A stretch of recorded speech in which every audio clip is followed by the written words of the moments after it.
Good morning. Welcome to this year's winter retreat in 2025. Calling this meeting to order. Melissa Pickett. Here. Cat Perry. Here. Pete. Here. David. Here. Doug's here. All right. If you would, please stand for the Pledge of Allegiance. Pledge allegiance to the flag of the United States of America and to the republic for which it stands, one nation, under God, indivisible, with liberty and justice for all. All righty. Well, I guess we'll lead off with the town manager, Mr. Shane Fox.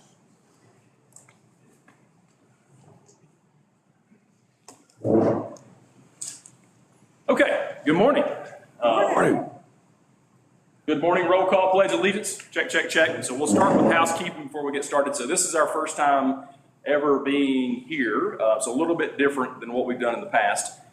First, start by saying thank you to Thomas. Video sound good, Thomas? Checking it out. So those watching at home, we've got audio and microphones here. We've got microphones here for the speakers and those here in the audience. So hopefully it's good for those that are watching and attending.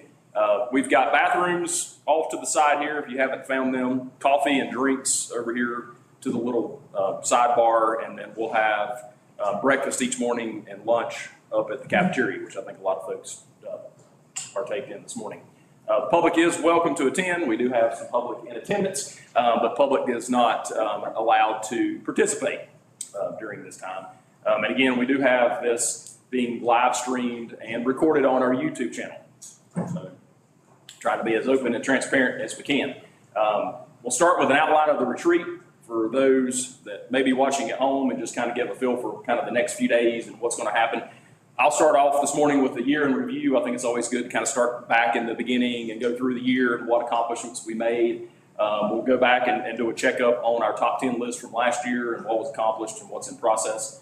I'm going to give a lean update because of obviously the impacts that we had this year, unlike any other storm that we've been able to endure. Our break will come thereabouts in between the year in review, and then Tasha will come up and do our financial update. We'll start with an audit update. This year's audit presentation was done just last month, but it'll give us a chance to go back and answer some questions and point out some things from the 2024 audit.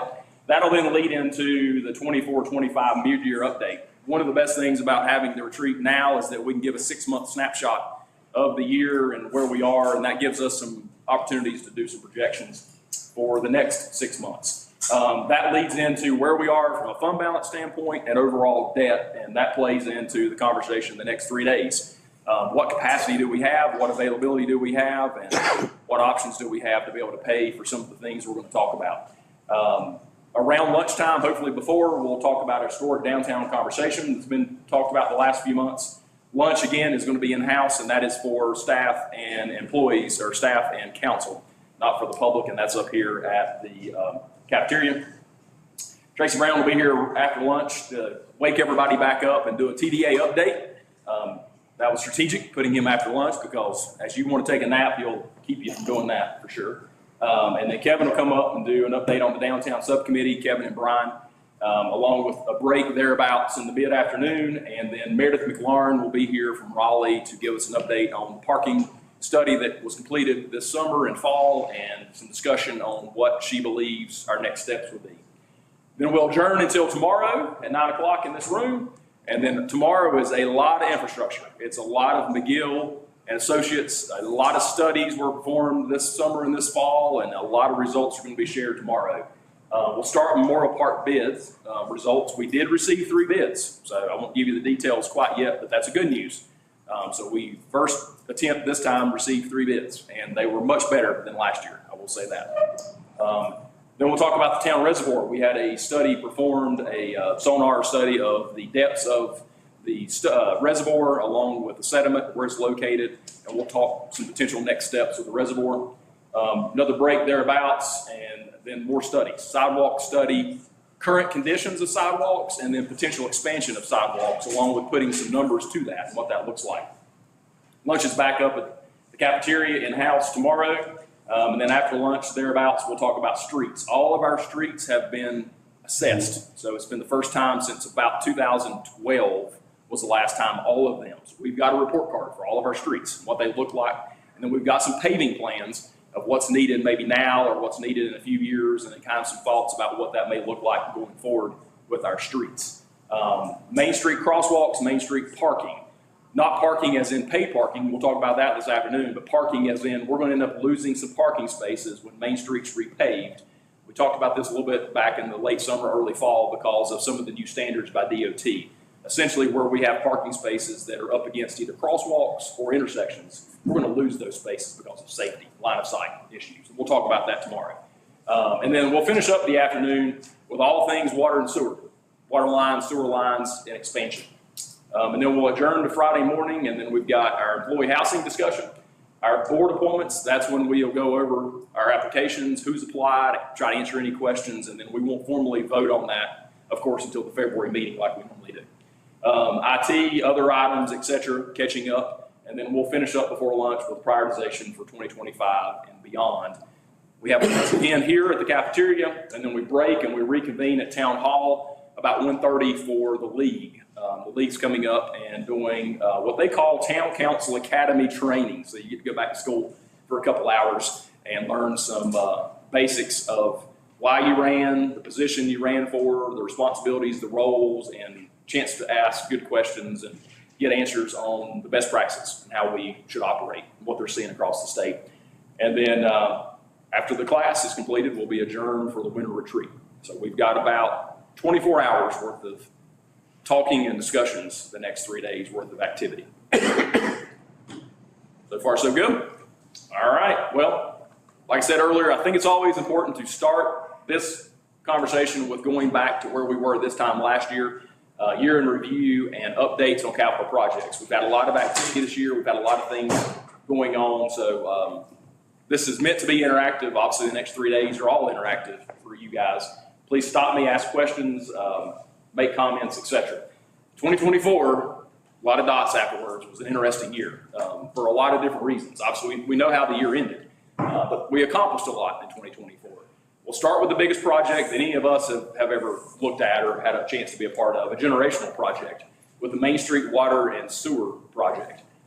Just to recap, it's a $4.8 million, was a $4.8 million project. Water line, complete replacement from one end of Main Street to the other end of Main Street. That's 9,200 linear feet. New 8-inch line laid throughout the entirety of Main Street from end to end. New fire hydrants and new meters throughout Main Street.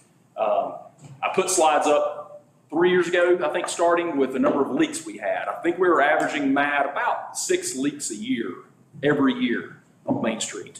So far, we've had no leaks on Main Street. We don't plan on having any leaks on Main Street. If so, we'll call back Iron Mountain to come back and fix the work that they put in. But Main Street, as you know, was a thorn in our side for a number of years. The water lines, we think, dated back to the 20s and 30s and 40s, depending on where you were. But obviously a much needed project. Sewer, very similar. We didn't do as much sewer because we had rehabbed sewer some in the past. That was about 1,150 linear feet. Again, 8-inch diameter, new manholes, new service connections. Ray Pickett and former Senator Deanna Ballard, 100% instrumental in getting the town $4.8 million to pay for this project. So very grateful for the work that they put in to get the money for us to be able to accomplish this. This again leads into our ability to do other things like the USDA project that we'll talk about. When we finish the road, will we do a little recognition then? Absolutely, yeah. I think similar to the Sunset, where we kind of stood at the top, we'll pick a place and stop traffic, and we'll have a ribbon cutting and all of that. So once we get the pavement and stuff back down, absolutely. We'll invite everybody, Ray and Deanna and everybody up for sure. We got a couple small things that are remaining. I think, Matt, we've got how many fire hydrants that they've got to go back and change out a couple things on? Like three. And then I put small items. I'm not sure that they haven't already taken care of the other small items. So we're down to just a couple items for them as in Iron Mountain to be completed with the project. And that's the infrastructure project. That's not the paving. Talk about that in a moment. But I think three fire hydrants have to be changed out. So those have been ordered for them to change out. And then we will be finishing up with Iron Mountain and the project. This will be where I stop for a moment just publicly again and thank Iron Mountain for the work that they did. I mean, nobody wants to do construction in, the main street of any town, especially a town as busy as ours. But I thought they did a fantastic job in maintaining relationships with everyone throughout the town, business owners, anyone that they were going to be impacting, any given day. Just appreciative of Sam Eisenhower and Iron Mountain and the work that they did. Huge part of this we talked about going into the summer was the project was trending under budget. The project came in well under budget, about $500,000 under budget. So we petitioned the state because we didn't want to give money back to the state. We wanted to use the money. Can we utilize that savings towards some other projects? And that's what popped up late summer, early fall, the Maple Street and the 221 project. Those were two things that would have been talked about today as our next needs of water line and sewer line replacement. We were able to take the money from the savings of this project and complete the Maple Street water and sewer and the 221 water and sewer project. That being said, Maple Street should be completed this week with service tie-ins. Sewer work's already been completed.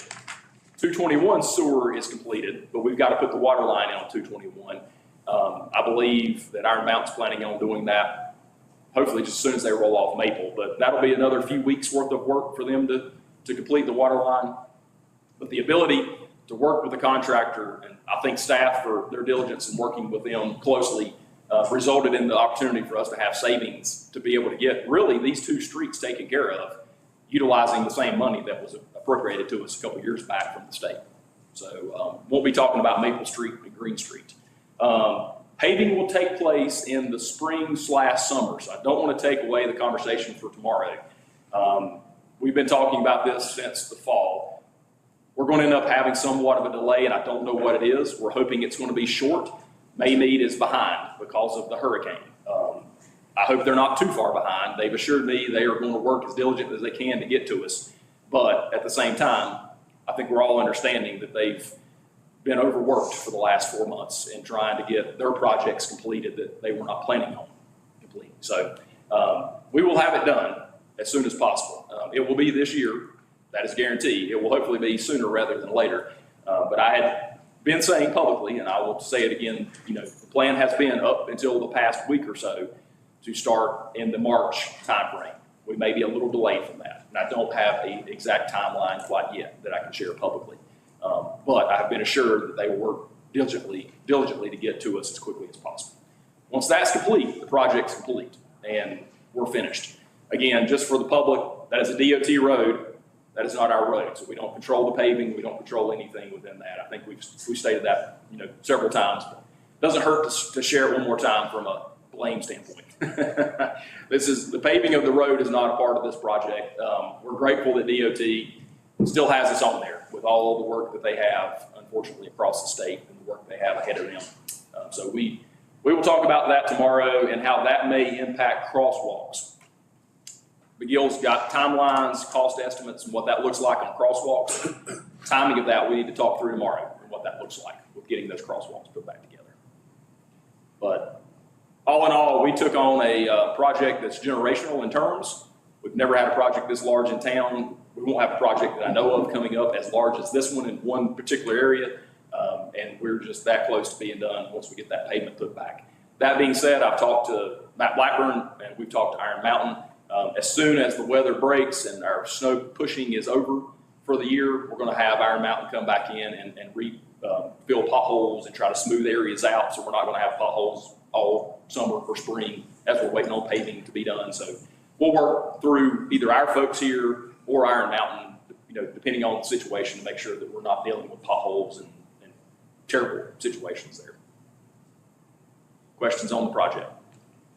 We're going to discuss this further tomorrow. We are. Yeah. More discussion tomorrow on the paving and really into the crosswalks. Two, we need to talk about the timing of how that works.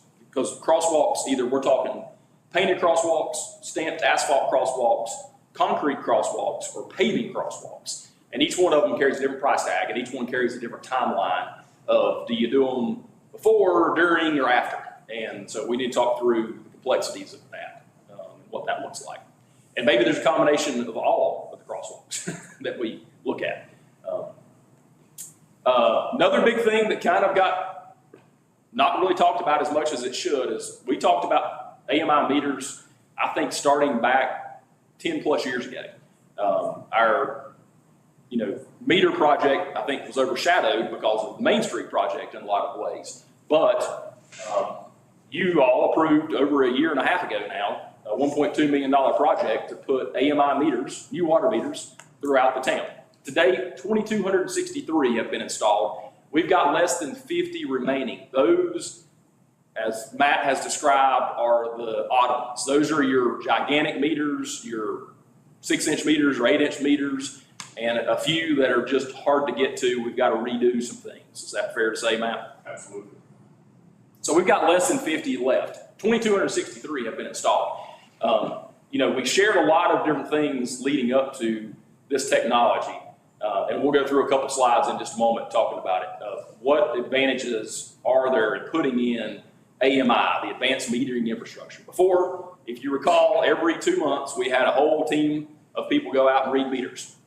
When they went out and read meters every 2 months, a lot of times, unfortunately, they would bring back a list, I'm going to say on average, probably a dozen or so, of problems. Meters that look like they were something wrong, there's a leak, there's a problem, there's something going on. The problem is we only knew that every 2 months, unless the homeowner or someone recalled and reported something. And most of the time, especially during the off season, we didn't have anybody calling and reporting anything. So every single reading, every 2 months, we would have a problem we knew about then. And that problem may have been existing for days or weeks or even potentially months going into it. So we talked about the ability for this to be real time, and it is real time. It's every hour. So every single hour of the day, every one of these meters uploads data to our system that we have complete access to, alarms, etc. So we can talk about that in a few moments. Here's an example on the right of what these meters look like. These are acoustic meters, so they use sonar sound to register the water rolling through them. Very, very detailed. These have intelligent alarms that instantly responds back to our folks, Matt, Michelle, folks within water and sewer, to let them know this meter's got a problem potentially. These things are so sensitive, they pick up within so many feet of the meter itself. Matt, do you remember how far out they go? I don't off the top of my head. They kind of work in unison. So if it picks up a gush of water, a break, 15 feet from a meter, it will flag that there's something going on there. So it helps those guys out and has tremendously this past year in letting us know where leaks are, because that's something that we're going to deal with forever. No matter how hard we work, we're going to have leaks no matter what, because we have 2,300 water clients. Here's an example of a printout. If you were to go in our system, this tells you every hour. This is actually my house. This tells you every hour of how much water was used on this particular day. 7 gallons, 3 gallons, 8 gallons, 0, 0, 0, 0, 0. These are when people are sleeping. If you have consistent usage here, it will detect that as well. It will say something's not right here. Now, dripping faucets usually account for about 1 gallon per hour. So it will tell us on here, it looks like a faucet's dripping, that kind of thing. So it's real data, real technology that's being uploaded. It even has at the bottom here, so here's an example, this is not mine, but this was on 127, so this was what, yesterday, day before yesterday. At 8 o'clock, this particular monitor, this one intelligent meter, showed a leak and low ambient temperature. So it has the ability, it keeps track if we've got really cold temperatures of letting us know this meter is in danger of freezing potentially. So the technology from where we were, going out every 2 months and flipping up a lid and saying, oh, it's frozen or it's busted, or that thing looks like it's gained a whole lot of use in the last 2 months, to this is unbelievable technology. So for every meter that we put in, which is now almost all of them, we have real-time data.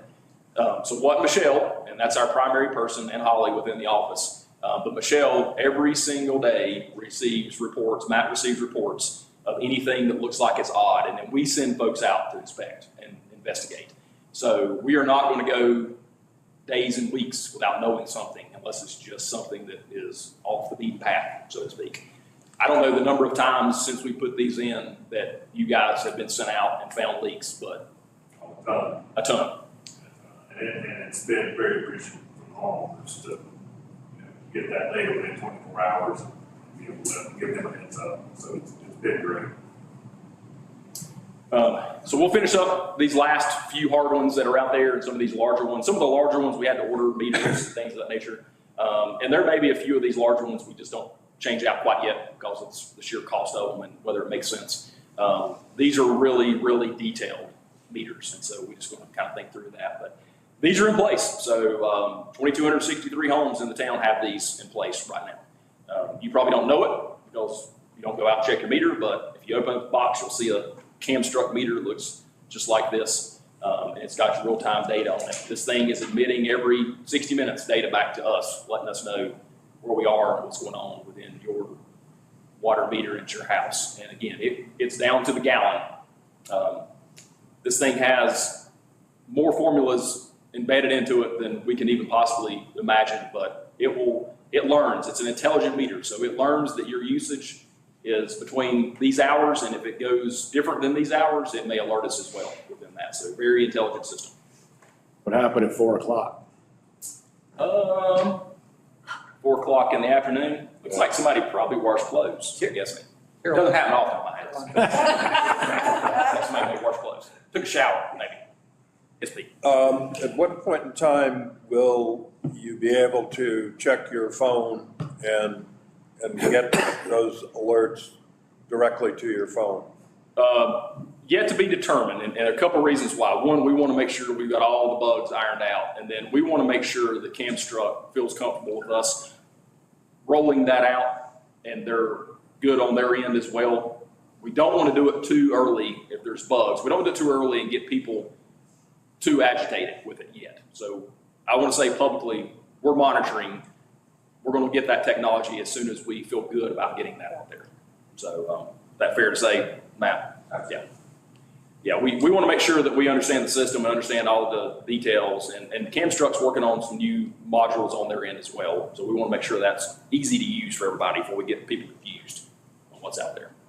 I think, it was great at council when we decided that we would purchase these instead of passing the price on to the customers. And I think that we'll see a return on our investment fairly quick. I think we already have. The amount of leak adjustments that we typically used to make, which was something consistently on the sewer side especially, those are pretty much non-existent now. I don't know when's the last time I even saw a leak adjustment that came to me because we're catching them instantly. We're getting that data. And these are super sensitive. So these are picking up every drop that rolls through there. So I agree. It is much better for us to be in this situation with these meters for sure. So kind of going in somewhat of a chronological order, starting with projects that started this time last year and still going on, like the meters and like with the Main Street project. In March, we opened our child care center. We received our 5-star rating that we publicly shined a light on, 15 out of 15 score. Highest score in Watauga County, highest score really within Northwest North Carolina. A perfect score for the center. Opened this up towards the end of March. There's a picture on the right of a ribbon cutting that was held out front within that. We put some one-pagers out for folks to understand child care and what the issues with child care. Pictures of inside the center over here to the right and what it looks like today with our kiddos in there. But this goes back to COVID. We started talking about this during COVID, and child care centers started shutting down, or they were pausing, or they were doing things differently because they were mandated to do so. And we started having issues with employees not being able to come to work. And this conversation organically started that way. And you all saw, multiple times walking in the town hall or walking in the Parks and Rec, you saw a 2-year-old or a 1-year-old or someone running around because we needed their mom or their dad at work. They were essential employees during that time.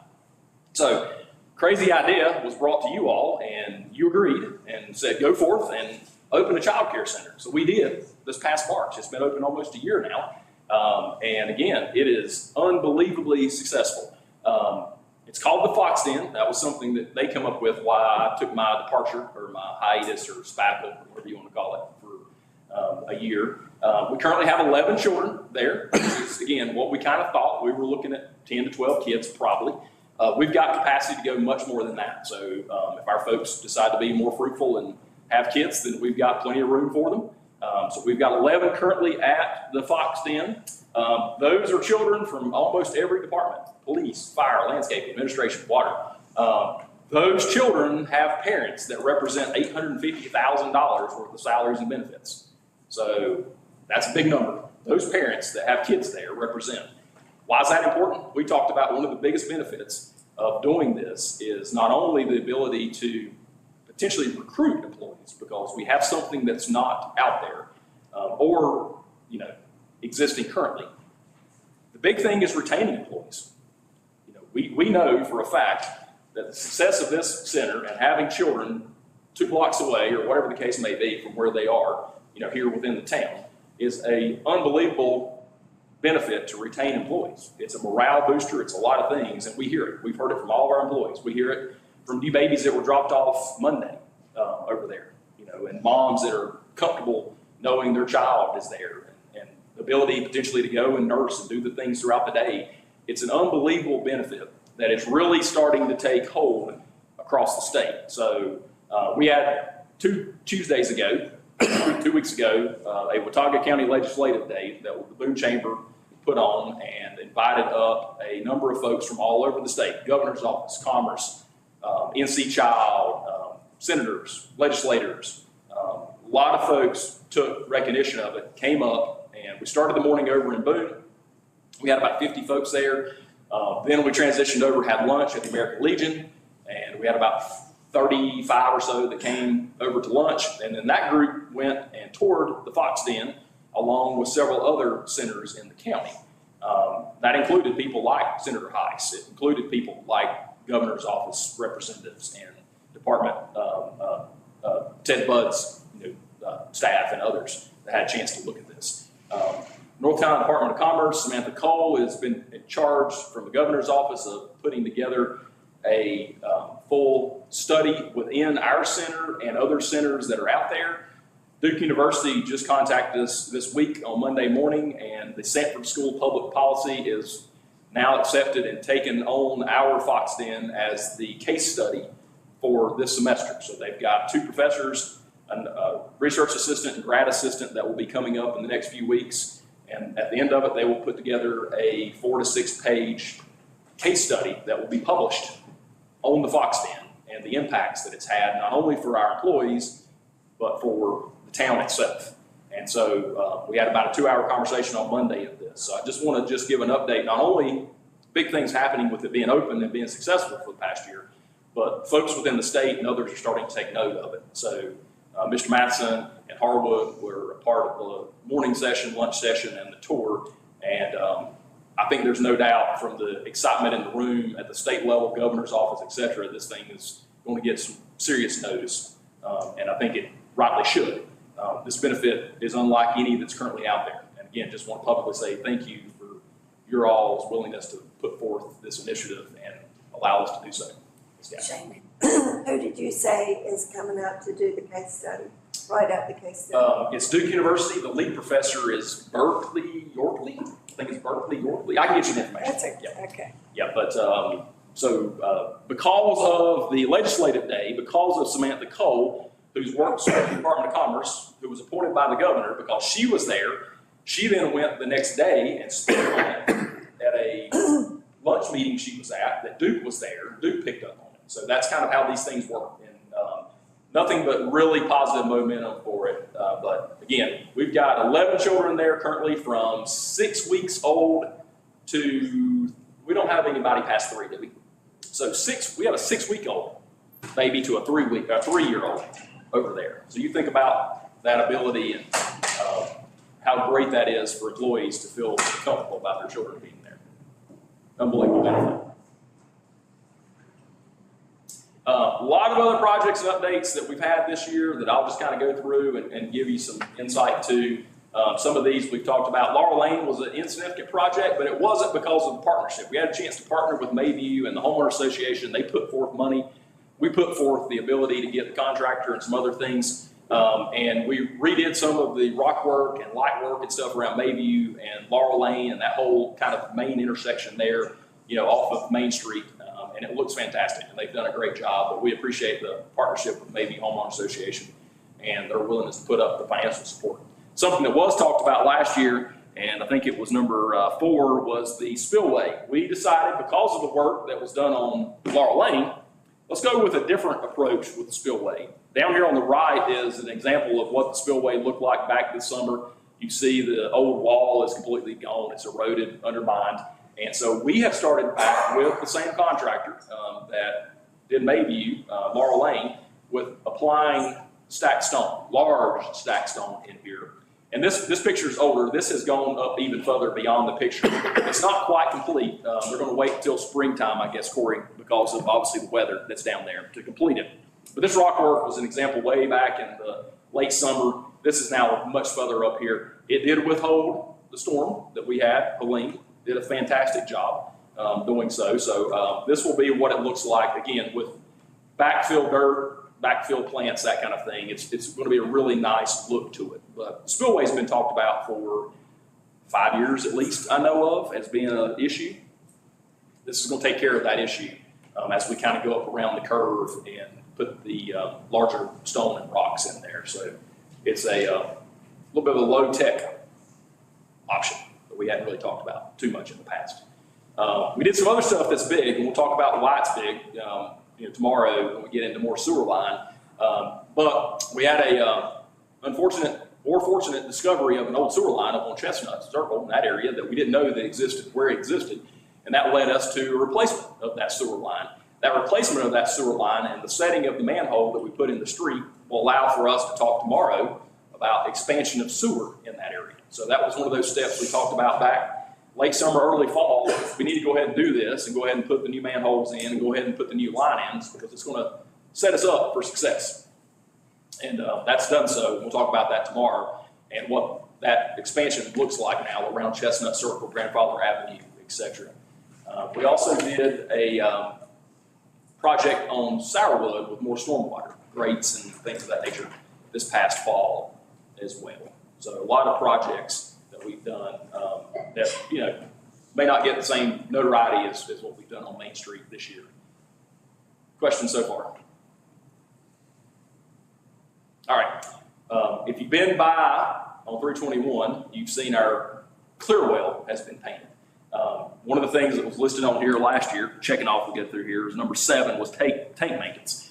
February council meeting, you all approved American Tank Maintenance to take over what was a failed maintenance contract with prior contractors on tank maintenance. So our Green Hill tank and our clear well had not been under any contract in the last few years, cleanings and maintainings. That's now changed. You approved that back last February, and American Tank Maintenance was hired to do the maintenance of our tanks. And we'll talk about what that looks like over the next 10 years. One of the first things that they did was exterior renovation of the clear well over on 321. So I've got before pictures, I've got after pictures. The old concrete clear well was looking pretty rough, had concrete chipping off and other things. They've repaired all that. They put concrete back, they've painted it, they've sealed it. They've done a really good job. Year 1 also includes 2 really big things. It includes divers and cleaners going into the clear well and the Green Hill tank. That work is going to be completed in March. So we're going to wait until we get through winter time, and divers will come up and not only clean the inside of those tanks, which I can't imagine the interest level of a diver doing that work inside of these 3 million gallon tanks and a 500,000 gallon tanks. But we also will get an engineering report. So part of that work from the divers will be a full detailed engineering reports of the structure itself. Do they see cracks? Do they see stress issues? Things of that nature. So over the next few months, we'll have that data. But our clear well and our Green Hill tank will be cleaned in March. And that's the first time that's happened in a number of years. So we're excited, not only of the cleaning of it, we're excited about the official engineering report that will give us some insight to what those tanks look like. Clearwell's a little bit easier. We can see it a little bit easier. Green Hill, massive tank. We just want to make sure that we know where we are. The Green Hill tank we've talked about, we'll talk about it tomorrow as well, is about 50 years old, a little bit more, over 50 years old now. So we'll make sure that we have a plan of what that tank looks like and the situation that we're dealing with. The contract was for 10 years. Years 2, 3, and 4, 6, 7, 8, and 9 are essentially visual inspections and repairs as needed.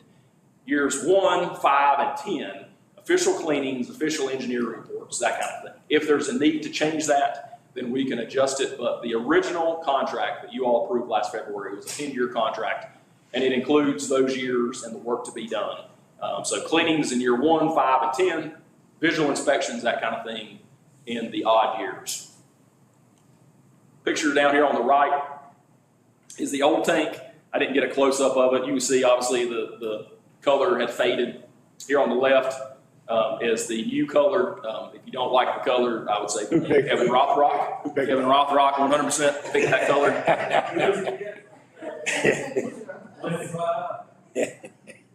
I was on my sabbatical at that point, so I did not have anything to do with the color. If anybody complains with it. The guy that painted it did offer to do a hand mural on the side of it. That's a true story. I told him no, we probably did not do that. Picture of Kevin. Yeah, he came to see me. He came to see me. Nice guy. He came to see me during the painting of it, and he said, "Oh, I can do it by hand." I said, "I'd rather not. Let's just leave it green. You don't want to." Yeah. He was going to do the seal. He was going to do the rock. He said he could do a lot of things for a cost, of course. On the right, you will see this all area. So I didn't have a before picture. This area at the top was essentially chipping off. All this concrete up here was coming off. All that has been put back. And so you can even see in the front here some concrete that's chipping. That has been replaced and adhesed and sealed and painted. So this is the look of what the clear well looks like today. And it will be cleaned within the next 6 weeks or so, and Green Hill will be the same. We do not have plans right now to do anything on the exterior of Green Hill. That was not included in this conversation or this contract, so that's something we may want to talk about at some point in the future, whether or not there's a need to do a painting, or not a painting, but sealing, coating of what Green Hill looks like. This is a 500,000? This is 500,000 gallons. And Green Hill is 3 million gallons. Both built by the same company, both, I think, 3 feet thick concrete walls. Is Clearwell 50 years old too? Built in 79, I think. Yes. Yep, so approaching it. Is that right, Matt? Clearwell? 79, Doug? Does that sound right? We're right. Yeah, 70, yeah, late 70s. Yep. It's a little bit newer, but it's approaching 50 years. These and McGill will talk about this tomorrow. The concrete structures that we have are not really in existence today, being built. You know, what you see now is more elevated. What you see now is more, different materials. It's metal. It's that type of approach to it. A little bit different than what you see these days. These were built to last, for sure. Talking water, if you recall, we had an extremely rainy early start to the year, and then we got into no rain. The month of June into July absolutely killed us. We'd never had a June into July as dry as what we had this past June and July, at least in recent memory. So we started talking drought back before the 4th of July, which is something we typically never do. And we enacted our restrictions, and we stayed in those restrictions all the way up till September the 27th, which we'll come to in just a few moments. So the drought and the conversation around the reservoir really started heating up, no pun intended there, with the summertime. We decided and took to you all, and you approved, work to be done on the intake, something that had not been done that we know of in a number of years. And that work that was done, we'll talk about in just a few moments, was really, really thorough. It gave us some good insight to not only our depths and what our water levels look like where our intakes exist, but also the conditions of the intakes and the valves, of which then led to some more conversations that you all approved with changing out some of that work. So here's some pictures that were taken back in the summer, and it got worse than this. If anybody rode up there, had a chance to see, the whole backside of the reservoir was pretty much a park. You could just about walk across the backside of it. It was unbelievable to see. This is our very high-tech gauge of telling us our water level. So the white is a foot, the red is a foot. So you can do the math there. So we go a foot, a foot, a foot, a foot, a foot, a foot. It tells us how far down our water is. So it's worked that way for years, and it's pretty fail-proof, Matt, once they, so we can go up there and count it.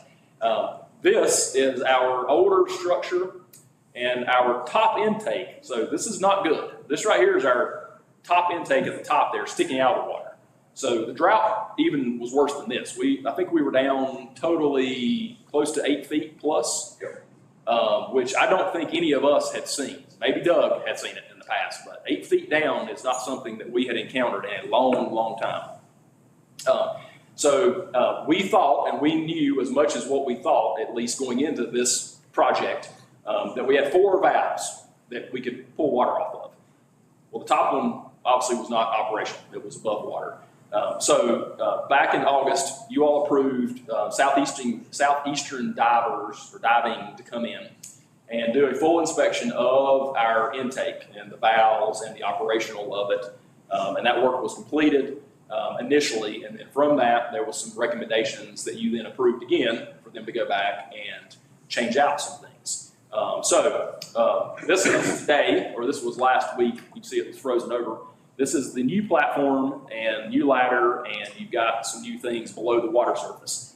Things like they cleaned all the intake valves, everything that was there. So they went through, they cleaned everything up, got everything nice and shiny and ready to go. They also installed a new valve, third valve down. So we had so the way this works is these are 12-inch valves, and there's 4 of them.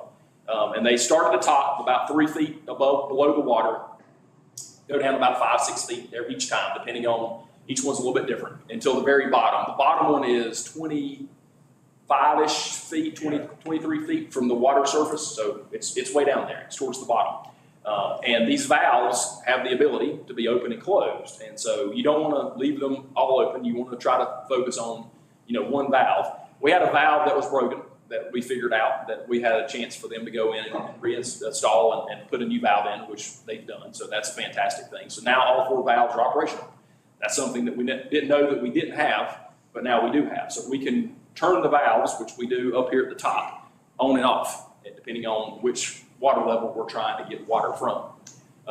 Why that's important is because our lake turns over.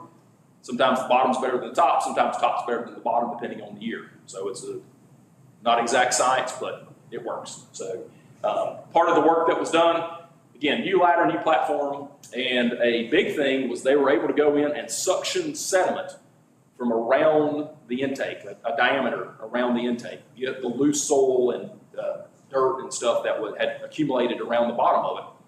Why is that important? Obviously for the common sense reasons, it keeps our water cleaner. So it takes around that loose sediment and back down to the bottom of the lake around the intake here. All work was recorded and all valves are operational. So we had a chance to go up the day that they were doing it. Don't pay attention to the dates, those aren't correct. The divers were down a couple hours total, and this was before. This gives you the insight of what this looks like. I mean, you can see that you've got some growth and stuff that's on there, typical stuff. They're able to go down and get this cleaned up and taken care of for us, and we've got all that on videotape. So we can see what work was done. As I've said before publicly, and they said they had spent the last month in the Catawba River doing work, which was like mud. They came up here, and these are real pictures from 20 feet down. This shows the clarity of our water. Our water source has really one main, supplier, which comes off the Blue Ridge Parkway, and it's very clean and very pristine. And they made that comment multiple times that they would work up here every day with the clarity that we had. They're used to working where you can't see the hand in front of your face. So, yeah, a lot of work done here. Not a lot of money spent on this. I think it was about $30,000, but really important. Really important, especially when we get into a situation like we have this whole summer with drought and not having a good feel for where we had water intakes and things of that nature. So we got a lot of data, a lot of information that we know now exists that we can utilize moving forward. And so we're in good shape. Shane, how often is the area around the bottom intake cleaned? I don't think it ever has been cleaned until this time that I know of, unless y'all know. Been a while. Been a while. Okay. Predates us. Yeah. But technology has changed as well. So 20 years ago, they didn't have the same technology. Now they essentially bring in a vacuum and a diver goes down there and they suck up the sediment and they pump it up on the shore and put it in big bags and carry it away. I mean, the technology is so much easier than it used to be. And we'll talk about the reservoir tomorrow because Doug's got study results of the depths, sediment, that kind of thing as well. Again, the drought, as bad as it was, and it was bad, I mean, it didn't get us to the point where we were making people eat off paper plates, but it really brought up something that has been talked about in the past that needs to be done, which is an emphasis put on the reservoir, making sure that we know what we've got there. Not only the intakes and the valves, but what does the reservoir hold? We know what it was built for back, 40 plus years ago, but where are we? Tomorrow we'll talk about that. We'll talk about what our capacity is, what that looks like, and is the reservoir sufficient? Again, these were conversations we didn't think we would have as much as we had them this past summer, but we did. And so the drought was a good thing for this particular purpose. So fast forwarding not to the 27th of September, that's when the drought was broken. But the 25th, because it's worth pointing out, don't want to just gloss over the fact, but we had a tornado in town, which was our first tornado that we ever had. And for about 24 hours, it was big news. We had the Weather Channel calling and local news coming. And, the morning of the 26th, I rode around with National Weather Service folks, and they determined we did have a tornado. So, according to the National Weather Service, we did have a tornado that touched down in town at the intersection of Birch Drive and Hill Street, and then went about 0.6 miles over to Chatola Lake, and then ended at the reservoir. We've got some pictures of what that looks like. So luckily, very little damage, a couple roofs and that kind of thing with trees, but a number of trees were taken down. And so about 6:45 at night, we started getting calls in. And for the next 6 hours, our guys worked throughout the night getting things cleaned up, Blue Ridge established power back, all this stuff. And it was a really, really big deal for about 24 hours. Here's some pictures of that night, huge trees down, fire and public works guys were out again all night. Here's the reservoir over here. This is not a great picture, but you can see every one of the trees around the right side of the reservoir just laid over. The tornado took them all out. We had probably 75 to 100 trees in town, ultimately, that were taken out by the tornado. The precursor of September 27th. So on Friday morning, obviously everybody knows what happened with Hurricane Helene, but I do want to just emphasize a few things if I could, because I think it's important with the year in review. One, we've said it, everybody said it. We were largely spared here, but thank you to everyone that had worked or did work during Friday the 27th, the weekend, the weeks after, for so many different things. Fire, police, public works, parks and recs, landscaping, administration, everyone stepped up and did something that they typically wouldn't do. Town council, everyone had different roles that were not something we had necessarily planned on September the 26th. We were still talking about the tornado when the hurricane hit the next day. That being said, kudos to public works and fire and police and everyone for having a plan for the hurricane, because the plan went off extremely well. EOC was established at Station 1. Some of you were there, you popped in, you were in and out. Some of you were there for longer than that. You saw the plan being carried out. Our folks did a tremendous job. And we can't thank them enough for the work that they put in during the day on Friday the 27th. We had Swiftwater teams that were deployed to Boone that made some stops on 321 on the way there because of the flooding that took place.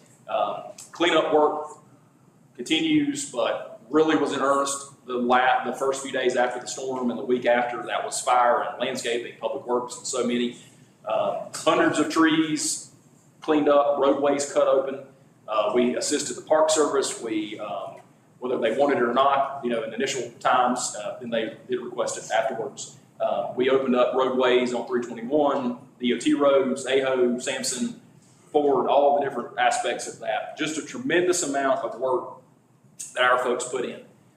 And again, I can't emphasize we were spared so much compared to most, but I just want to publicly again thank everyone in this room to that side and you all sitting here so many that are back, and the fire department, public works, et cetera, of all the work that was done. We had groups picking up donations and making deliveries of water and food and you name it.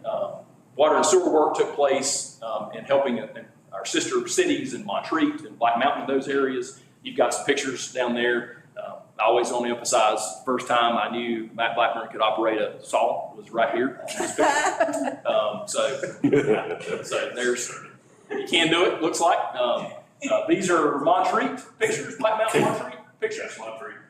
You know, again, so fortunate. Our overall damage, we'll talk about in just a few moments, was so insignificant compared to others. Significant to us, we'd never seen damage like that. Other towns, to this day, water systems, wastewater systems, wiped out completely, nothing. Lines on top of the roads, having to be reinstalled kind of a thing. Our folks stepped up and I'm very appreciative of their willingness to jump to the plate and take off and help others once we knew we were okay.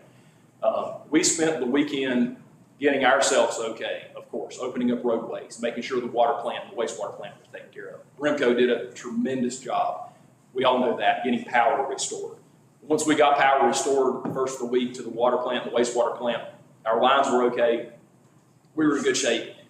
Those guys and gals took off and started helping other people for that next week or two, and can't thank them enough for doing so. Police was all over helping, Old Fort, Black Mountain, et cetera, again, stepping up because their forces either couldn't respond or they had been overworked.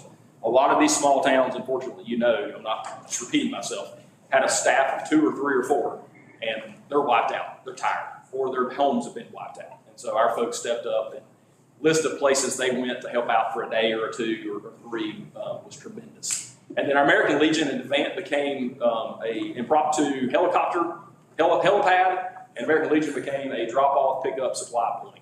And that was only because of you all and people in the town stepping up to the plate and making things happen. So a tremendous thank you again for all the work that went in to Helene, and we're very blessed and grateful that we were not as impacted as others.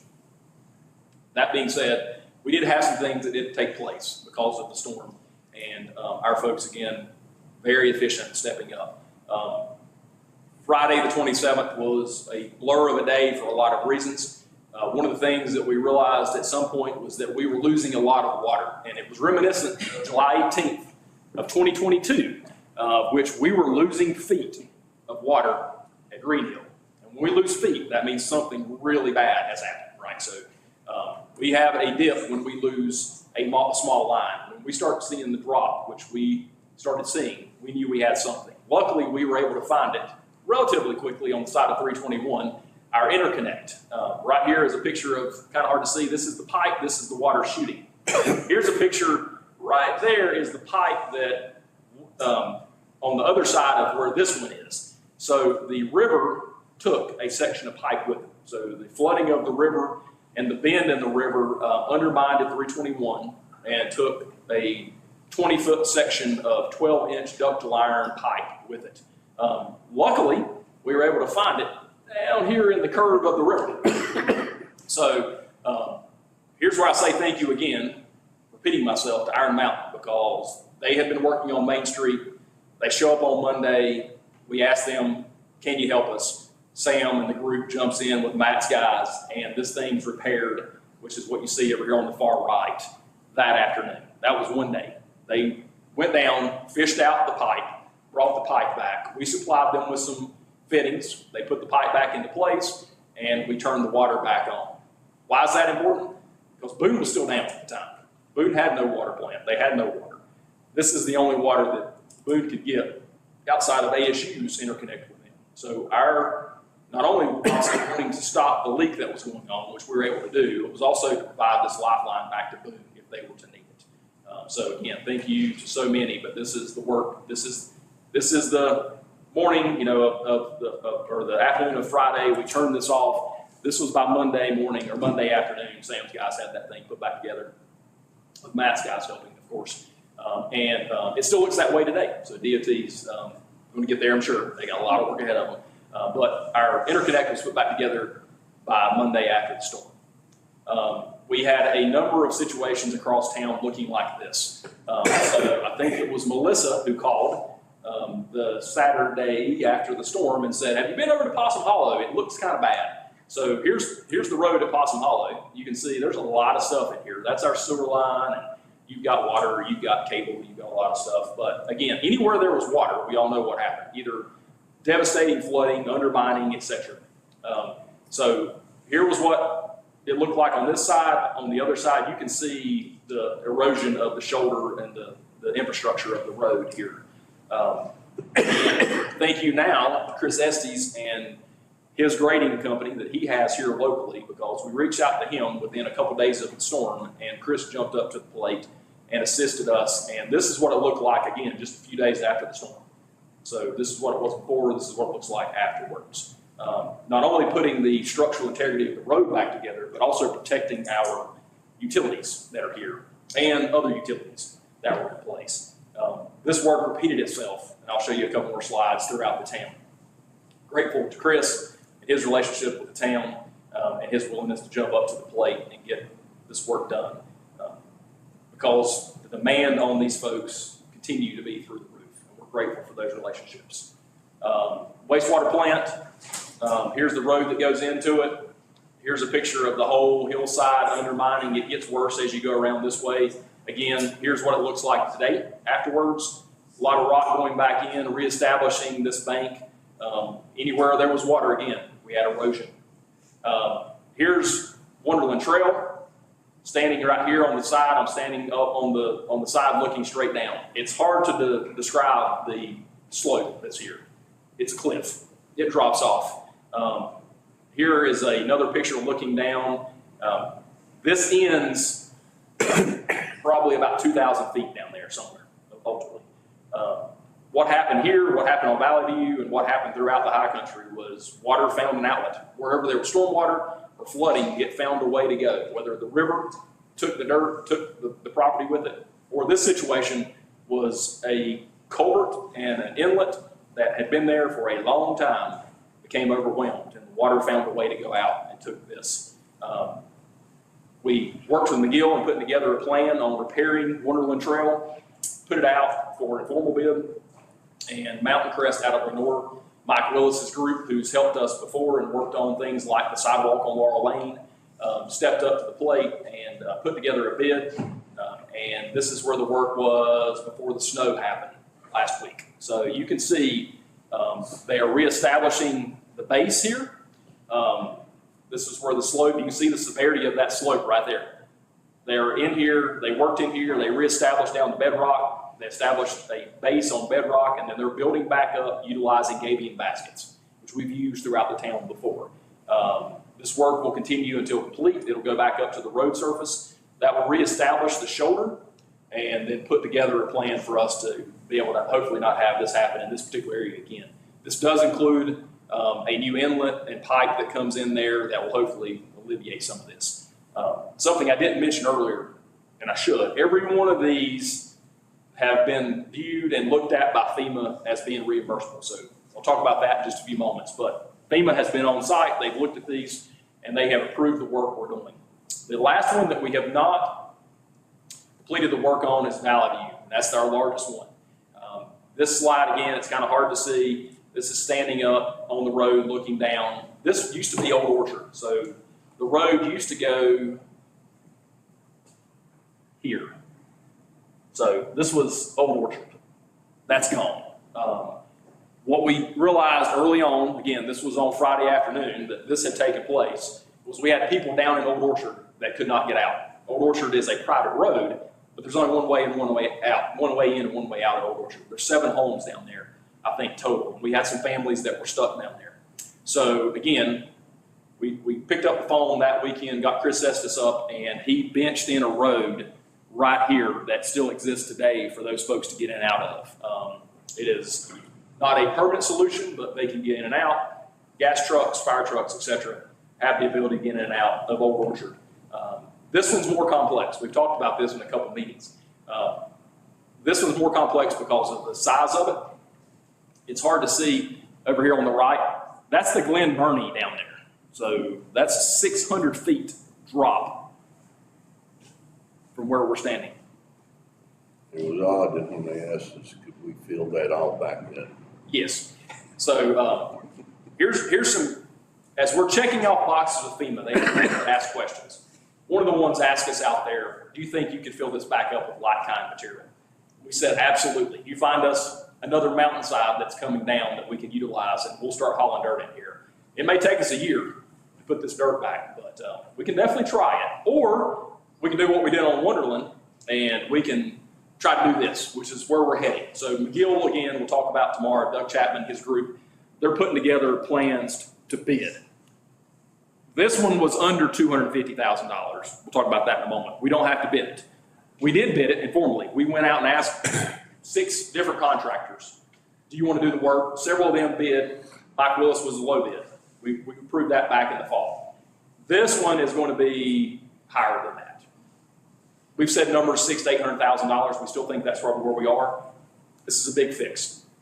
Again, emphasize, we worked with FEMA. They were out last week when it was, the day it was 0 is the day they came.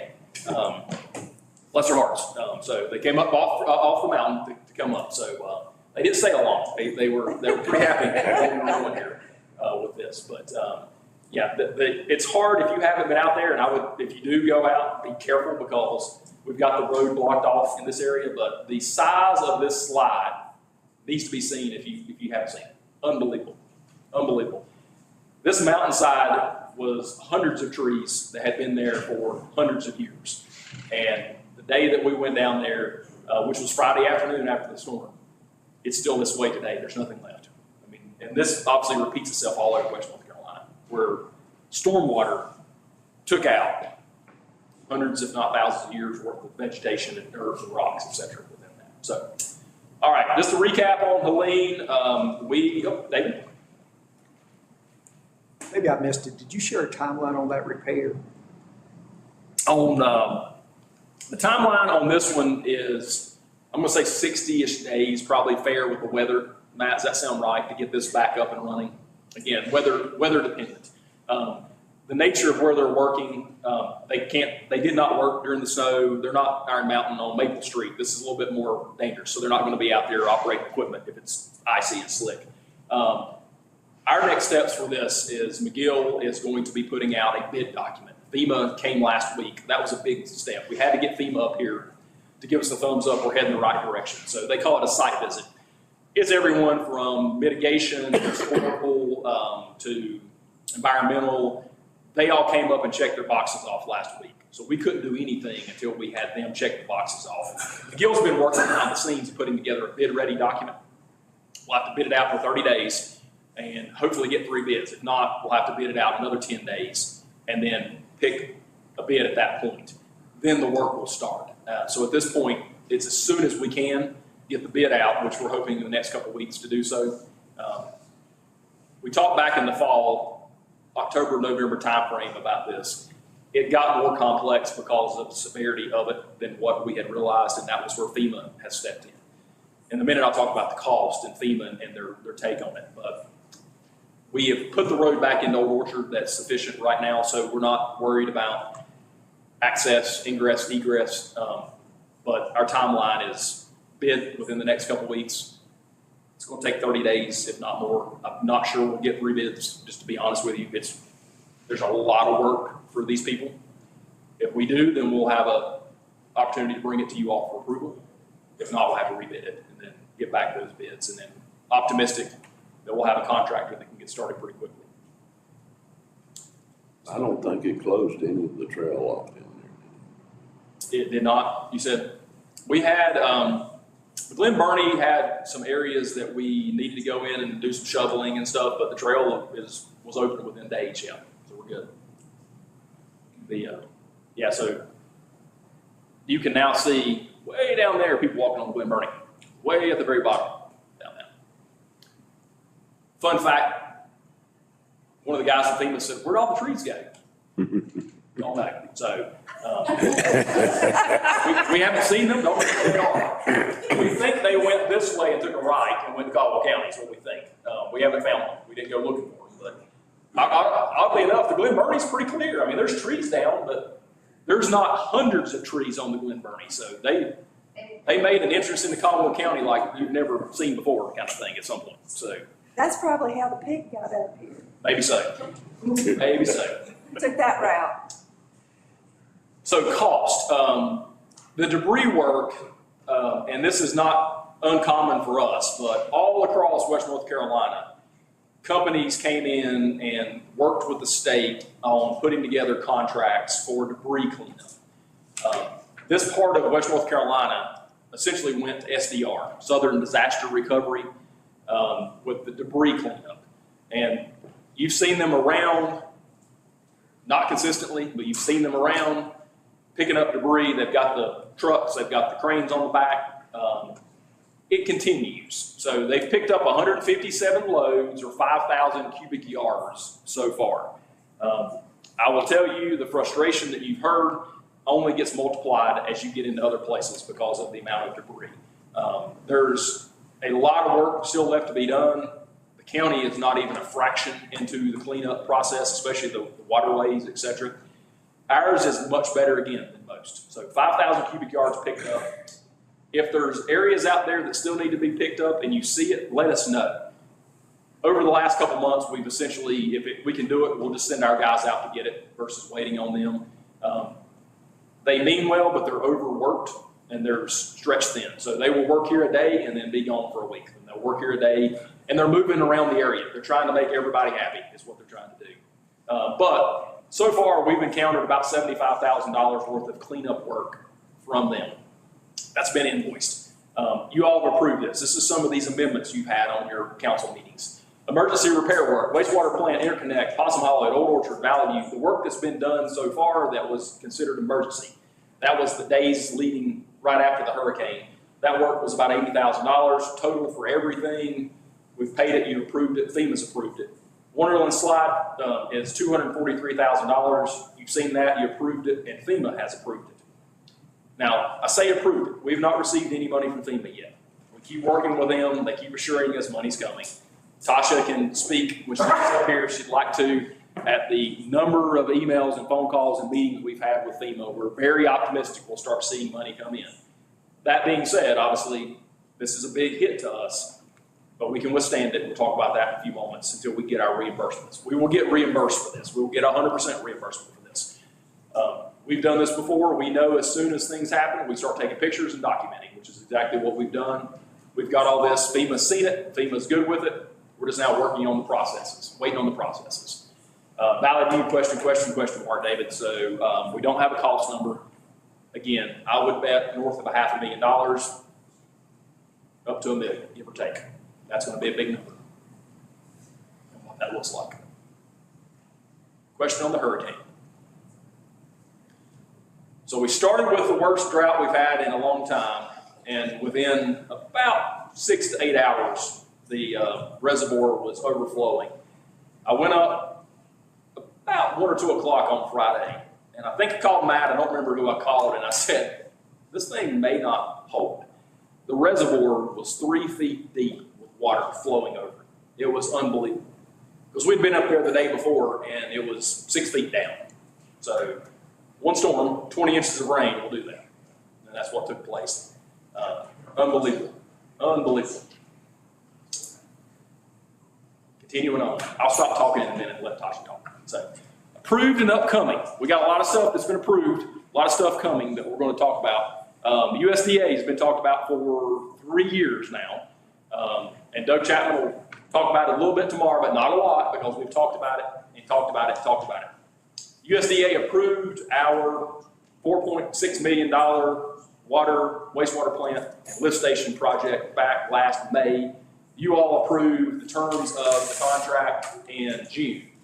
Low interest, 40-year loan, which is important because it spreads out that debt on the water and sewer fund. Project that we've talked about for years that really only became possible because of the money that we got from Main Street.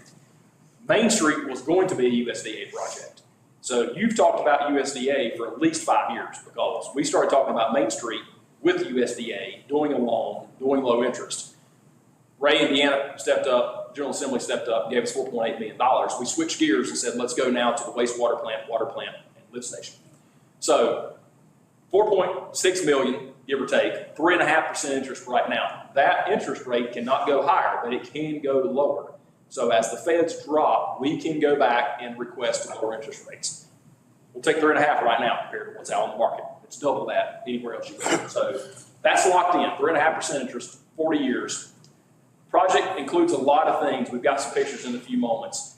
We are in the design, getting ready to go to bid stage now. So this bid will go out this summer for this work. Design and permitting for this is very complex. You've heard us say that. Doug can say that tomorrow.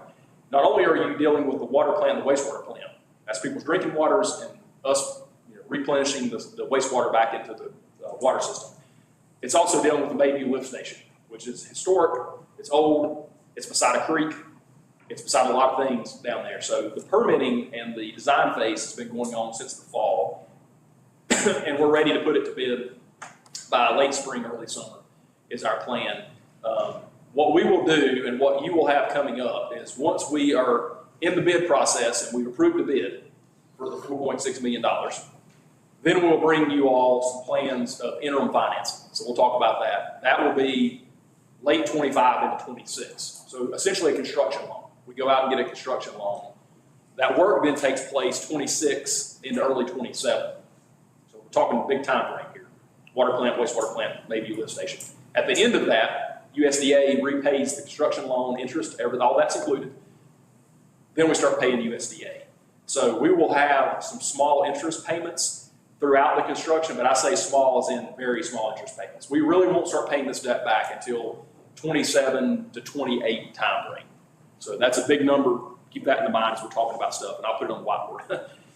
Big project, but we don't start making the first payment for 2 to 3 years on this, even though the work's going on. USDA does a really good job of trying to make it very, very, less impactful on us and the financials to get this work done because they know the importance of it. One of the biggest things that we've talked about for a long time is this old lift station that's down by Mayview. Here's the insides of it. Here's the outsides of it. Complete replacement of this lift station. It also includes the 6-inch ductile pipe that goes to it, the force main replacement around it. This thing fails every so often, and it won't fail anymore once we have it replaced. This is all of the sewer from Mayview and Green Street and Morningside and 221. You live in any of those areas and you have sewer, and you flush your toilet or you take a shower or you wash clothes, it goes to this lift station. Very important for us to get this replaced. Also leads into the conversation tomorrow, potential sewer expansion on that side of town. Once this is in the works and completed, we can put some new lines in the ground and start expanding the lift station. When was that built? Oh, Matt, did you find out when this was built, when they were doing the research? No, not within a day. It was added on, the white portion of the building. That's where the general backup generator is, and all that was added on at some point. That may have been 60s, 70s, but the original lift station there, I have no idea. We think, I was gonna say, Doug Chapman was saying he thought 40s. He could go back to the 40s. So, That goes back before Mayview Manor.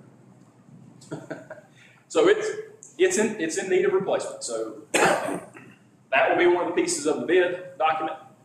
Our water treatment plant, we have done some work over the years, piecemeal work. We've replaced the chemical tanks and the surrounding areas around the chemical tanks and upstairs. What this will do is replace the flocculators. Fancy way of saying our mixers, mixes the water up probably.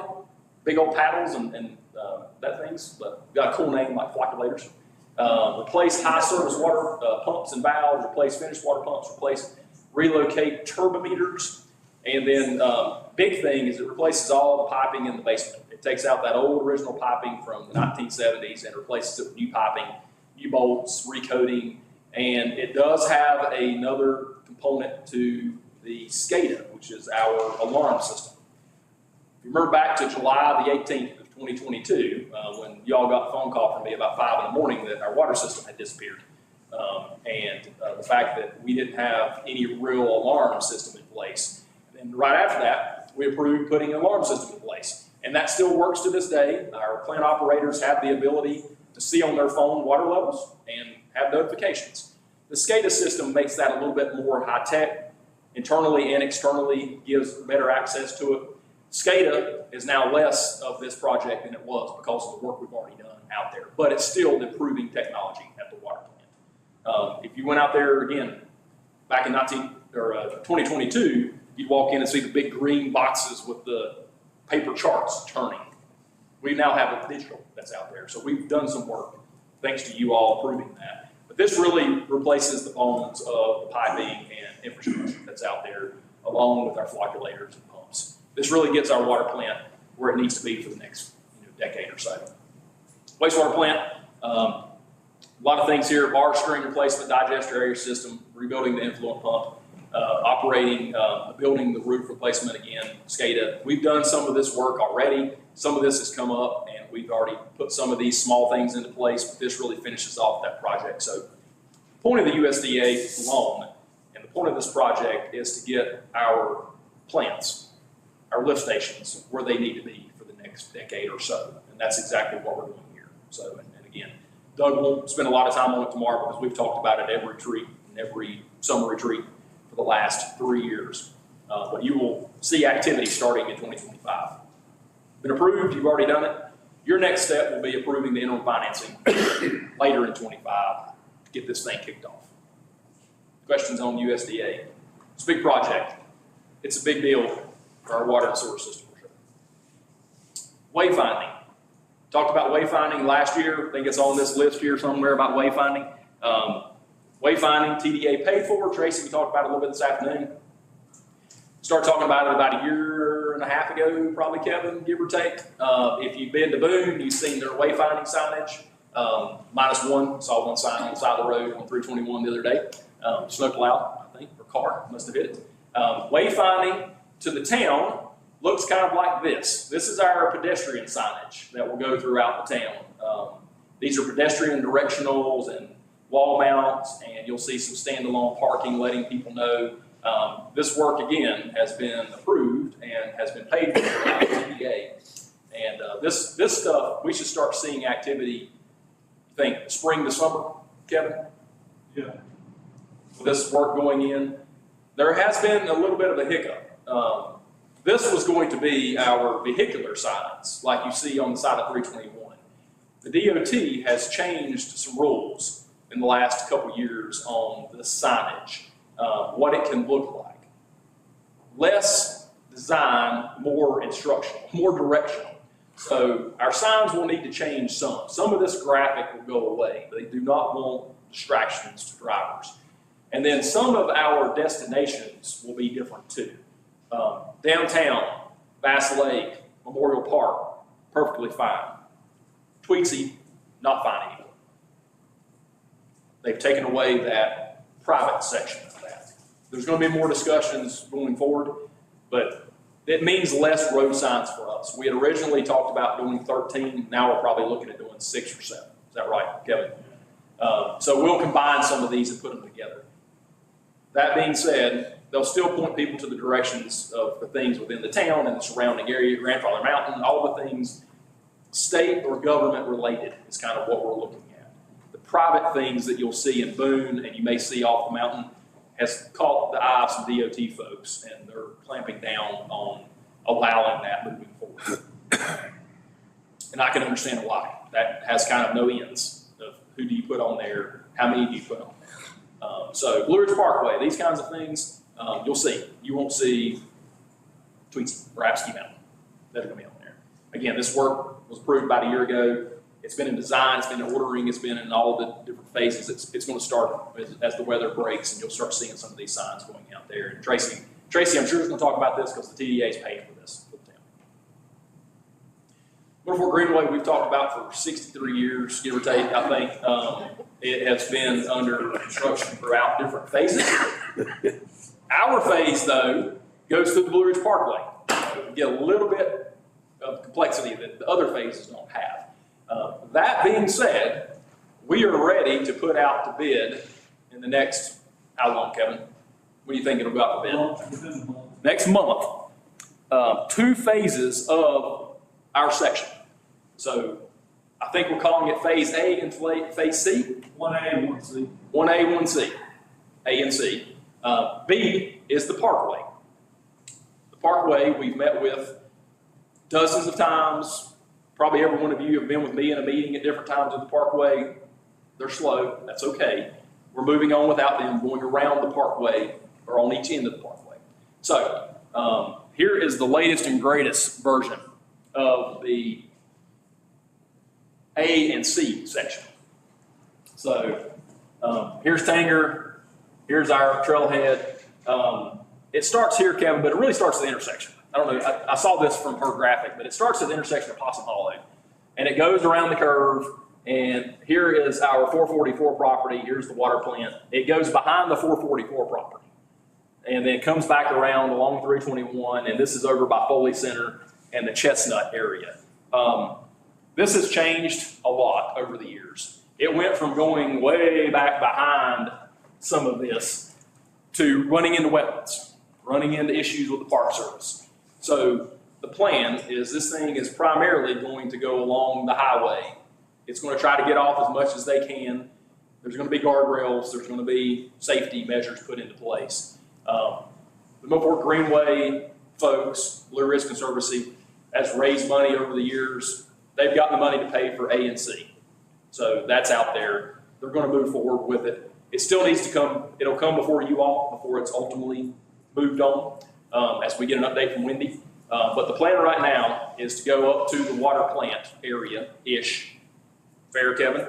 Stop, other side of the Parkway, pick it up, go out towards Foley and Chestnut Ridge. Again, that's planning on going out to bid in the next month or so, and then work starting hopefully this summer. I was given an update yesterday by Wendy. The plan is to get it constructed in 25, those sections of it, is what she's saying. Is the money there now? Because I know at one time, with the cost that had risen, it was a little short. Wendy is a fantastic lobbyist for this Greenway, and she lobbied the state, including our representative and our senator, for some additional money. And so $2 million additional dollars has already come in and is sitting in an escrow account to help pay for the cost over than what was already been raised. So we feel pretty confident we've got plenty of money to pay for A and C. And whenever B happens, we'll have to go back to the drawing board. But yeah, there's money to pay for A and C. They're gonna run that now beside the road, under the bridge. That is the approved concept, I believe, by the Blue Ridge Parkway, but still isn't officially approved by the Blue Ridge Parkway, yes. Yeah, this thing has taken many turns over the years. I mean, many different options, from going way up and going across the Parkway. I think at one point it was going up somewhere in this area and crossing over. And then it went down, there was a tunnel, there's a lot of things proposed. Ultimately, the Parkway said the very least impactful way is for it to run along or adjacent to 321 as much as you can. Yeah, the meeting we had with the group, it was determined the Parkway wanted archaeological studies done, environmental studies, batch studies, if we went behind our water plant. Now, and why that's important, and here's Wendy wanted me to share with you all, so I don't get in trouble with Wendy. Here's the whole Middle Fork Greenway, a lot of sections under construction, a lot of sections under feasibility. Got some different colors down here, fundraising segments, completed sections, final engineerings. Wendy will be more than happy to come and speak. I did not ask her to today, but you've heard her many times on different projects they have throughout the length of this parkway, or the length of this greenway from Boone to Blunt Rock. Our section's down here in that red section at the bottom. One thing that has come up for several years on some of the things that Charlie just talked about was our project with New River Conservancy. So if you remember this from several years ago, this again, through Parkway property, but really impactful for us because of our water plant. This project and the Middle Fork project kept getting overlapped with one another. So which one's first, which one's second, which one's going to compete? Blue Ridge Park, I say Blue Ridge Parkway, the Middle Fork Greenway was going to go through behind the water plant, right where our project with New River Conservancy was going to take place. That was causing some time issues, delay issues. that being said, I've just spoke with New River in the last couple of weeks. They are ready to get going on this because this money that they raised and they received grant money runs out at the end of the year. Blue Ridge Parkway is aware of that. They have assured us that they will get this project completed this year. This project, if you remember, this started way back when too, is realigning the New River, Middle Fork of the New River, right, or the South, or whatever it's called. Albert would tell us if he was here, the official name. This portion of the New River that runs behind our water plant, which is up here in the corner. Here is not 2019, here's 2022, and here is after the storm. You can see what was a property boundary here was gone almost here, is now gone here. So this project realigns and restores what is blue is the current river. It takes out all the bends and makes a straight line. The black is our building. You can see it is now even closer than that. It takes out the bend of it. It actually takes the bend this direction away from our property. The hurricane has expedited this because of the damage that was done because of the bends within the river to our property and to our water plant, potentially, if it continues on. So this project was approved in 2020 by you all. New River Conservancy went after grant money. They received it. It's paid for. The money's been sitting there.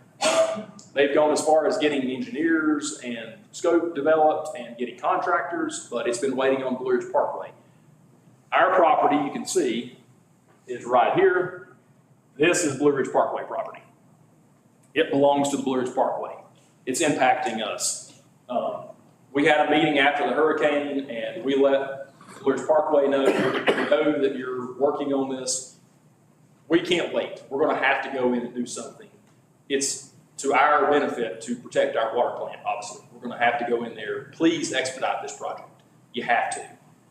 We've been, as of last week, received an email that this will happen in 2025. So that's the plan. Again, not paid for by us. We did have a matching piece of the original agreement for $50,000, if you remember back in 2021. This realigns 1,200 linear feet of the river back to what they believe is a more normal channel that existed many, many years ago. It takes out the snake section there that is the old channel. They plug it and fill it. And so it takes it away from our property.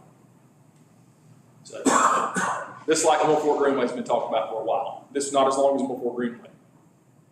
This has to happen. If it doesn't, we've let them know we've got to go in right here and we've got to reestablish this bank. And we'll have to do so with our typical measures like you saw in Possum Hollow. A lot of rock, a lot of ability there. They don't want that. We understand that. They also understand if we were to rebuild this water plant today, it's $120 million. We can't do that. We got to keep the water plant. All right, questions? I said 10:30, it's 10:31. That's pretty damn good so far is what I'm going to say, right? Right on target within that. Anything else? Yeah, that's what I'm saying. Anything else, questions on projects or updates on anything that we haven't talked about? Well, the next segment is Tasha's going to come up. We probably want to take a break because she's got a lot of numbers to talk about. And then I've got even more numbers to talk about even after she's talked about numbers. So we're trying to get out of the way. We're just going to get it all out there. We're going to put all of the numbers out there. Yes, Doug? Are we on pave all of Maple? Yes. So part of the Main Street paving is going to be Maple Street and the section of 221 out to Green Street as well. Now, that being said, in the contract with Iron Mountain is they will put back a binder on Maple Street just as soon as the weather allows them to get asphalt, put it back up there. So Maple Street's not going to wait on the pavement. They're going to put a binder back. Same with 221. We won't leave anything unpaved. The only reason it's unpaved right now is because of the weather, but it's going to be paved back as soon as they get it up here and get it done. 15 minutes? That's up to you. 15 minutes, guys, gals. Oh.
come back in from our break, and year in review is complete. Any questions you have, feel free to ask them moving forward. We're kind of getting into setting up the stage of where we are financially. We'll start a little bit different with giving an audit update, and I'll tell you why in a minute. Even though we had the audit firm come last month or this month, earlier this month, and give us an update on where we were at June 30th. We've always typically, and we'll do it again, do a mid-year update where we are, revenues and expenditures. This year, just as important, if not more important than ever before, where we are with sales tax and where we are with TDA and some of the things, our typical metrics of determining maybe how the year's looking so far, property taxes, et cetera. And then we'll talk about fund balance, where we are fund balance this year, where we think we're moving with fund balance, and then debt. And that'll kind of set the stage for everything we talk about this afternoon and tomorrow. We've got some pretty cool, I think, in a nerdy way, some interactive ways of seeing capacity when things roll off, when things roll on. So we'll talk about that. But Tasha's going to come up and talk about audit and mid-year, and then we'll get into fund balance and debt. The reason for the audit, I'll just start by saying our audit firm came at the 1st of January and was a little long-winded with some of the details. We want to just emphasize some of the really main points that we wanted to emphasize, and then have a chance to explain a couple things like the water sewer fund cash and why it was the way it was. So again, Tasha, if she will, come on up and walk us through some of these things, and we can kind of elaborate a little bit more to help set the stage for where we are financially.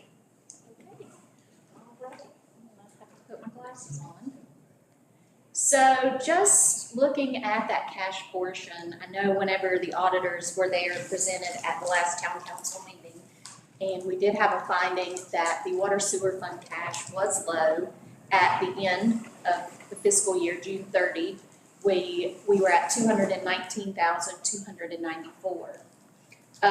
And so I think Shane touched on this that night, but due to our, as he said, largest project that the town has ever had, the Main Street Water Sewer Project, we were waiting on $2.7 million from the state to reimburse the town.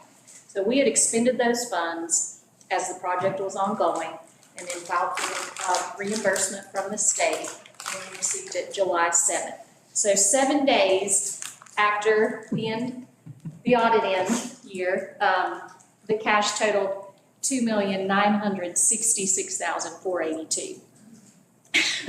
So above where we were the previous year and above where we have been any prior year in looking back.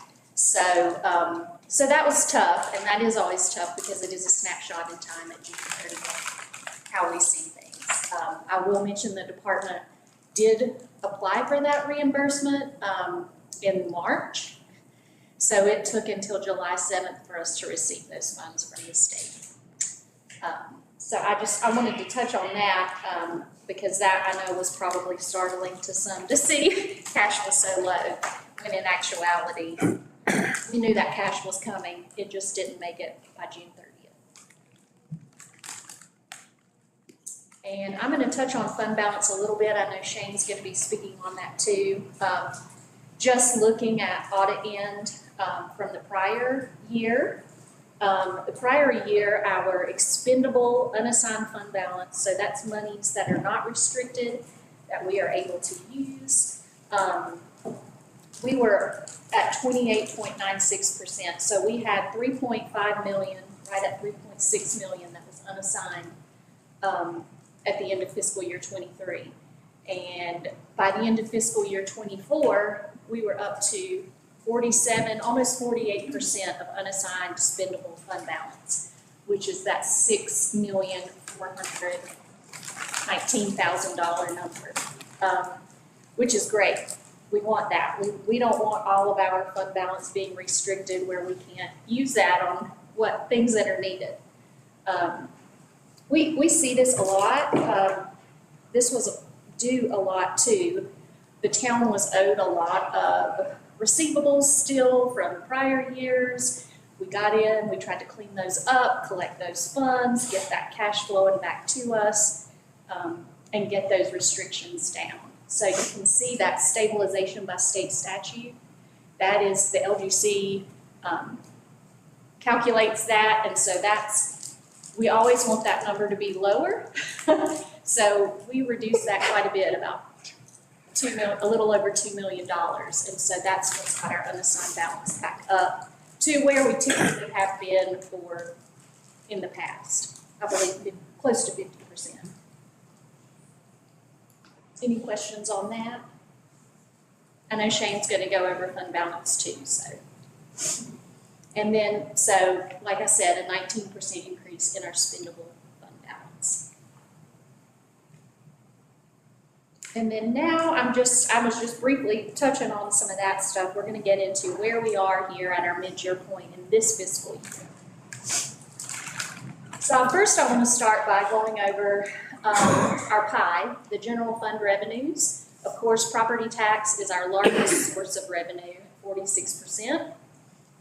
We've got sales tax, occupancy tax, and other revenues that are pretty even in our pie. We're very diversified compared to other towns. Our tourism creates a lot of that diversity. TDA, occupancy tax, sales tax, all driven by tourism. And that's a good problem to have. A lot of areas are solely reliant upon that property tax. So that is very helpful to us. So looking at property tax collections at the mid-year in this fiscal year, we are up. As of mid-January, we've collected the $6.4 million, and that is 96% of our budgeted property tax revenue at this point. We are up about 1% over last year compared to this time of the year. Overall, property tax base did increase slightly, 1.7% over the prior year. We expect this. It's not a reval year. We're not going to see large growth in that. And then we closed, just touching back on audit, last fiscal year, we closed property tax collections with a 99.36% collection rate. So that left us with only $40,000 roughly left uncollected from last year's property tax. So that's really good. Really, really good. And then of course this year our total budgeted, oh, I'm sorry, yes. I'm sorry to interrupt. The 1.7% increase, since it's not a reval, is that new properties, improvements? Yeah, we'll talk about it a little more. Historically, 2% is what you put down. Non-reval years, 2%, almost like clockwork. So 1.7 is a little bit less than that, but and Kevin's got an update, I think, to give you. This year we're closing out right now is the largest we've ever had with new property permitted property coming on. So yeah, 1.7. That's typical for us. Thank you, Tony. And on non-collectibles, on going back on what you put out before and how much we have we come up with a way of solving that, or? Yeah, Hillary can talk a little bit about it. We've got a changeover at the county level in their tax department that's going to help us tremendously because we try to partner with them to collect as much as we can. They are the lead agency in evaluating and billing, but Hillary, I think, could speak to her, I think, excitement with the new changeover there and willingness to work with us. If we need to, though, we'll do what we need to do on our own. We've always tried to work with them very closely to let them be the lead agency. Because if they owe us, they owe them 99% of the time. They're not paying either one of us. But we've got a meeting, we'll try to get a meeting coming up soon with the new property tax assessor at the county level to talk through some of those logistics. And there are various collection methods. I know Hillary does send accounts through the state, the debt set-off collection, where it then would garnish income tax refunds and things like that and immediately send them to us for any old uncollected debt. Yeah, I would say we are doing everything that we can do legally. Assistance and willingness from the county would help us. I mean, and I think that's here now with some of the changeover. Shane, do you know what the state average is for collection? For towns of our size, 98 and some change. Okay. We're about 1% ahead. Yeah. Okay. Which, I mean, overall, the picture the 40,000, and I think last year budgeted was a little over 6 million. So we've collected quite a bit, so that's really good. Okay, any more? Well, so while we're talking, one thing that is not impactful for us, but, here we are seeing a 1% increase over collections. Doug and I had an opportunity to go and hear some very unfortunate stories not too long ago about counties and towns that are seeing 20 and 30 and 40% declines in property tax collection. And you're talking tens of millions of dollars down, where people simply don't either have property left to pay on, taxes on, or they don't have the financial means to pay the property taxes. There's counties in West North Carolina that are currently sitting at 65% collection rates today. Unbelievable negative circumstances out there, unfortunately. And We find ourselves very fortunate. very fortunate, and to be already at 96% catastrophic event that we've experienced throughout this tax year, so property taxes seem to be very stable in town. Okay, and then next, just hopping quickly over to sales tax revenue. Just a reminder, sales tax revenue does come from the state. They distribute that 2 months in arrears, so the numbers that we have here are expected at this time.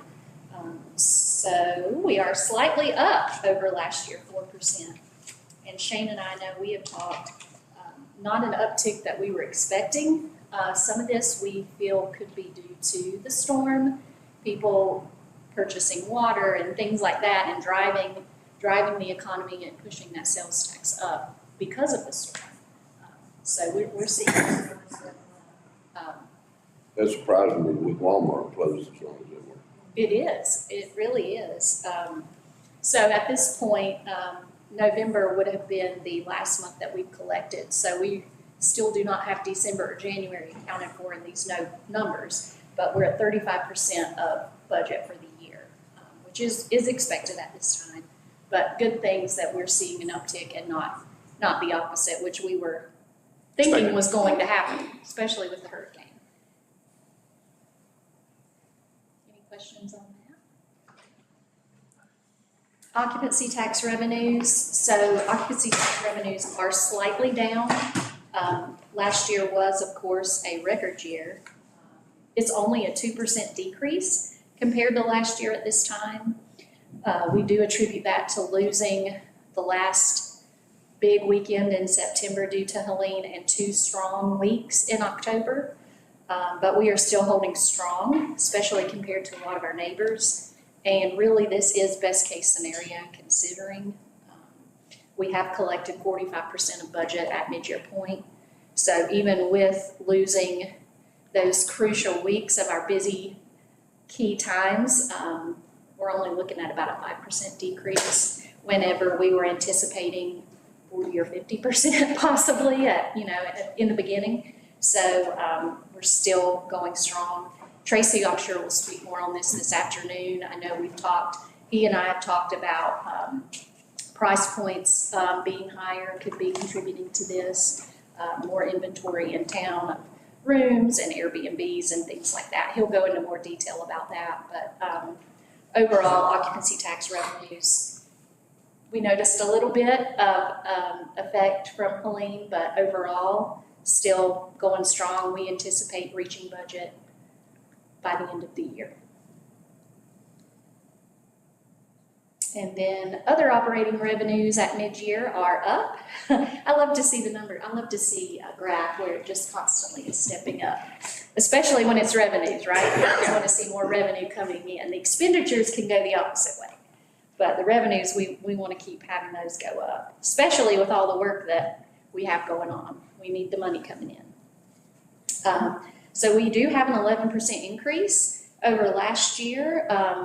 We're at 549,000. The other piece of the pie, after all the state tax, occupancy tax, property tax, we do think this increase, so we have still been seeing great interest rates, returns on our investments. As the rates are dropping now, the Fed's dropping the rates some, that will go down, but we've enjoyed having those returns here for a little while, so that is affecting that number. ABC revenues have been great, especially this first quarter. We did receive an extra disbursement from the ABC for $100,000, which was brought to you at the meeting this month, and you approved to use those funds for the Meridian barriers. That $100,000 is included in that as well. Building permits, zoning fees, as Kevin I'm sure will speak to in a bit, also continue to be up. So that all is included in that part of the pie. And then we go to overall operating revenues for the general fund at the mid-year point. We are up 3.5% increase over the previous year. We attribute this to that increase in the property tax revenue, even though it's slight, 1.7%. State collected revenues, the sales tax is up, utility franchise tax, some of those other state collected revenues are higher than they were in the previous year. We do have a slight increase in recycling revenue because we did have a fee increase on that, and that is included in the general fund. ABC disbursement, things like that, building and zoning fees, and our academy was not open at this point last year. So we do see a source of revenue coming in from the academy as well. And so all of those things all together combined are helping inch us up 3.5% over last year.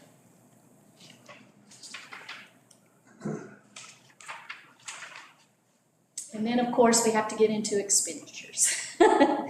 So, overall operating expenditures for the general fund are up 18% over last year, but as Shane sort of laid out, we have been busy this year. There's a lot going on.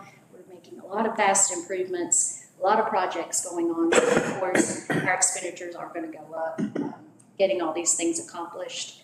And then some of that too is due to the public safety salary and benefit increases that went into effect, approved in this year's budget. Operating costs across the board are increasing. I think everyone's seeing that personally as well.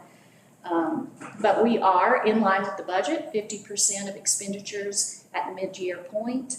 So keeping a close eye on that and making sure that we're not going to be going above budget or having any issues there. Gotcha. Does this also include the expenditure or monies spent for the hurricane? Yes. Any monies, the 70, 80,000 and then the, Yes. because we've not been reimbursed for that, of course. We have not been reimbursed yet. I will speak a little bit. I know Shane had mentioned about FEMA earlier. I don't think a day has gone by since September, probably 30th, that he or I have not spoken with someone at FEMA or emailed multiple times a day. So they are working on getting everything set up in their portal. And as soon as we get all that, I'm going to start uploading all the documentation. And hopefully the larger chunk, other than the big one that's still out there, we don't know how much it's going to be. I do hope to see all those funds in. But you'll have a separate line item on the budget, will you not, for the FEMA reimbursement? We do. Okay. Yes, so the project ordinance that you have been approving, and it's been amended at almost every meeting as we're learning more costs and things, that is being separated from the other. So whenever those funds come in, it will just reimburse that automatically. That still makes that misleading, kind of like the water sewer, because when you look at your percentage of expenditures to revenues, without getting that revenue in to cover that expenditure, throws it off. It does. But I will say, just like I provide you the monthly financials at the meetings, department heads are getting that every month. We meet monthly. If there's any areas that we see, we might have to slow down here, we've got to compensate for this to try to keep us within line. So we're definitely keeping an eye on all of that to make sure that we don't get in over our heads, but we're in good shape. We're strong, our revenues are good, our expenditures we're keeping where they need to be at the mid-year. Yes, Pete? We've seen the governor and the president make appointments of people to focus and keep focused on what's going on, will that help the overall situation? Because before there was some discussion about FEMA was not doing a very good job of taking care of people. Yet to be determined, of course. We're optimistic with any new eyes on anything that it makes it quicker. I mean, that's our goal here, is to make it quicker and less red tape for us to be able to get through. So yes, we haven't seen anything yet on our end. It may be slower to get to, but of course, anything that'll make the process faster. I mean, quite honestly, we've spent hundreds and hundreds of hours with FEMA at this point, have not received any money. So we're optimistic that anything we get moving forward will be a positive change. Okay, thank you. I don't know what else we could do differently, is what I should say, as much as we have done at this point, of getting money in here. So very optimistic. We'll get something soon. And by June 30th. Okay, and then just switching over, Doug, to the utility fund revenues. I know you mentioned utility earlier, and looking at that pie, our water charges make up the majority, and then followed by the sewer charges of our source of revenue for the utility fund. And then we have other sources of revenue that's a small piece of that pie, 10%, and that's going to be like our interest and late fees, taps, and connections. So that is what makes up our utility fund revenues. So looking at water and sewer service fees at mid-year in this fiscal year, we are up over last year, which we did expect to see because there was a slight increase in fees. And I made the comment about the audit. Another one of the things that I think the audit firm needs to do a better job of, and I think I can say it because I did it for 15 years, is that when they give you numbers on water and sewer, they include things like depreciation expense. So we'll look in a minute at the financials. There's $500,000 in depreciation expense. That number doesn't exist other than on a piece of paper. There's no expense. So when we put our assets into place, a $100,000 truck, we have to do it over an X amount of years, 5 years, for instance. So $20,000 a year gets charged to this expense line that they include when they're talking about income. Well, it's not a real expense. That's a paper on the expense. We'll talk about that in a few moments, but she made the emphasis about the water and sewer fund. We have our real numbers here that show that we're doing okay. We don't include expenditures like depreciation because that's not writing a check to anybody. We've already bought the asset. So we'll talk about that in a few moments, but that gets a little bit confusing too. I don't know if this is the place for it to address a little bit with what our neighboring town is going through with the impact fees. So if you followed the news recently, we're talking Democrat, Nick's here. The Boone is in a pretty lengthy discussion about impact fees. We don't have those. The fees that are put into place with new developments, and they're going through and reevaluating their policy and what that looks like. That is not something, we've talked about it here, but we've never put it into place. So that's something that they're currently going through. Not sure if you want to elaborate any more on it. But if you see it, we don't have those here. We've never put those in place. We've talked about it. Our development's a little bit different here than what theirs is from a quantity standpoint. We can definitely talk through Brian and Kevin.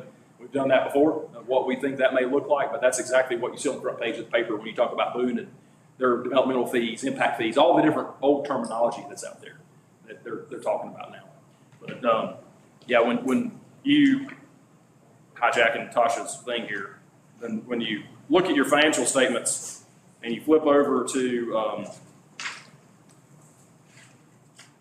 page 20, and you've got operating revenues and expenditures, and it shows down here, as you go down, operating revenues, operating income loss, negative $104,000. Right here is a depreciation number of 517. That number does not exist other than on this piece of paper. We don't write a check for depreciation. We've already bought these assets. So when she gets up, and no offense to her, and she reads numbers off of a piece of paper, it doesn't tell the full story. Whoa, that sounds like our water fund's in bad shape. Well, it's $517,000 for depreciation that does not exist outside of this piece of paper on June 30th. So that's my rant for the audit so far. Okay, so back to water and sewer service fees. December billing is also affecting this sort of mid-year point number because all of those have not been collected. They're not technically due until, I think it's the first week of February, maybe February 7th. So these percentages are actually a little bit higher once all those payments are in and collected and accounted for. So good news, we are collecting water and sewer service fees and we are within budget as expected. Overall revenues for the utility fund, we are up compared to last year, about 6%. We expected this. We did have a slight increase in water and sewer fees to offset that increase in cost to operate and to offset the cost of all of the infrastructure too that we are doing and occurring expenditures for. We are seeing an increase in water and sewer connection fees. And that's probably related to new development, things like that, so we're also seeing some revenue. We are at 48% of budget, so we want to be at 50, but that's 2%, and like I said, we don't have all of those December billing payments accounted for, so we feel that we are in line where we should be at this point in the year with our revenues. And then we're looking at overall expenditures for the utility fund at mid-year. We are up compared to last year. Of course, we're doing a lot of work, as you can see, with our infrastructure and all these studies. We're trying to improve things, so our expenditures aren't going to go up. We expect this, but we're still below budget.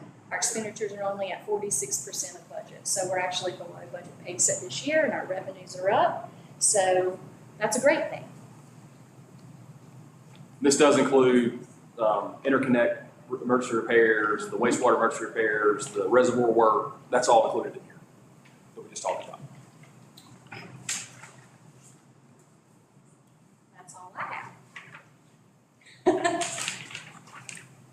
So a couple of years ago, we were looking at our usage versus our fees on water. AMI kind of threw a monkey wrench in those numbers. Do we have enough data yet with the AMI meters in place now to reevaluate that? I think this next budget process will be starting next month. We will definitely be looking at usage, and we do know that our usage is down thanks to the AMI, so it's great. We're having some conservation. We're catching the leaks, as he said earlier, and so that's just something that we're going to have to look at, I think, during the budget process. Prior to this year, our best guess was we're going to consistently use roughly the same amount of water. So there for a while, you saw that dip in the revenue. We were doing those 5%, then we changed the rate. We changed the base and some other things. So this will be the first year that we've got the whole year worth of data to be able to look back at prior data and see what our usage is. Overall, our usage is down slightly, which I think is completely contributed to the fact that we're catching leaks and all the things that are there. So that will play a factor, especially into budget. So, rates, and then we'll talk about potential debt coming up. So the usage piece of it was something we did not have before. We had it a month in arrears, and we had it from the water plant, and we had it from the billings we had. But again, that data was skewed because we may have a residential leak that was 20,000 gallons that was included in that. And we did that 5 times a month, for 12 months kind of thing. So this will be some real data for the first time. So we're excited about that for sure. A few years ago, we were running in the red. Are we looking at it consistently running in the black now? Yes. And our goal will continue to be. It's a business. The water fund is required to be run as a business enterprise fund. So the state requires you to run it in the black. That's included. Us setting rates on the water sewer fund is so different than the tax rate, right? So the tax rate flexibility. Water and sewer, the state pretty much says you need to charge what you need to charge to cover the bills. So if that's $2 a gallon or $3 a gallon, you need to charge that because that's what it takes to cover the bills that you have within that. So that's that'll be a big conversation for budget, what that looks like, depending on what we decide tomorrow and the next day too. Thanks, Sasha. Thank you. I'm gonna sit for a minute, so just to go back and show a couple things. This is the audit, and this kind of sets up the fund balance conversation. The numbers that Tasha had are down here. This is total fund balance, 8.88 million. Here's this unassigned at 6.4 million. When we talk about available or unassigned fund balance, we're talking about 6.4 million. Real quick, common sense way of knowing this number is you take total fund balance minus these things up here. And really it's minus this, that state statute. And that state statute is made up of this receivable, and this receivable. Why the state requires that? North Carolina, LGC does not let you say you've got $1 until you have $1, which is what got us in with the water fund. They wouldn't let us count it until we could have it and count it, which was on July 7th. These numbers and what Tasha pointed out in her slide, I want to just publicly say thank you for her work, because we had 4.5 million in receivables last year up here, these numbers. Now we have a little bit more than 2 million. That's real money in this bank account. This number was 5 million, a little bit less than 5 million last year. Now it's 7 million. So her work, her diligence in getting receivables collected by year end resulted in cash going up, which means this number goes up because receivables went down. Does that make sense? So that's why we are where we are. A couple of these will never, ever not be here. Due from other governments, sales tax. We always are 2 months in arrears on sales tax. Due from other funds, again, now we're talking getting into TDA and the money that's owed there to us. So some of these will always be here, but we don't want to get behind months on things. And we had gotten a little bit behind on some of those. We always collect our money. One thing about a government, other than a little bit on property taxes that Doug and I were talking about, is we collect money from the state. It just is on their timeline.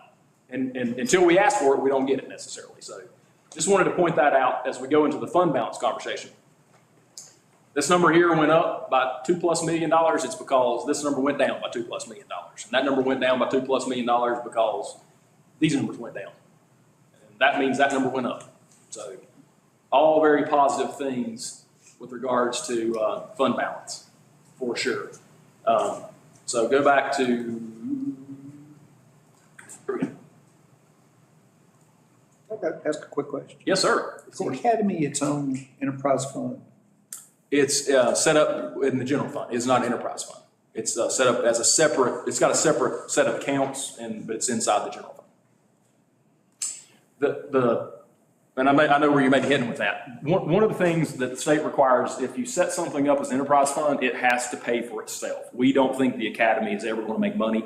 And as soon as we set something like that up, they're going to start sending us letters saying this thing's losing money. We know that. So that's why. Yeah. That's one of the things that we kind of knew going into it. So this can be a short discussion. It can be a long discussion, but we've talked about fund balance in the past. Fund balance, That was what I was just referring to. When you talk about fund balance, you'll hear people talk about fund balance in different aspects. Our total fund balance is 8.9 million. That's our real money that we have put back for the rainy day. The state says, no, it's not. You can't use that. You can only use 6.4 million of it. It's timing differences. It's all timing differences. What we talk about internally is where our cash balance is. Where's our cash flow? We know our cash flow is our roller coaster because we get a lot of taxes in September, October, November, December. Our cash goes up. We invest that cash temporarily until we start using it back down. And then we get down to our low point in cash, which is usually around July and August because we haven't gotten our taxes in. So these numbers are important, but these are snapshots. I just always want to say that, right? This number, all these numbers today are different. Tasha just told you that revenues are outpacing expenditures year to date, which means both these numbers are higher than where they were. But overall fund balance is 65% of expenditures. Total unassigned fund balance is 48%. These are rounded numbers of where they were. Again, that was in the 20s last year, so we're back up. We do have a policy. If you flip in your financial statements, which I know y'all didn't bring and I didn't take to because I thought that was crossing the line and making y'all do things that you don't want to do. We've got a fund balance policy that says we are trying to obtain 50% unassigned fund balance. Anything above that, I can bring to you all and say, hey, our fund balance is up to 60%. Can we spend some of it on one-time expenditures? We put that policy into place years ago, and it went into place when the fund balance was 10% or 12% or 15%. And Those that's- are the Hildebrand years, Set by council. and that's set by council. That's right. That is correct. So each year, I do want to make a point of making sure that we talk about this. Are we still good with the 50%? Do we want to talk about the 50%? Because that really goes into a more budget conversation within that. But it's always important to bring up, total fund balance 8.8, total assigned fund balance 6.4. Our current policy is at 50% fund balance. Here's where our peers are, and I just picked these out for audits that are complete, because not all audits are complete. Here's our 48 and 65, Beach Mountain's 55 and 67, West Jefferson's 52, and then total's 100. Emerald Isle is lower, Atlantic Beach is a little bit higher, Carolina Beach is a little bit lower. I think we're doing well, is what I was going to say. We are right there where we've tried to be. We're right there where a lot of our peers are. Neighboring towns, the bigger you get, the lower this number is because your budget. So this is based on expenditures. So our budget used to be 5 million, now it's 16 million. So half of 16 is 8, and that's where you're getting in some of these, right? Some of these numbers. So based on expenditures is our percentage. So the dollar amount's actually skewed. Our dollar amount's a lot larger than it used to be. Oh, yeah. Our Budget's a lot larger. budget's larger. So the way you look at it, the state says it's based on expenditures. 8% is 1 month. So they want you to keep at least 8% legally.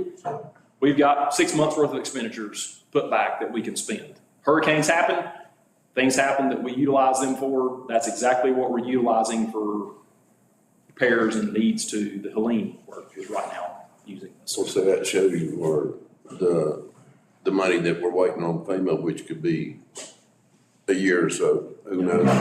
But we're having to take it out of that. If we didn't have that, we wouldn't be able to do the things we would do. Shane? Yes, ma'am. I would just mention too, Shane and I have met with S&P, looking at our credit rating. They, pretty much expected all of Western North Carolina to be downgraded due to the hurricane. And, we went through a little bit of a rigorous process with them, and they do feel that the town of Blowing Rock is stable. We do not expect to see any kind of downgrade in our credit rating, and do not expect to see any cash flow issues. Great. And this is all due to the fund balance that we have. Oh, 100%. Yeah, we all were put on this watch list instantly. I said that to y'all within the first week of the hurricane. S&P, who does and Moody's, you've got two that do the ratings. S&P jumped on it, said all West North Carolina is financially done, kind of a thing. Like, don't borrow money, don't lend them money. Then they went back and said, oh, probably too early. Let's sit down and have meetings. And they came and we met with them, and then we had phone calls, and they really wanted the audit to be done, and they wanted to talk about expenditures and what's being done. So this number being where it is kept us where we are. We're a AA plus. So that's not, I don't know how that equates to a 800 credit score, but it's a AA plus. The highest you can get is a AAA plus. Like your credit score, in order to get to a AAA, you've got to have X amount of debt. So like with your own credit score, if you don't have debt for so many years, you don't have a credit score. Eventually your credit score goes to nothing because you don't have debt. Like with us, we've got to have X amount of debt to get to a AAA status. You don't even qualify for AAA. AA plus is the highest we can get unless we want to take on more than $50 million in debt. We can't take more than $50 million on in debt. You'll see in a minute we've got $10 million in the general fund. So unless we ever get to $50 million, AAA is not even an option. We don't even define it, or we don't even qualify for it. So our rating was reassured back several weeks ago. I updated you guys on that. We're AA plus going into this year. The highest we can get. Can't get any better on that. Staff recommends not changing the policy right now. Let's get another year. Let's see how this year goes. Let's get some money back from FEMA. We go back and forth on our cash. We're currently investing idle cash into our North Carolina Capital Management Trust. It's still earning. It's a little over 5% still. Yeah, we're still getting almost 5%. So one thing that we've told y'all before during the budget we talk about is taxes come in, our cash balance goes up. We're over $10 million probably now. We invest that in short-term North Carolina Capital Management Trust. It's secured, and we earn the interest you see on that other income you had a few minutes ago. This number is back to where we want it to be, I think. We just need to be maybe careful as like Doug said, we may be a year from getting FEMA money. We may have to pay Valley View out of some of this. That concerns us internally. What's the liquidity of that unassigned? If we're investing it? Oh, instant. It's overnight, it's instantaneous. Same day. Same day. You'll hear people talk about the LGC, Local Government Commission, in a negative way. I've worked with them. I did 15 years on the audit side. They are the best thing for this state. They keep an eye on all this. They tell us we can't invest money in outside of the things they tell us we can invest in. North Carolina Capital Management Trust is a state-ran investment house. Other states, you can buy stocks and crazy investments. Our state, you can't do that. But the liquidity of it's instant. So we can move it from one day over and move it right back the same day. And Tasha does that often. She keeps an eye on that money. So our goal is to make sure that we're making as much money off our money as we can, but also making sure that we keep. What would you say an average? What's the lowest that you want to see the cash balance go to any time of the year? I don't like it below 4. So we try to keep. So right now we've got 5 or 6 probably in the Capital Management Trust earning interest at 5% a month, or 5% annual. So Shane, Yes, ma'am. this may not even be worth looking at, but West Jefferson, Mhm.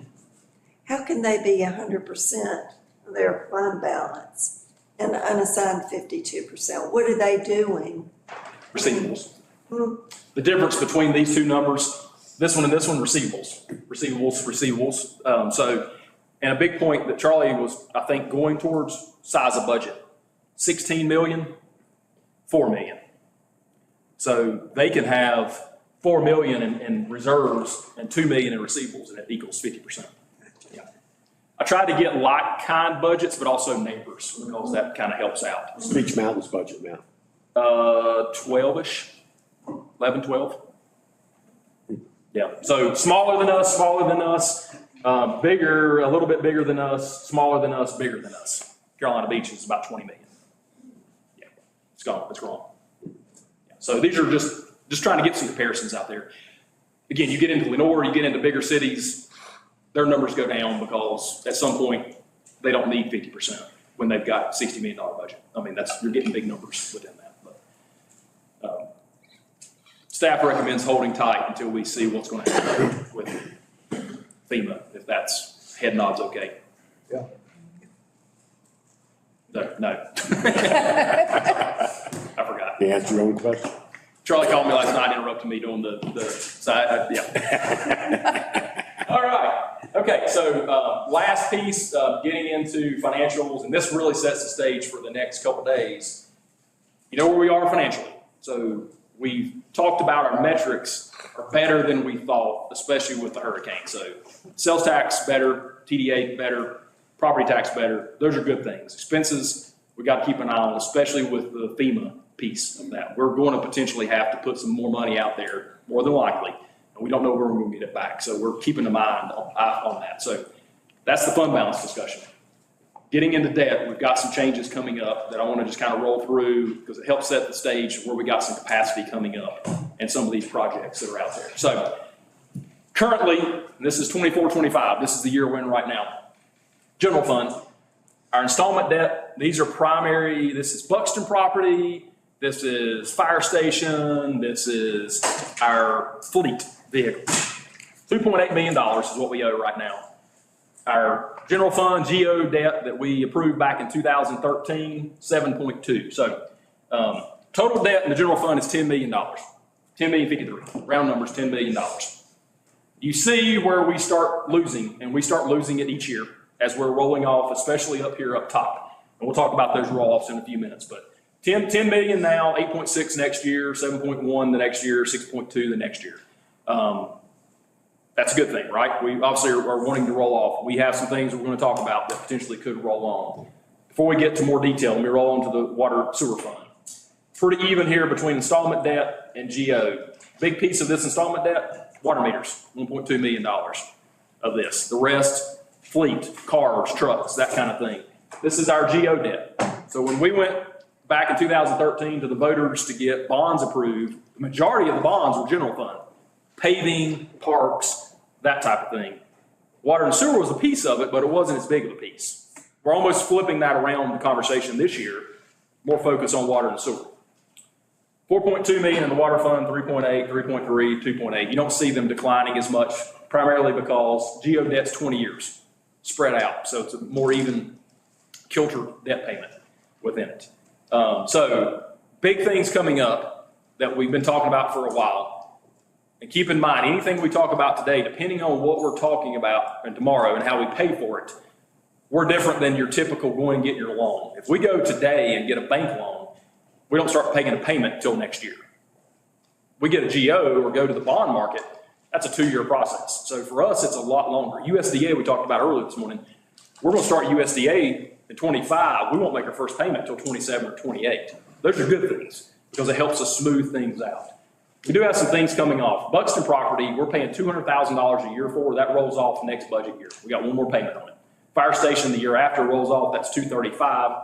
Public Works building doesn't roll off till 28, 29. But you see on the numbers that we talked about back here, the reason that some of these balances start really stair-stepping down, especially the annual payment, we'll talk about in just a moment, is because we got some stuff rolling off. Our bonds don't start rolling off till 2036. So we'll talk about, again, those are there for the long haul. We know that. Our fleet schedule, we've updated. So something that we've done this year, this is where I think, I enjoy the nerdy aspect of it, is we've put all this in, all of our plans, all of our projections that we've been talking about, and all of this is now incorporated into the overall debt package that we have here. So I'm going to flip over on this for just a second, if I can, to show you what we've worked on internally, because I got too many things. Hang tight. Here we go.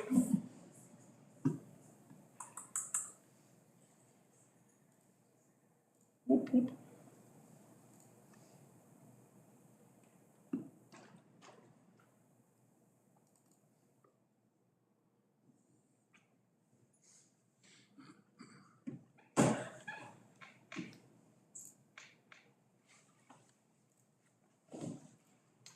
Okay, so let's go over to the general fund. All the stuff that we were just talking about, let me make this bigger, and I will rotate the screen over.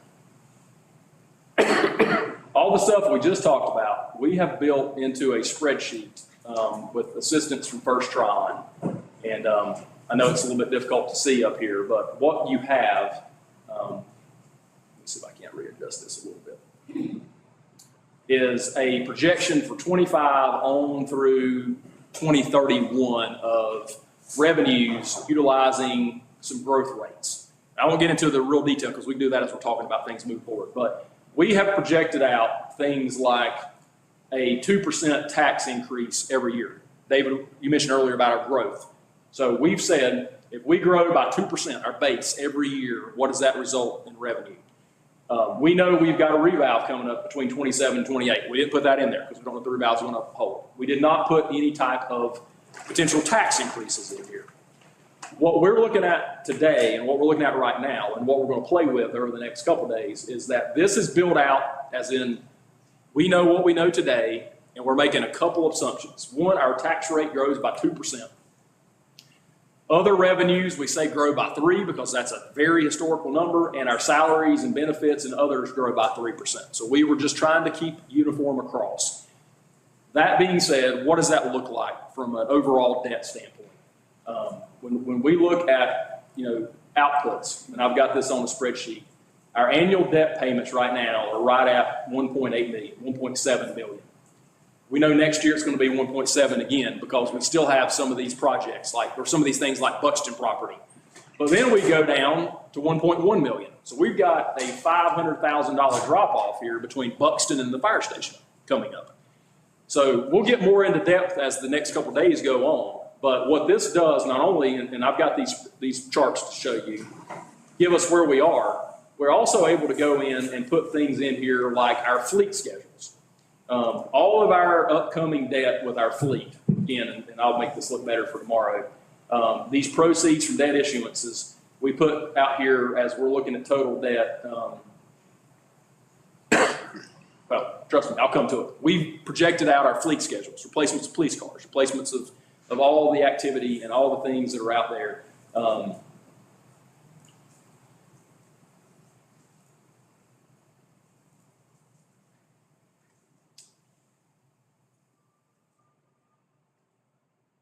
there we go.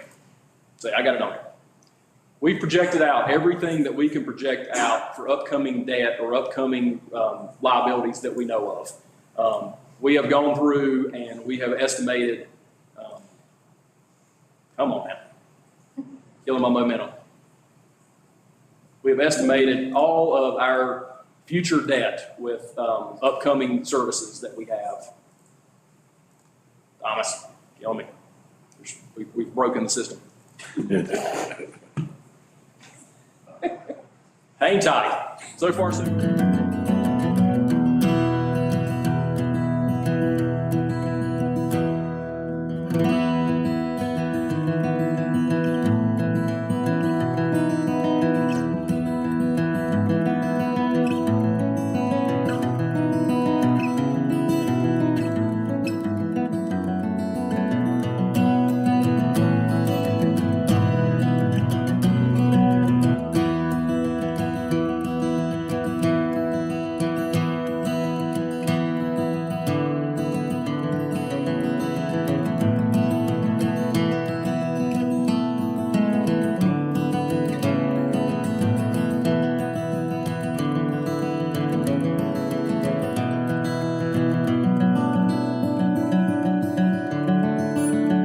So I need to just kill everything.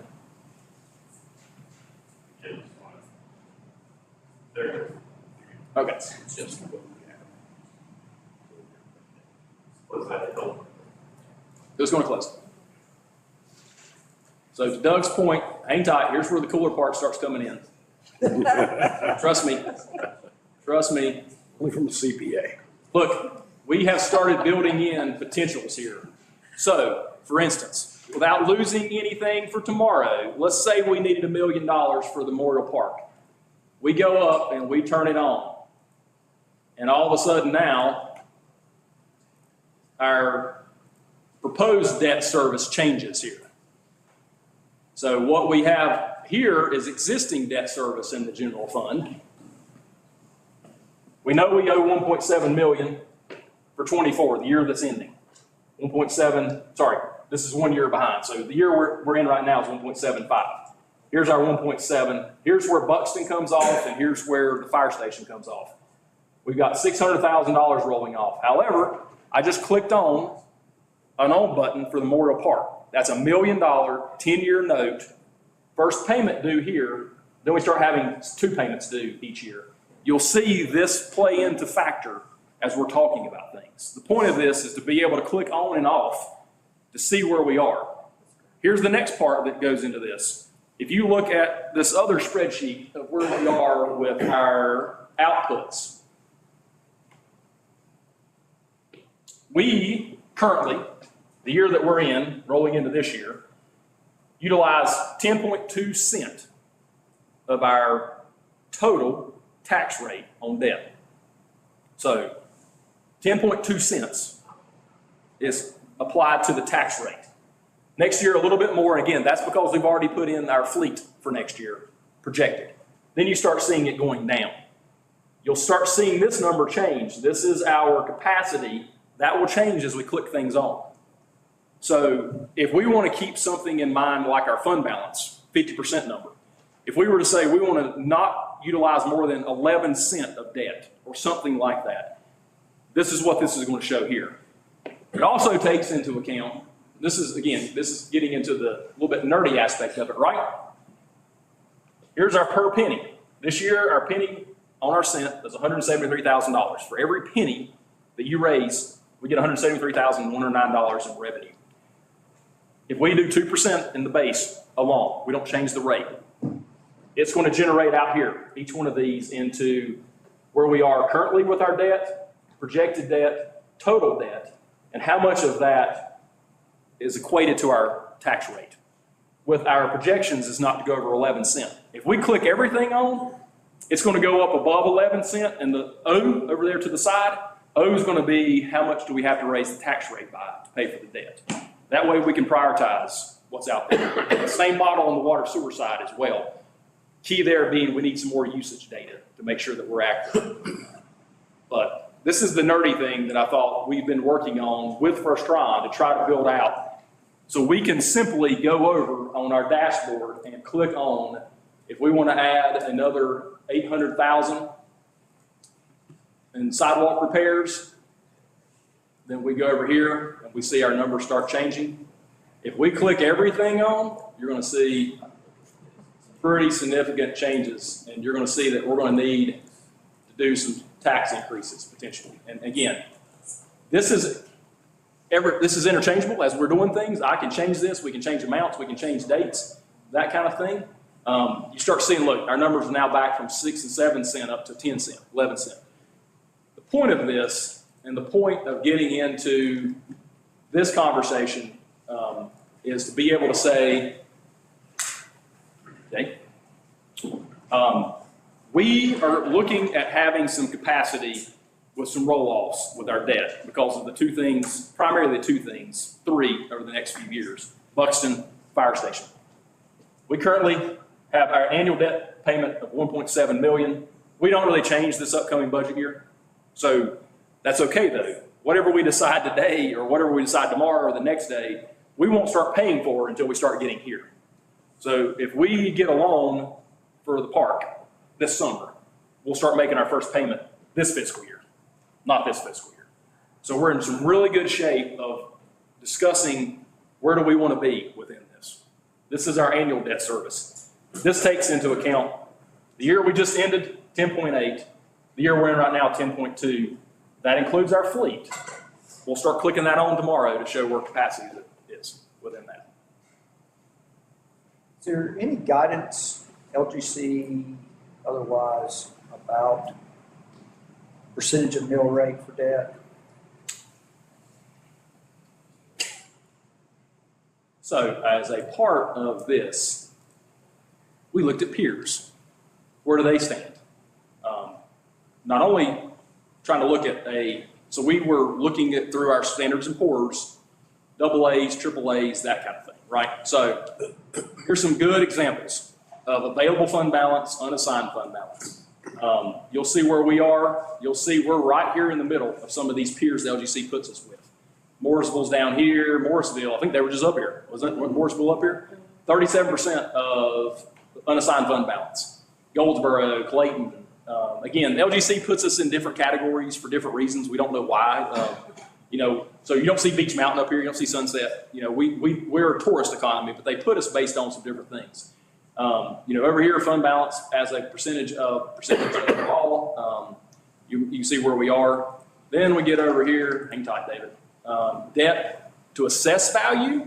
So that's how much property do we have assessed value wise and how much do we have debt. So currently we're at 0.6. Matthews is better than us.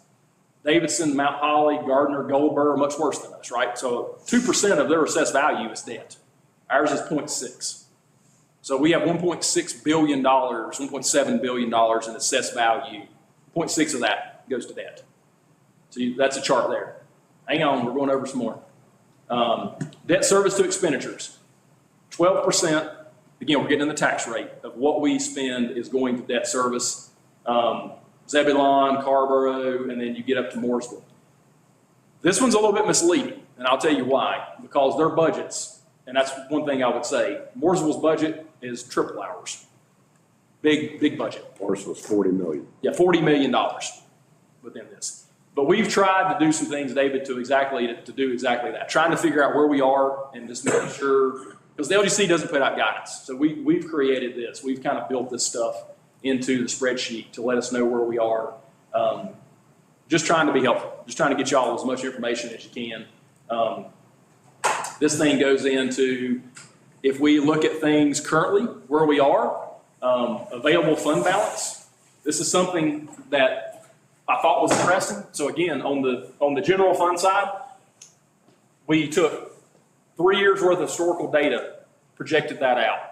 2% property tax increase, projected that out. 3% salaries increases, what things can we put out there? It's not perfect, but it's a place. If we do that, currently, again, we haven't turned on the debt that we just talked about. We're right below the 50% available fund balance. This takes into account, we start getting above it. And so as we change the dashboard, these will change within that. So you've got that aspect of it too. And if to make things worse or better, we've got the same for water and sewer as well. We'll get into that. But the point that I wanted to get into before we, go into lunch, I know we're running just a couple minutes behind, is really looking at not only,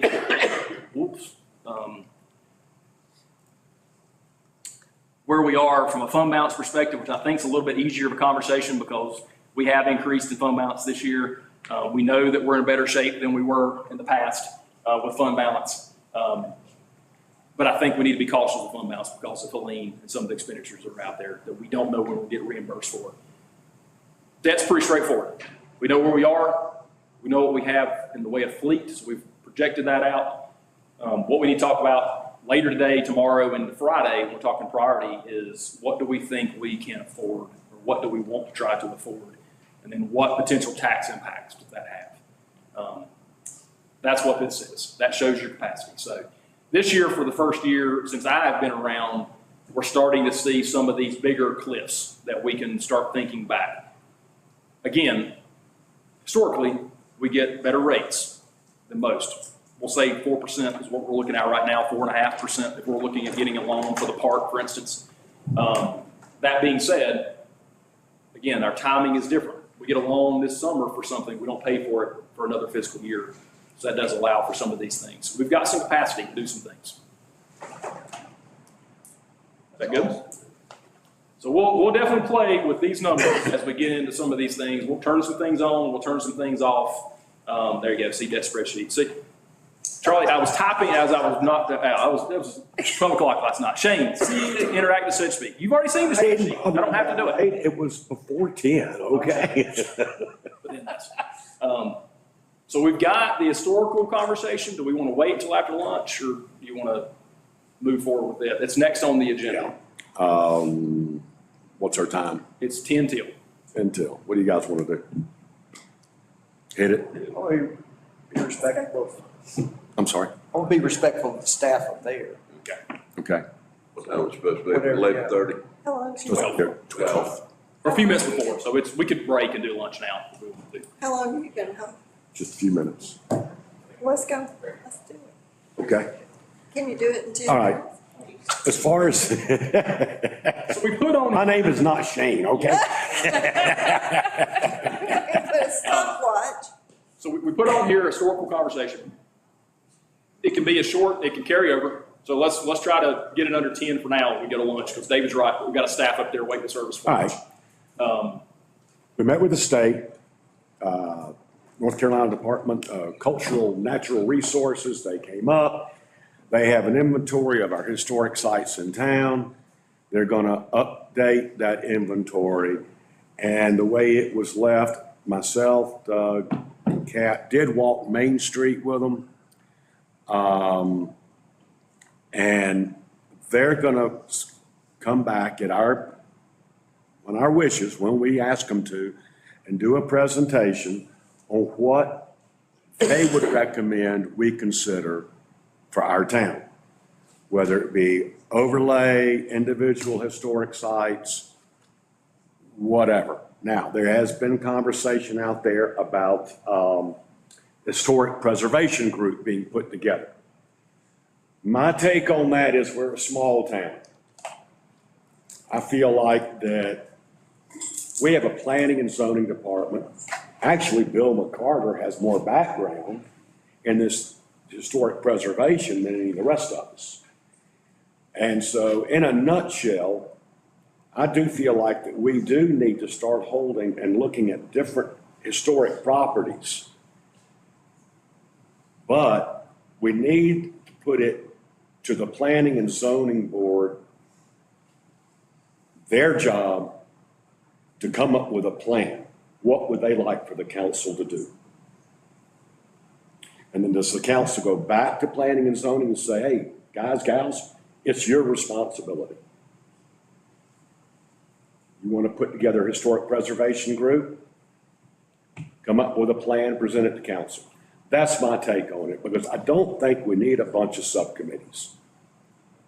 Because we keep putting subcommittees together, we're not gonna have it, everybody in town's gonna be on a subcommittee. So that's just my take on it, my thoughts.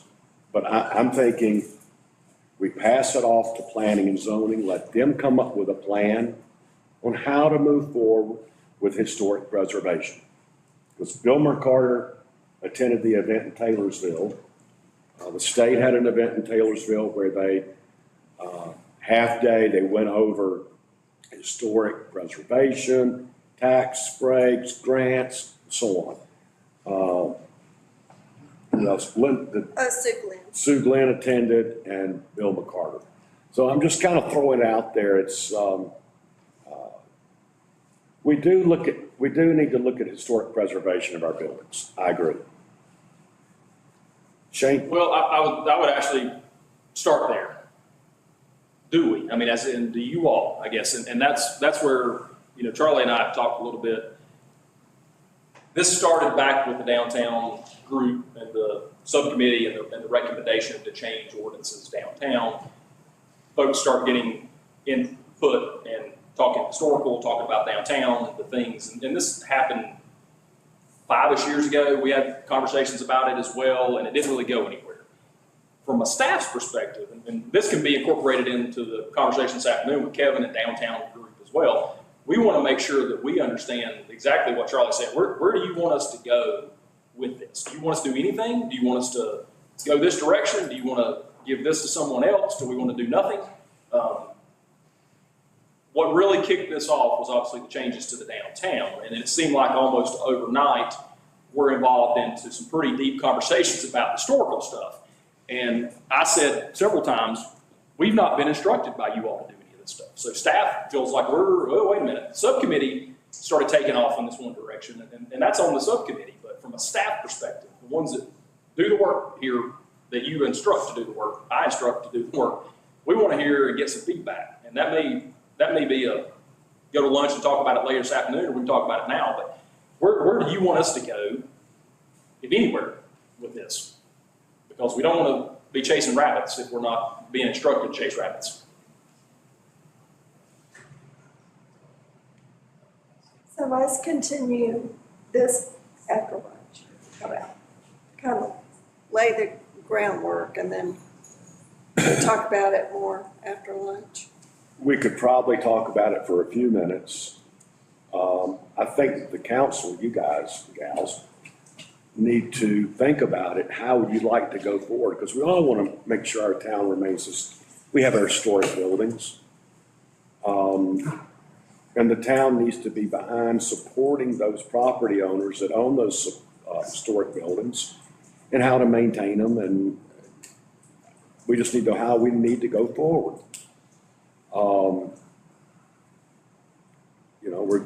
We got one of our biggest historic buildings coming up, and that's the Green Park Inn. Who knows what's going to happen? But I do think that the council needs to probably go to planning and zoning, and say, come up with a plan for us to approve, so our staff knows where to go. I would recommend that, I'll just say it, kick the can down the road a little bit. And what I mean by that is, planning board, Kevin and John are pretty busy with revisions to the land use code. And I think these two issues do overlap in some senses. I'd like to see us finish that project and then come back to look at an HPC after we have the land use code elements established. I don't want to put it to bed forever, but I think one affects the other, and I'd like to finish the task we have at hand, not overwhelm planning board and planning and zoning, and then come back and let's talk about it. If anything that could be done in the interim is establish, and I think that we have some good information, what establishing a historic preservation district or overlay looks like, the steps that involve, so that when we do come back to it, we have a clear understanding of what it is we would be asking staff to do. Because I'm ill prepared to tell you tell the staff what to do today if I had to. We all are. And I think staff is definitely ill prepared. We can go in 7 directions here. And right now, I'm like, don't go any direction until we know for sure, because we've not been given direction. But I'd like downtown subcommittee to finish its work, and then let's pick this up, because I think one will dovetail well into the other. I agree.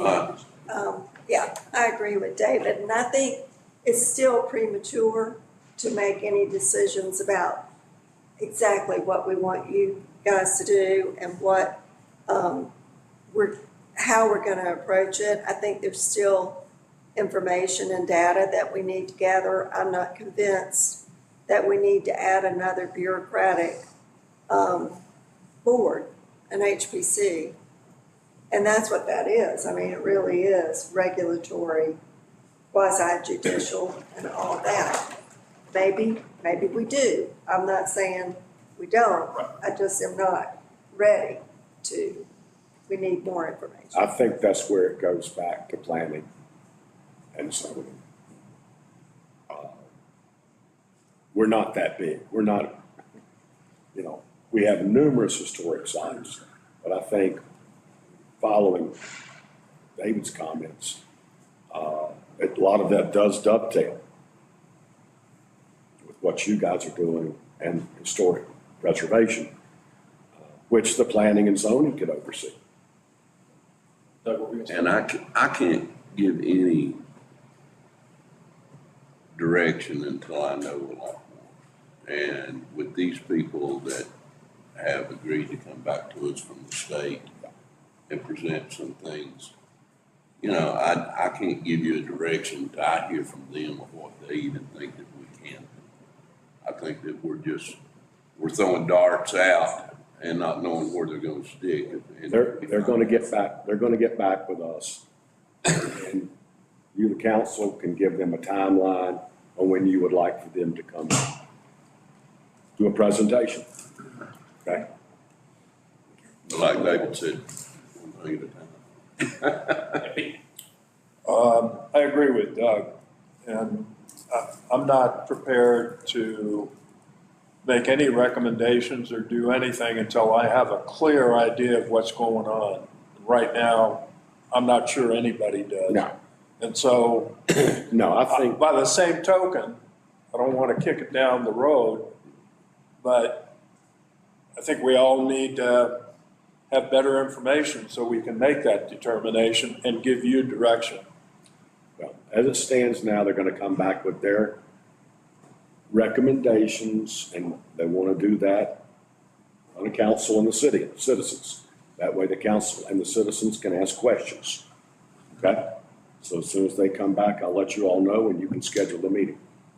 Kevin will talk this afternoon to David's point. Not only are we dealing with what we're dealing with changing the codes downtown, we've got Green Hill, we've got Shops on the Parkway, we've got some big projects coming up that are going to take precedent for getting those through the system, whether it's approved or not approved or modified or changed or whatever. There's a lot of work to be done there.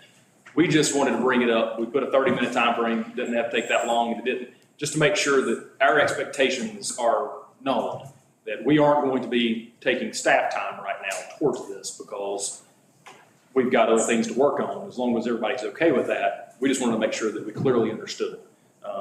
There's been a lot of emails and correspondences and things, not even from y'all, but from the outside. We just want to make sure that we're not ignoring those, but we are at the same time. And if you're not giving us instructions to do otherwise right now, because that is staff time and research and effort. Council, y'all are okay? Wait for a presentation, learn more from the state, and then you can take it from there.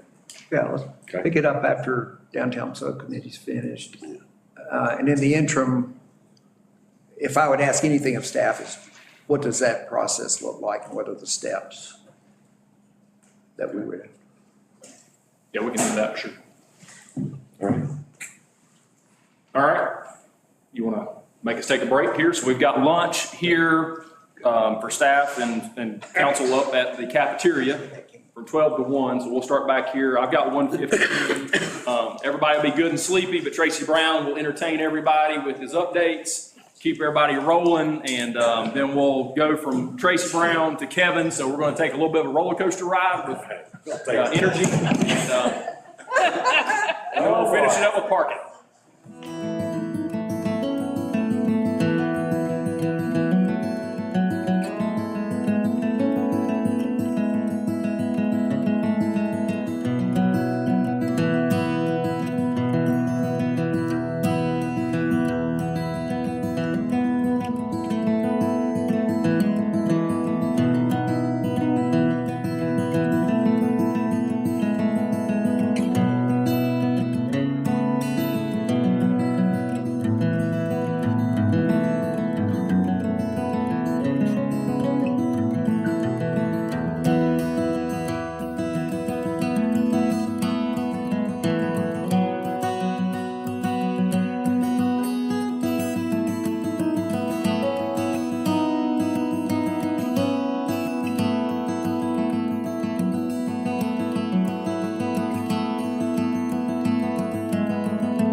back in session. Shane.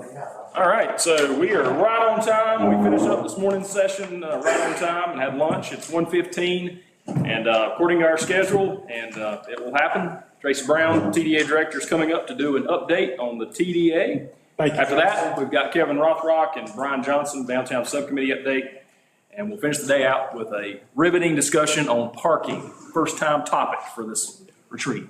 Well, you guys are gonna talk about parking? Yeah, first time. My day is done. Yeah. I don't need to do a thing. That's good to hear. So you want me to go ahead and get started, Shane? Yes, please. Thank you. Thank you all. Appreciate the opportunity. And I'll start by telling you, we've got the best skiing conditions we've had in years. And luckily, had a slow start there around Christmas, a lot of rain, it was warm. But since then, we've had plenty of good snow and lots of cold weather, and all the ski areas are enjoying a good ski season. So we're glad to see that. I gave you all a printed copy of the annual report, so I'm not going to go through that. That's just for your record, so you can look at it, or as Kat says, file 13 or whatever. But it's also on the website if you ever have questions about it. You can go there, or you can give me or Amanda a call. I'll be glad to talk to you about it. Just a quick update or overview of our collections last year, 1.87 million. That was 8% above 22-23, which at the time was the best year ever. Last year was our best occupancy tax collection year ever, at $31 million in lodging sales and over $93 million in overnight visitor spending. Again, best year on record. What's happened this year, fiscal year, since July through December?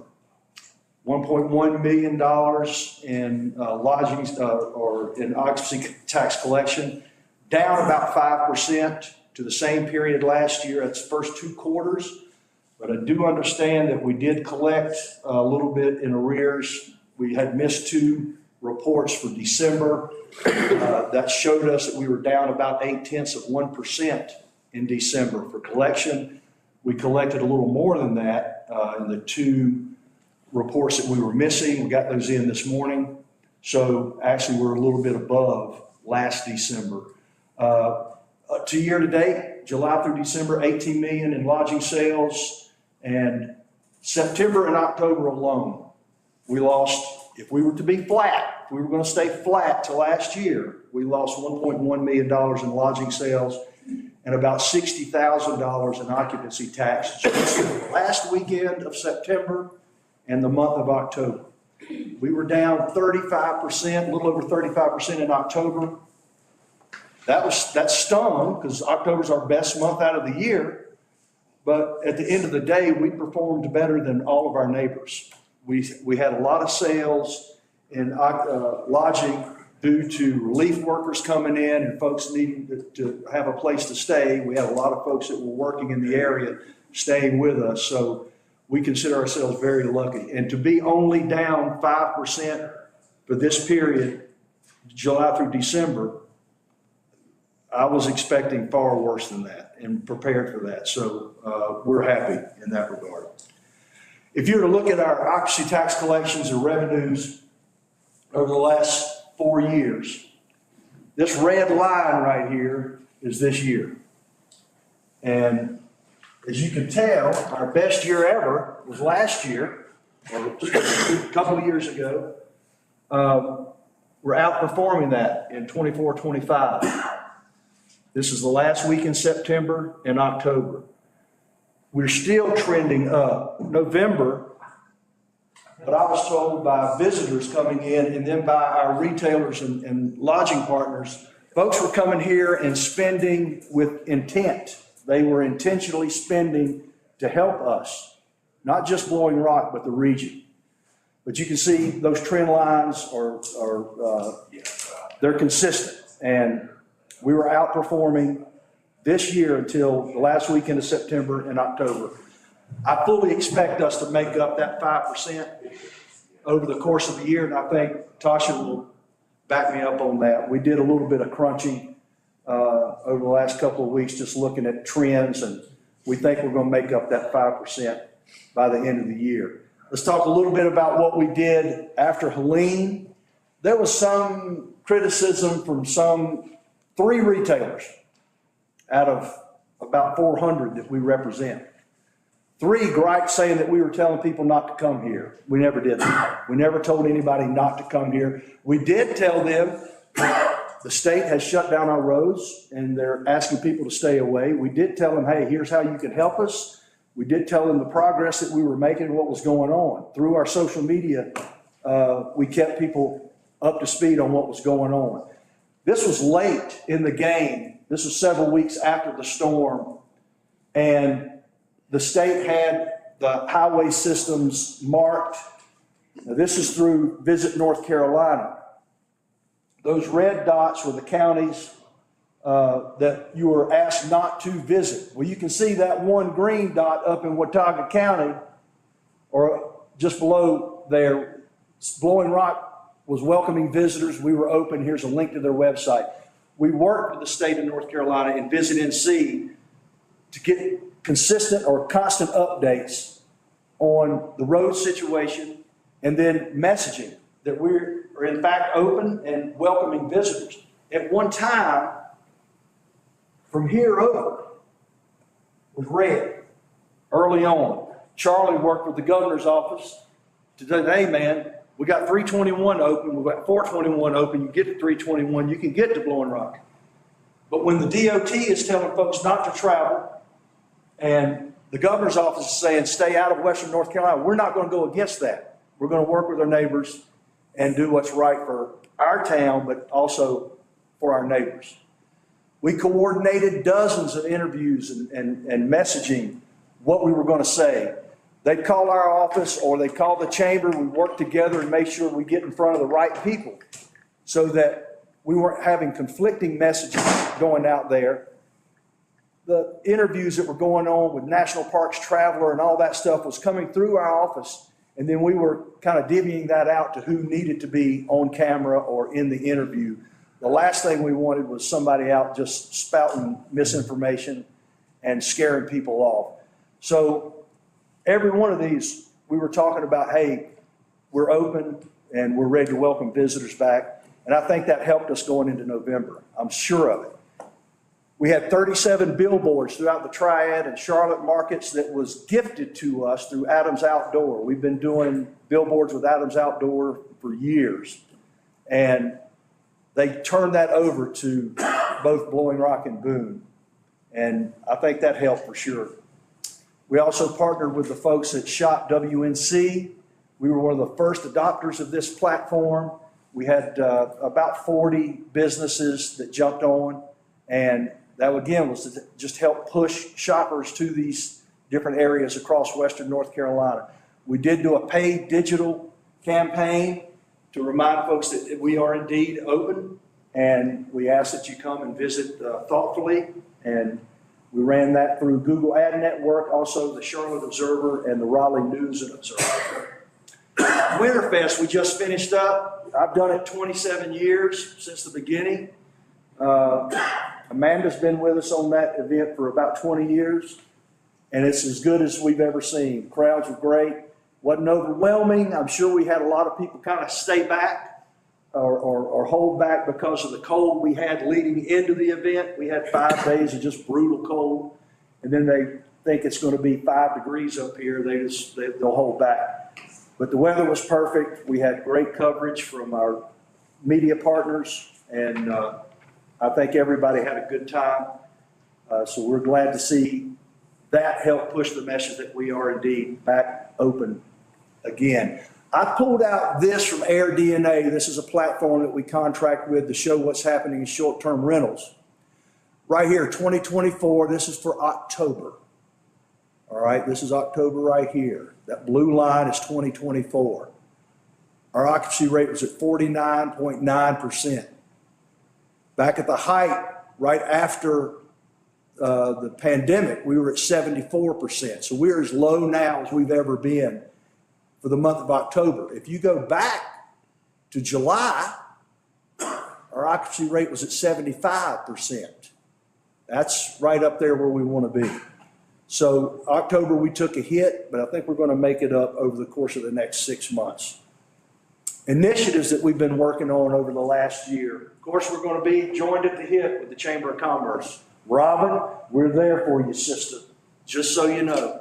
Not only do we give marketing funds to these different events, help place the marketing for that, we also contribute funds towards the front of the house for the Chamber of Commerce and the Welcome Center. We pay part of the salary on an employee there. We also pay or subsidize the employee that handles special events there. So we're happy to do that and help the chamber out at the same time. That little diorama over at Brom, of course, we help pay for that.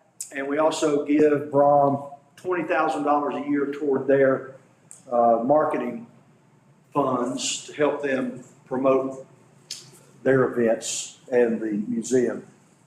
Wayfinding was one that we jumped in with both feet. We still have the funding available to do the production of this, but I think Kevin is going to probably speak to this. We've had a little hiccup in our giddy up with DOT.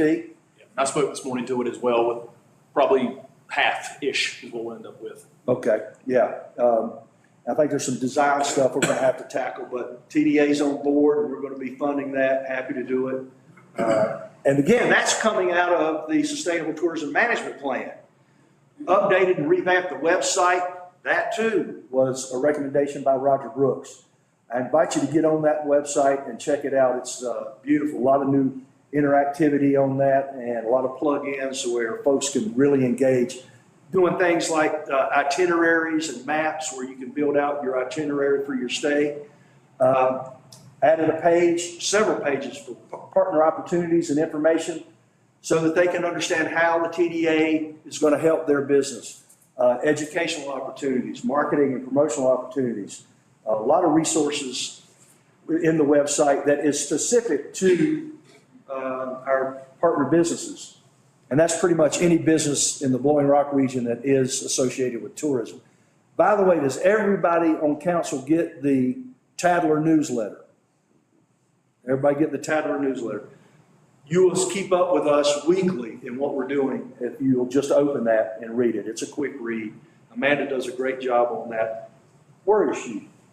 Shay, how many? 900 and so? So she's 905. So she's built 905 of those newsletters over the years. You can count on it every week, every Tuesday. Again, coming out of the Sustainable Tourism Management Plan, Brooks suggested that we redo the kiosks so that all of our maps match. Amanda was on top of that. She rebuilt the maps, the business listings. That is in our new visitor guide, so everything is coordinated, has a good streamlined look. FAM tours, familiarization. Familiarization tour for frontline employees. Again, Amanda worked hard to get these started, not only with our frontline employees, which is important. We want those kids that are running the cash register or checking you in at a hotel to know the answers to some of the most basic questions. So we take them around, visited The Rock, visited Cone Manor, visited Grandfather Mountain in Tweetsie, et cetera, et cetera, et cetera. Brom, to teach them more about the community that they're working in, so that we've got informed employees on the front line. Do the same thing with ASU hospitality students. There's their buddy Hunter Womble over at Hellbender. And what we're doing here, we've got another one coming up in the spring, I think March. We're going to be taking 2 different classes from ASU. Part of it is to teach them about our market and what we have to offer here, but also expose them to potential employers. These cats need to come out of their field of study with, they need to do their internships. They're looking for part-time jobs.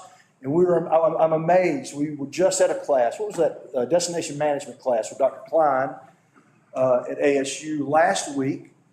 And I always do intercept surveys whenever we go on location somewhere. Who are you? Why are you here? Who, what, when, where, why, how? All those questions. And about a third of the class worked in Blowing Rock in some capacity. We've been saying for years that, oh, the ASU students don't work anymore. Bull, they do work, and they're working in our town. And I was so happy to see that. And Amanda and I both have been reached out to for internships coming up. So some of you may get a call, all right? Some of you might, hey, I got a kid over here who needs an internship. We did the Epic Road Trip this past year with the chamber. That was a lot of fun. We had members of council go. We had members of the TDA board, members of both the TDA and the chamber go on that trip. And we went north. This is actually in Wytheville, Virginia. That is Rosalie Jude. She does the CVB or TDA work in Wytheville. She's a legend in our industry. She's about 40 years in now. And she was so wonderful to us when we visited there. And in this particular point here, we're talking about streetscape. You can see the beautiful sidewalks that they have there. And she was talking about all the work that they did to revitalize their downtown. We stopped in 6 different towns like this and saw, Charlie was there, David was there, who else? Yeah, Kat was there, Melissa was there. We saw a lot of great work happening, and it's good for us to get out of our bubble and see what other towns are doing and how they fund it. In this particular case, they have a prepared food and beverage tax, and she actually makes more money selling cheeseburgers and the tax on that than she does on her occupancy tax. So she has about 3 times the budget we do because they have prepared food and meals tax. Congressional Summit on Tourism. We do this every year with Southeast Tourism Society. This is our North Carolina delegation right here. Some of you recognize Kathy Robbins from Tweetsy.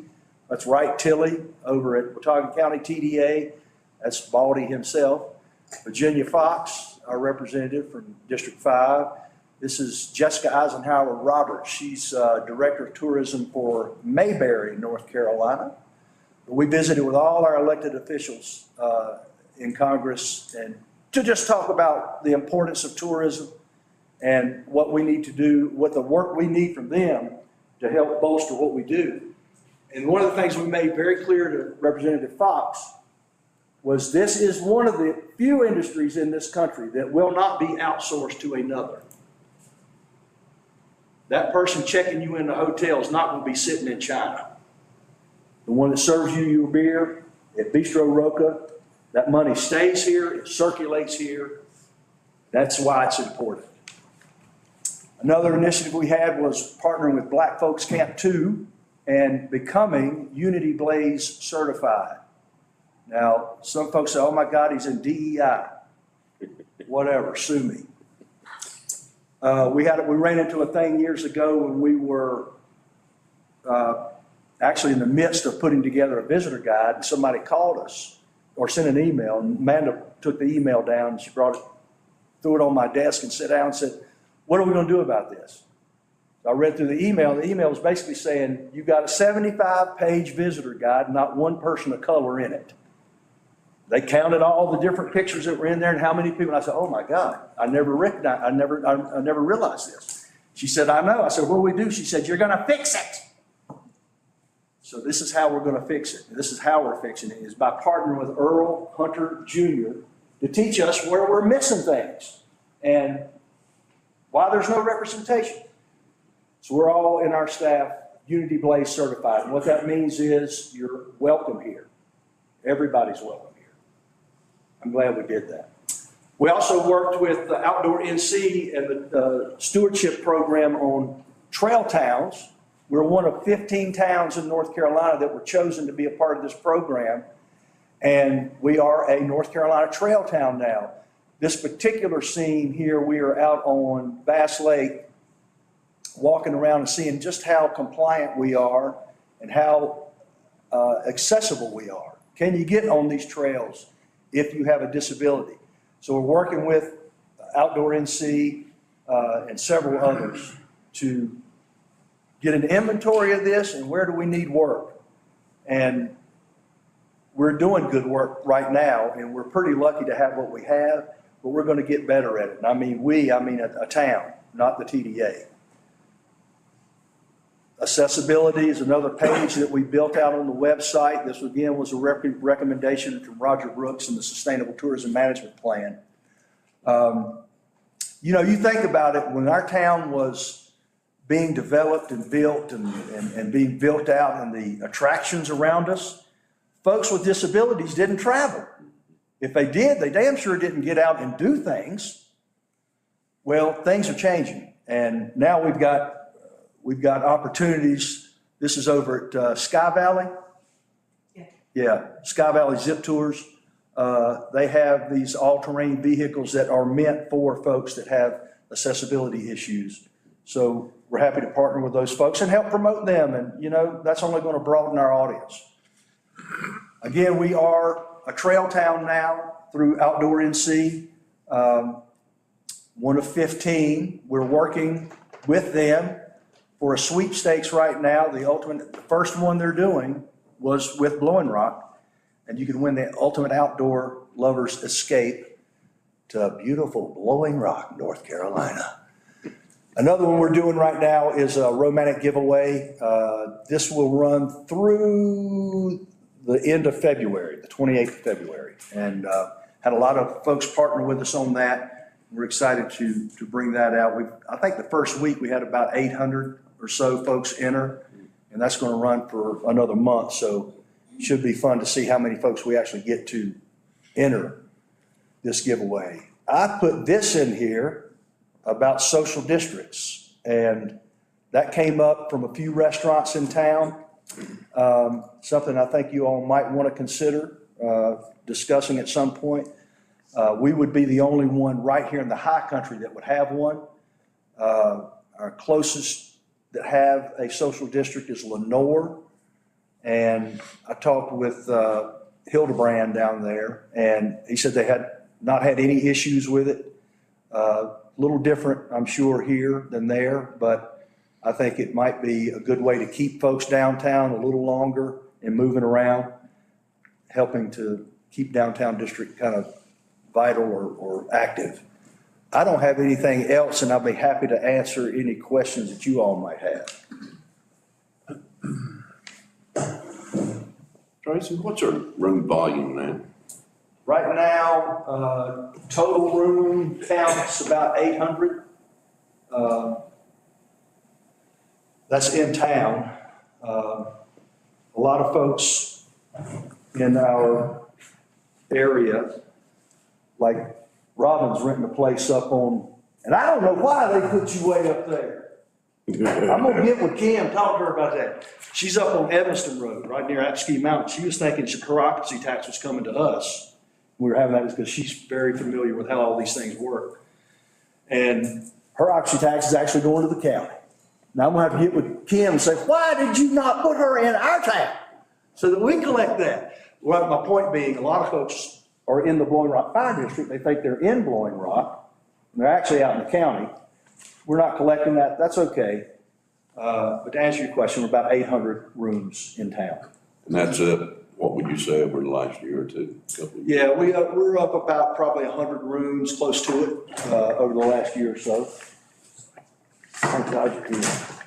I thought you'd be over. It's your turn. I hear you. Yes, sir. A couple things, Tracy. First of all, kudos to you and Amanda and others for Winterfest. You guys, top of your game. Thank you. So, and thanks, Amanda. Secondly, would you expand on your comment in your executive summary where you talk about a temporary softening in leisure travel? Yeah, well, we didn't know that storm was going to hit us. That report is for July 1, 23 through June 24. We just saw the storm hit us in late September and October. Typically speaking, traditionally, historically, when we have a national election, leisure travel slows down. And it's because, and I am certain it's going to be the case this year, folks want to step back and see what an administration is going to do, what kind of chaos is going to come out. What's the economy doing? Where's interest rates going to land? Is my credit card getting maxed out? They take a step back, catch their breath to see what's happening. That's traditionally always happened, and I fully expect that to be happening this year. Thanks. Yes, sir. Well, we talked before on where do you think we're at as far as, is it, with the taxes being up, is it because we have higher rooms now, or do you think we're still keeping up with the visitors that have been coming here before? I think our visitation's probably leveled off, and our rate has gone up. I do not see that we're getting actually more people. It's just our hotel rooms are more expensive now. Got the addition of some of these high ends like Embers, like, Manor. yeah, the Manor, the Getaway, the stuff that John Winkler's building. That's raising our rate, and I don't think that we're actually seeing more people.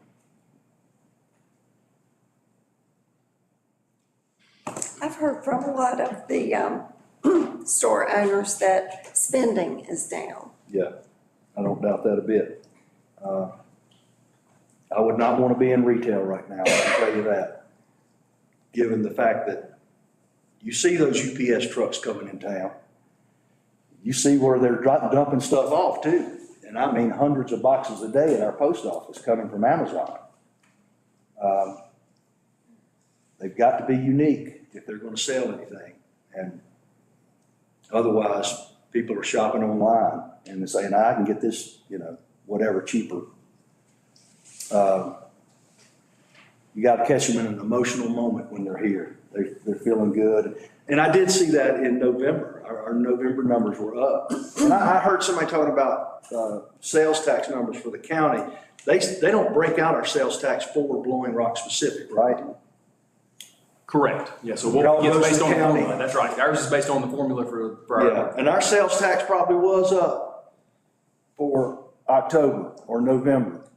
But it ain't happening in our town necessarily. It's happening on a much broader scale.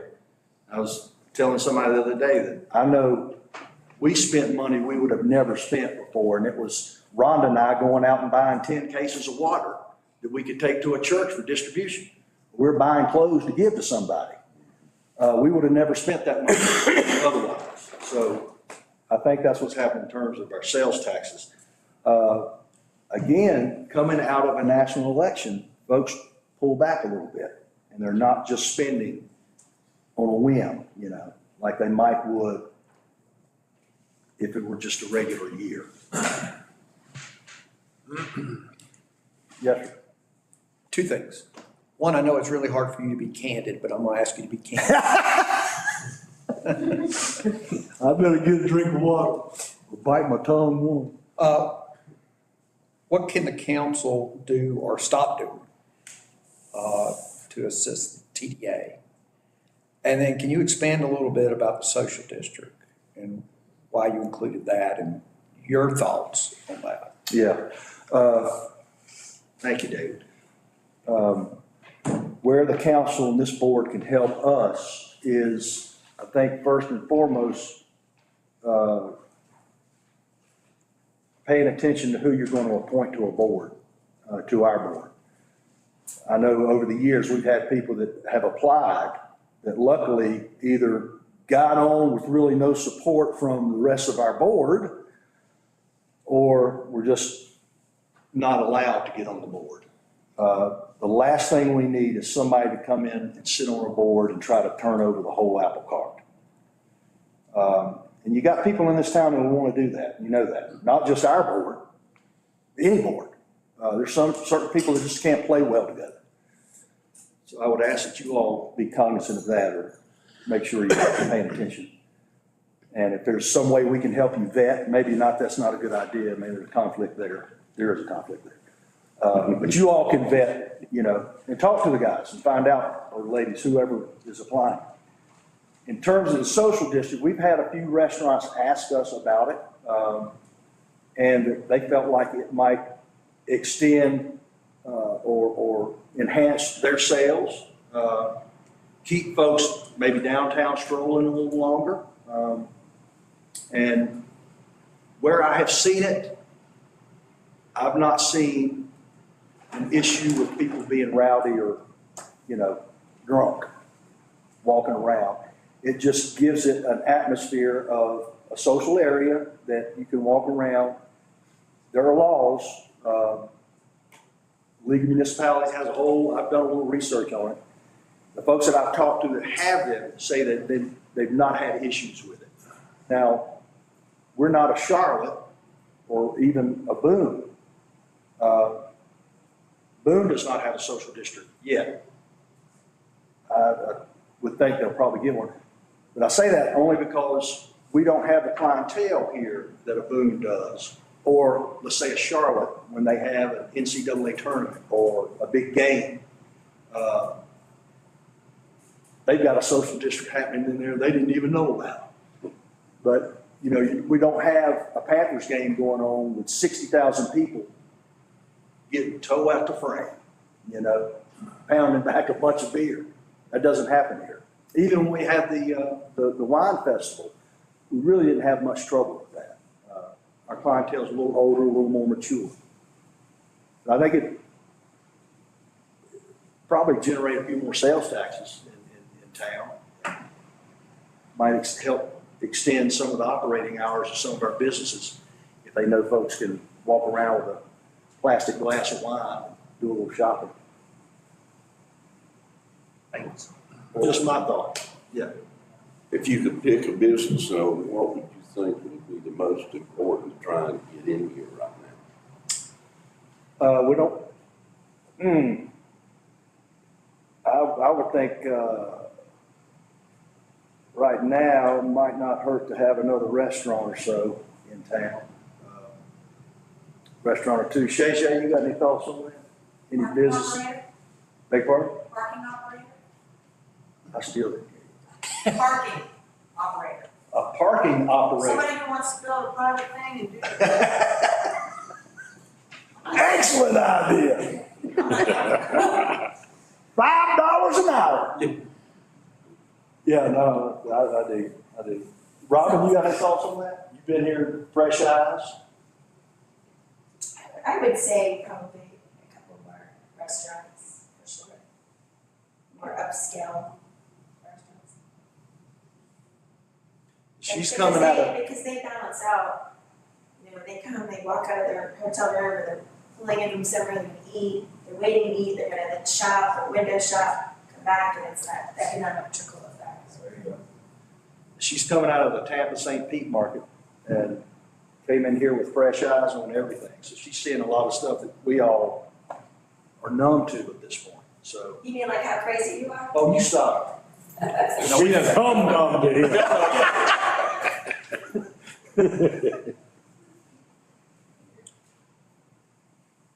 That's the only other question I would have, Tracy, since we have time. Yeah, that was fast, man. Yeah, man. What are you seeing in comparable markets or communities that they are doing that we're not doing? Social district obviously being one. Yeah. Any other trends? I know it's an ugly topic at this point, but underground utilities, when we were in like Withville, the work they had done there, their streetscape, and the parking deal, we've had that problem since the advent of the automobile. I think that a lot of folks, I mean, just that image right there, they look at that and say, my God, what a beautiful little town. It's about scale for us, a lot of it is. You go to Whitfield, they're a lot bigger than we are. And they were able to take that downtown district and really doll it up. If we had a way to really jump into more of that sustainable tourism management plan, I know a lot of folks don't want to lose any parking on Main Street, although we may have to in some areas. The idea of widening the sidewalks, particularly if you're around the rug company or over there where the old Wells Fargo was, you're like this with people because the sidewalk's not wide enough. Getting rid of that parallel parking and putting in that angled parking, something that makes it easier for people to get in and out instead of taking that time to try to, I can't park. That's always a problem. So anything that we can do to put teeth into more of that management plan, I think would help. And another thing is beyond parking, Rob and I were talking the other day about micro transit, some sort of shuttling that can, wherever that parking might be.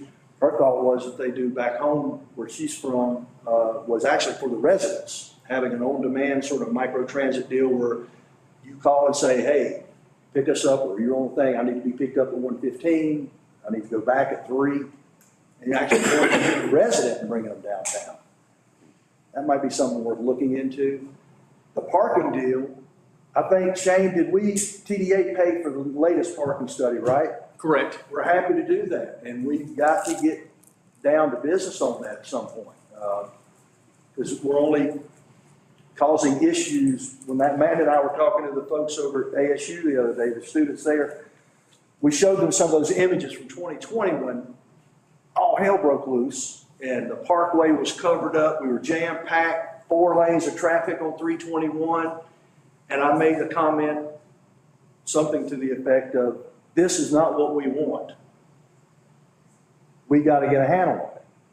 No town wants this. And the kids were looking at me kind of sideways. What do you mean? Isn't that tourism good for the economy? And blah, blah, blah, blah, blah. Yeah, but there's diminishing return. We're going to tick all those people off and they're going to go put it all over social media. We just did way more damage to ourselves. So any way that we can get a handle on trying to spread out that parking, get more of it, is going to help us. And I think that's what we saw in like Roanoke. They built beautiful parking garages that you couldn't tell were parking garages. And at the very top of it is a little hotel. So not that that can go here, but yeah, I think we're probably going to see some change with the chamber and the chamber and TDA working together to communicate with our business community, working with our visitors and what they can expect, how we can work together to push people to the places that we need them. We're going to do that, much like we saw in Galax, Virginia.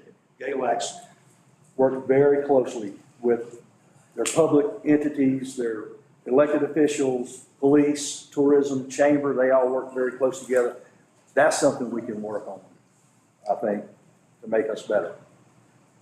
I'll tell you this, and this is mini rant here, is what I got out of the Epic Road Tour was how well each of those communities worked with their county. Yeah. And how the county put money back into that municipality to accomplish these things. Yeah. We don't have that here. Yep. That was a huge success on their part and a lot of, a major ingredient in all the things, the streetscapes, everything. Everywhere we went, there was county commissioners, town council standing beside each other. Right. And telling us about how they fix something. Yeah. Turn something around. Yeah, that's true. I agree. On that note, Matt and I work with our counterparts in Boone and Watauga County all the time. And so does the chamber. Chamber works with the Boone Chamber all the time. It's these elected folks that can't get along. Touche. Tracy, did y'all Photoshop out all the electrical lines? No. Can we? We I said, could. did you? Because I. You can see them, they're there. No, that's a faulty day. You can see them, they're there. It's a cloudy day, foggy day. Well, on David's point, I was gonna come back, the best that we've worked together in recent memory was this messaging. Hurricane. Yep. The county, the TDA, county TDA, Boone, us, chamber, everyone. All this was uniform across the area because we knew the impacts that we had were lessened compared to most, even though we had some pretty drastic impacts here. We lost life, so we knew that. But it was everyone, ASU, Yeah. everyone came to the table for a month or less. Yeah. Fantastically, worked together. Common ground, common message, everybody pulling in the same direction. That's a good point, Chad. Yeah, excellent. So, the momentum of this time, I hope can carry on with the changeover and some other things there that we can work together. I would start by saying partnership with the town, the TDA, the chamber, in this town, as small as we are, is critical. It is unlike some of these other places that Tracy mentioned. It's important everywhere, but we're small enough and focused enough that we've got to work together. Something I didn't bring up earlier, we talked about the budget.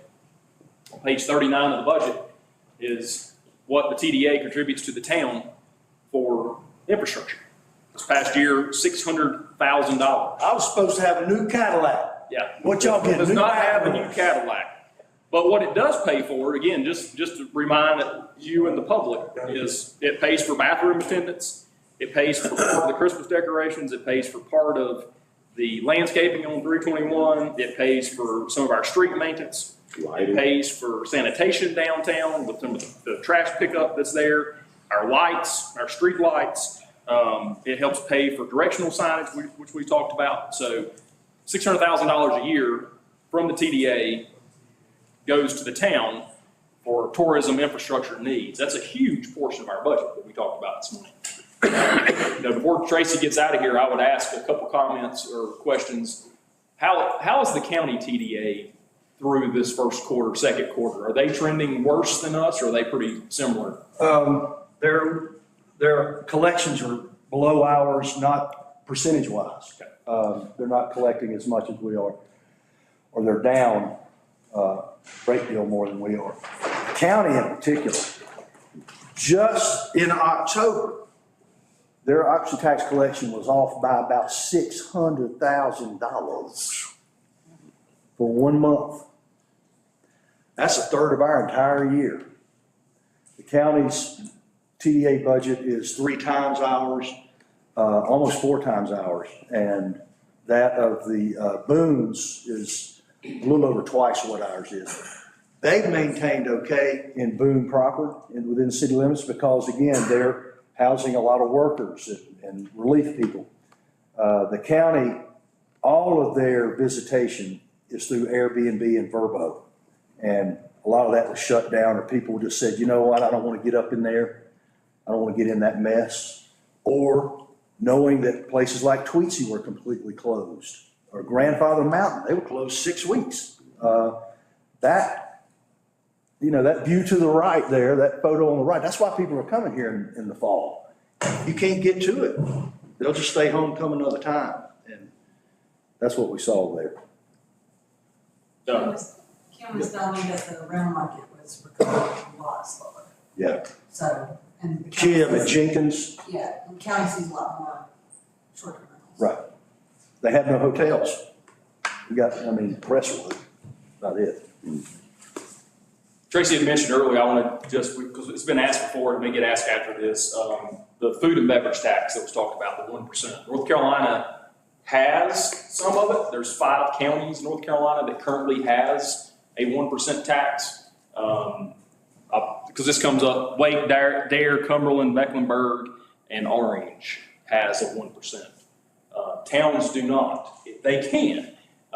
The only way that we could put something like this in place is have a local bill. It's not been done in a long time. The last one I think was maybe Mecklenburg, Charlotte that did it. But it's county. The towns can do it legally, but there's no examples of towns out there. I think Hillsborough tried at one point, but our state just hasn't had an appetite in recent years of enacting local bills for additional taxes. A couple of years back, a county, I'm trying to remember where it was now, was allowed to do a local bill if it went on the ballot, and it failed. So the 1% food and beverage tax that was talked about in Whitwell is allowed here. There's 5 counties that have it, but it's not been passed, or local bill's not been passed in a number of years. It goes back quite a few years. But it would have to be a local bill put into place by either Representative Pickett or Senator Heiss. And I'm not sure there's appetite there at the General Assembly level to put additional taxation in place. I'm not saying we couldn't talk to them about it.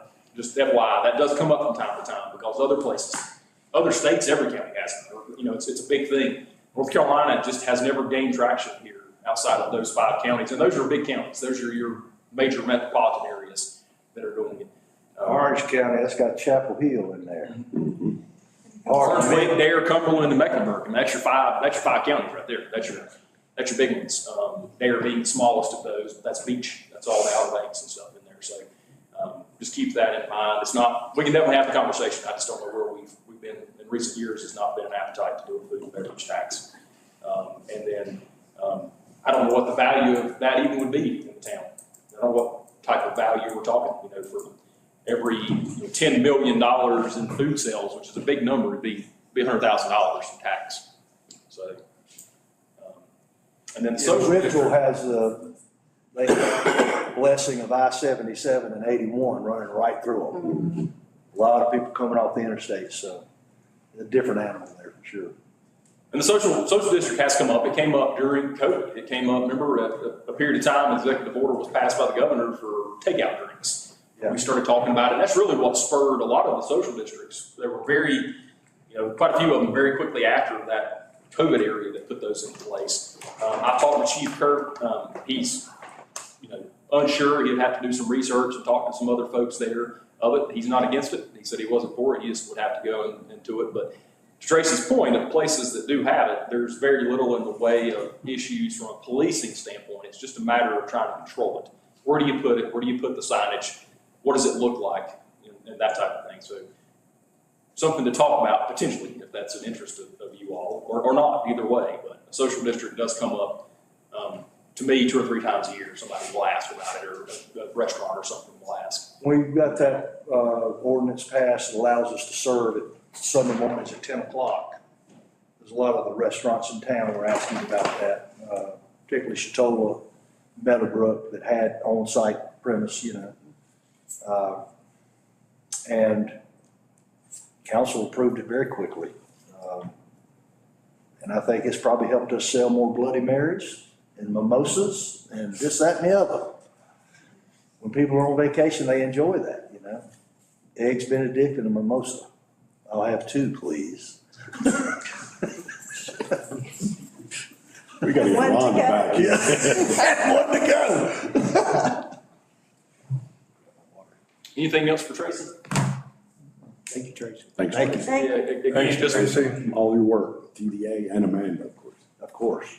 Just want to, again, emphasize the appreciation from the town to the TDA, working hand in hand, Chamber too, but this is obviously Tracy's portion of the update. Just critical in all times, critical during times like this, critical in making sure everybody's singing from the same, hymn, so to speak. And I feel like we had a good example for a while here of exactly how to do that, and it seemed to be successful. Thank you. Has been, so we're appreciative of that. And then, of course, we're appreciative of the money. We're appreciative of $1,000 that goes into the town. A lot of stuff we do, we wouldn't be able to do without having the TDA and the tourist. And we talked earlier, Tracy, Tasha did a pie chart, how diversified we are as a revenue standpoint. Our sales tax and TDA portion make up almost the equal amount of our property taxes. And so you go off the mountain into a place that isn't tourism, property taxes are 70%, ours are 46%. So there's a difference there. All important, but we're very diversified because of the tourism market. So we appreciate what you do. Got no bathrooms, and I get no Cadillac. You're welcome. We're gonna start a GoFundMe page for your county. Be safe. Okay. He does have a golf cart that does have a Cadillac emblem on it. That counts for anything. I say, we don't have golf carts at the town, so that's, all right, so. Next up, we've got, I think we put down here Kevin Rothrock. I'm not sure Brian may. Brian's gonna help. Brian's going to help to give us an update on the downtown subcommittee and next steps, along with maybe wrapping in some of this work that we talked about earlier with the projects that are coming up as well. I don't know of a time in recent memory that we've got or had several projects the size that we have coming before planning and zoning right now. So Kevin and Brian, and if you could give an update as well, Brian or Kevin, on the year-to-date. If you can give an update on the year-to-date permits and stuff. I know we had a record year as well during that time. I'm gonna set up about right here, because that seemed to work pretty good. Everybody can see, and I can see. Thank you, Corey. Okay, this is just our mission statement, what our office does. And one of the main things, we try to serve everybody with a good attitude, courtesy, professionalism, and I think we do that. We get called on it when we don't, but hopefully John had some people come up and do some work. There were some people coming into town, and they commented on how we interact with the people that come in. I think we do a good job. We have to support being the front door for the town. Just one slide on construction activity for this past year. A record, almost $42 million worth of construction activity in 2024. 17 new homes. That's the most since 2008. Now, 2008 was the economy, but it hit Blowing Rock a little bit slower. In 2008, we had 26 new homes. 2009, we had 3. So those homes were already going to be building and everything in the south. But almost double what 2023 and 2025 is going to be. There's going to be a lot of activity, a lot of things happening for construction. Pretty steady on number of building permit applications, usually in about low 300s. And so that's been pretty consistent. Any questions on this? Because I'm going to move to the very next topic. Kevin, I was going to ask if you, I was in the bathroom, sorry. But you talk about some of the sizes that we were seeing and some of the permits, some of the new homes, et cetera. I talked about how many new homes. Okay. And we are anticipating for 2025 is some more multifamily, some more residential units that are coming. As I already told you, Shops on the Parkway, they have a neighborhood meeting next week. Completely reimagined plan over there, starting with their first phase. And this, if they move forward and are allowed to move forward what they want to do, it'll be a major change to Shops on the Parkway. Some other places that are coming forward with some other residential components too. Another hotel that's talking to us again. So we anticipate a lot changing and happening in 2025. For roughly every $40 million is a penny. That's about $172,000 in tax rate. So if all this comes online next year, and it should, that's another about $72,000 in property tax revenue. Just for about every 40 million right now equals a cent. We had one home that was started 3.5 years ago. That was at the permit application, it was 7.3 million, which was the most by far. And I think it finished around 13, 14 million. So I guess they went over budget a little bit. But that will be good when that's assessed and put on the tax bill. So places like that really add to our increase our tax base. So downtown subcommittee, a little background. This has been going on for some time. Pete and David were on one of the first ones, and that's when they were on planning board. So that was in 2018. We subcommittee at that time did about 6 months worth of work to come up with some proposals for our land use code, and then it kind of hit a wall in early 2019. So we started again in 2022, and then didn't really get a lot of traction with the subcommittee at that time, and we were starting the comprehensive plan and in 2023. So we said, let's fold this into the comprehensive plan and focus on the bigger picture, and then we'll deal with downtown later.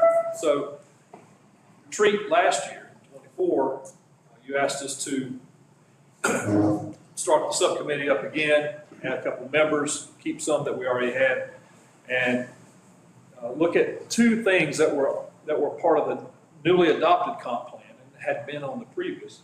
One of those was to revise zoning and architectural design regulations to differentiate between the context of East and West Main Street. And then also utilize a more illustrative approach to the implementation of design regulations for downtown. So the first part, last year we worked on for about 6, 7, 8 months. We met several times for a subcommittee. In September at the October planning board reviewed a lot of changes, some new zoning districts.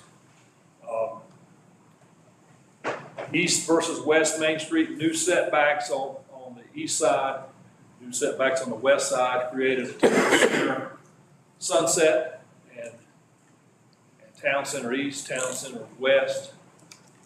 And that was adopted in November. The subcommittee wanted to tackle the appearance standards and what do we have. We all agree that our downtown is what draws people.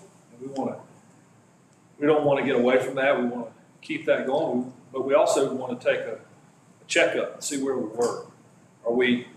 Do our standards produce the product that we want in the end, and that keeps the character that we have? And so the subcommittee decided, let's do two things. Let's have a survey, and let's also have a workshop. So the survey went out in water billing, I think 1st of January, right, Ron? We had 10 questions, 9 or 10 questions. And Doors coming up.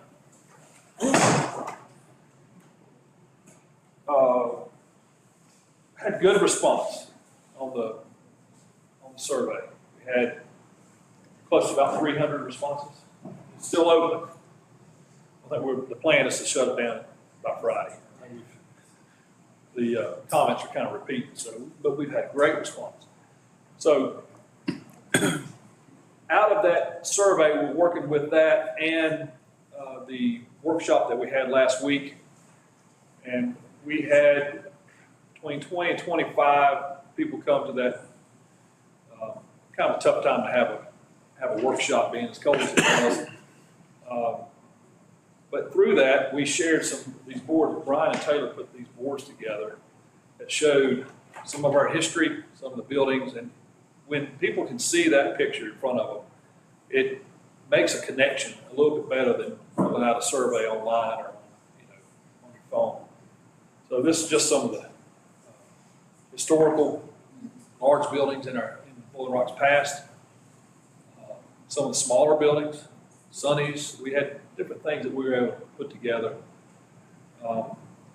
One thing you'll notice through all the buildings that were shared and what we have in downtown, there's a little bit of everything. There are some themes throughout what we have in downtown, but there's a lot of things that are a little bit different and that contribute to the overall character downtown. This next step of what we're working on for downtown deals more specifically with materials and the facades, stone, examples of brick.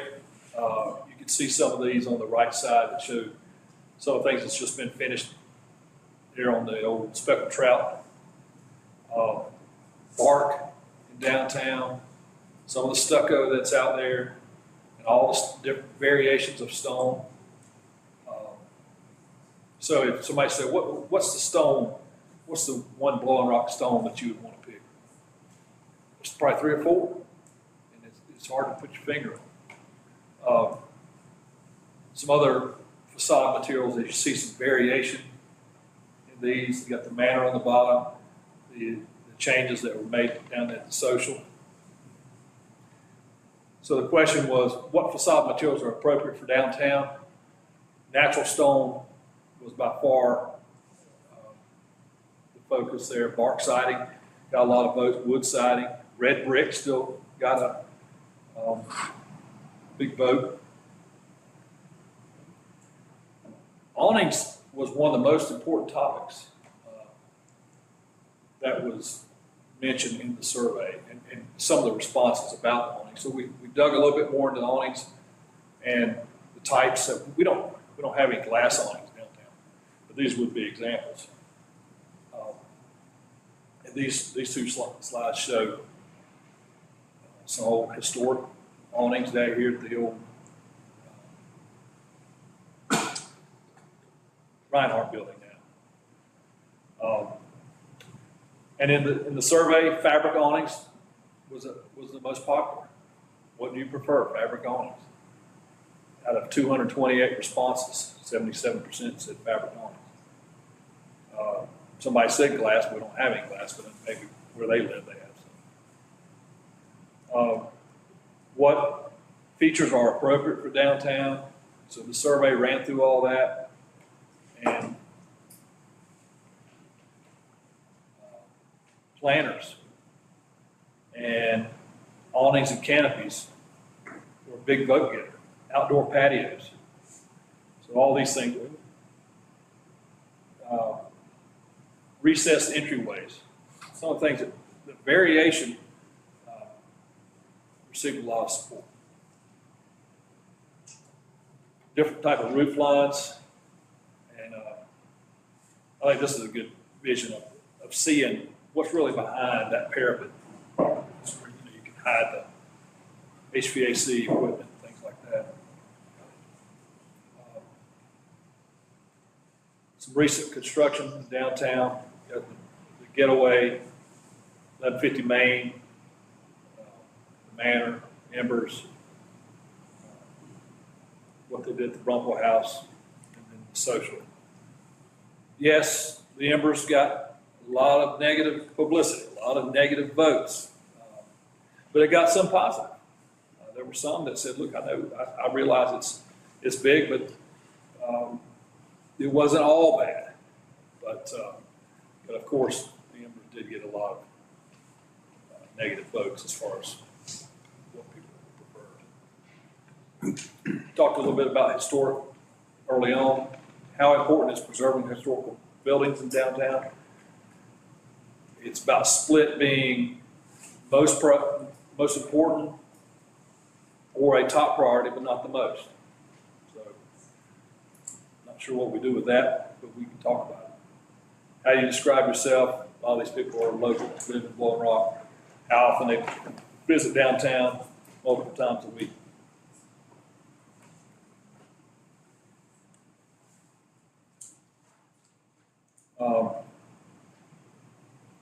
Brian, you want to talk to him about the survey and we'll get out of that? Yeah, we had over 300.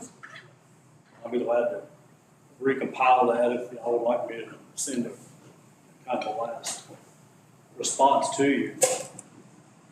Kind of interesting to see planters as one of the top features that people like. I think you take that, the windows, that's probably what people are seeing. I think that's what most important to them is planters and the homes. That's what they see. I think this gives us a good basis to make some decisions off of. Just to let you know that the committee is planning on meeting next week again, and the staff's in the process of trying to get this put together, all the comments from the workshop, get that compiled together. And I think the goal of the next meeting for the subcommittee is just to try to compile those and kind of see what we're at with them. And then we'll go from there from a parent standpoint. But I think the folks that come to the workshop, it was a different perspective than the survey. It was, hey, we were glad to be here and see these things in front of us, more of a perspective point, I guess. My take from it is, it was across the board of good buildings and bad buildings. I think it's a mixture of the variety of buildings that people like here. And I think it just give a kind of a, hey, we like what's there. I think moving forward, my take from it was we just got to be careful with moving forward with new buildings, but I think we've got good ammo here to get some good appearance standards revised and move forward here. I guess our next thoughts is, we'll compile these next subcommittee. Are we on the right track with this? And we'll keep going on with what we've got right now based on some of this. We did make one change with the original ordinance change from last year, and that was to require, if you're going to put rock on a building, then it'd be real, not cultured stone. Although we have some good cultured stone examples, but that's what the council approved in November, is that we want to do it downtown, that we want to have real rock. Here's an example of cultured stone here. And that's a good example. That this is real here Gaines Kikers. This is real. This is real, but more of maybe not as good a finish. This is the old original. This is good stone. This got some unfavorable votes here at NECO. But I think moving forward with the ordinance as well is, what we come up with is to incorporate a lot of visual illustrations like this. I think it helps people come in, just, if we know what's there and what we're expected to do, I think it's what everybody prefers. I think we would just focus on more on the illustrative type ordinance to help people out with more. Kevin, can you speak to Senate Bill 382 and anything that's been done, or what do you think coming up? Maybe explain what that entails. part of that Senate bill was that cities and Speak up a little bit, Kevin, if you would. okay. Part of that bill was that any ordinance changes that a local community enacts going back 6 months so back to June, could not make commercial properties non-conforming. And how did that relate to our ordinance? Well, we don't really know yet, but just at first glance, what it might affect is on the west side of Main Street where we adopted a 25-foot setback, which was originally 15. That may have to be changed and go back to the 15. Don't know that for sure, but it really made it difficult for communities to enact ordinances going forward. But hopefully there's a little bit of room for communities to do what they feel is right, but at first glance, the first thing is that west side. We may have to rescind that section of the And ordinance. what was the reasoning behind this? It had to be uniform on west or both sides? No, it's just wherever you create nonconformities, if you enact a new ordinance, and the Reinhardt building, it's right up on the street, and on that side of the street would make that nonconforming. Right. Greatly nonconforming with a 25-foot setback. So we may have to go back to the 15 that was already in place. Don't know that, but that's possible. Yeah, there's a lot of interpretation going on at the state level, school of government, others involved, but right now the general message is don't enact anything moving forward that further restricts current use of property, commercial property. So if you're in the process of further restricting 15 to 25 or any of that type of stuff, maybe hold off until things kind of play out. It was tapped on to the back of Senate Bill 382 in December, but it's something that we've seen. We've talked about it in here, is that there's a push there to give back or allow more property rights, so to speak. So anything that they see as being more restrictive or producing non-conforming is going to get noticed. And that's part of what this bill, I think, intends to do. Somewhat vague, or clear, depends on how they want it to be interpreted at this point. So on the east side, we went from 15 to 5. That reduced the setbacks, not impose a new restriction or make anything non-conforming.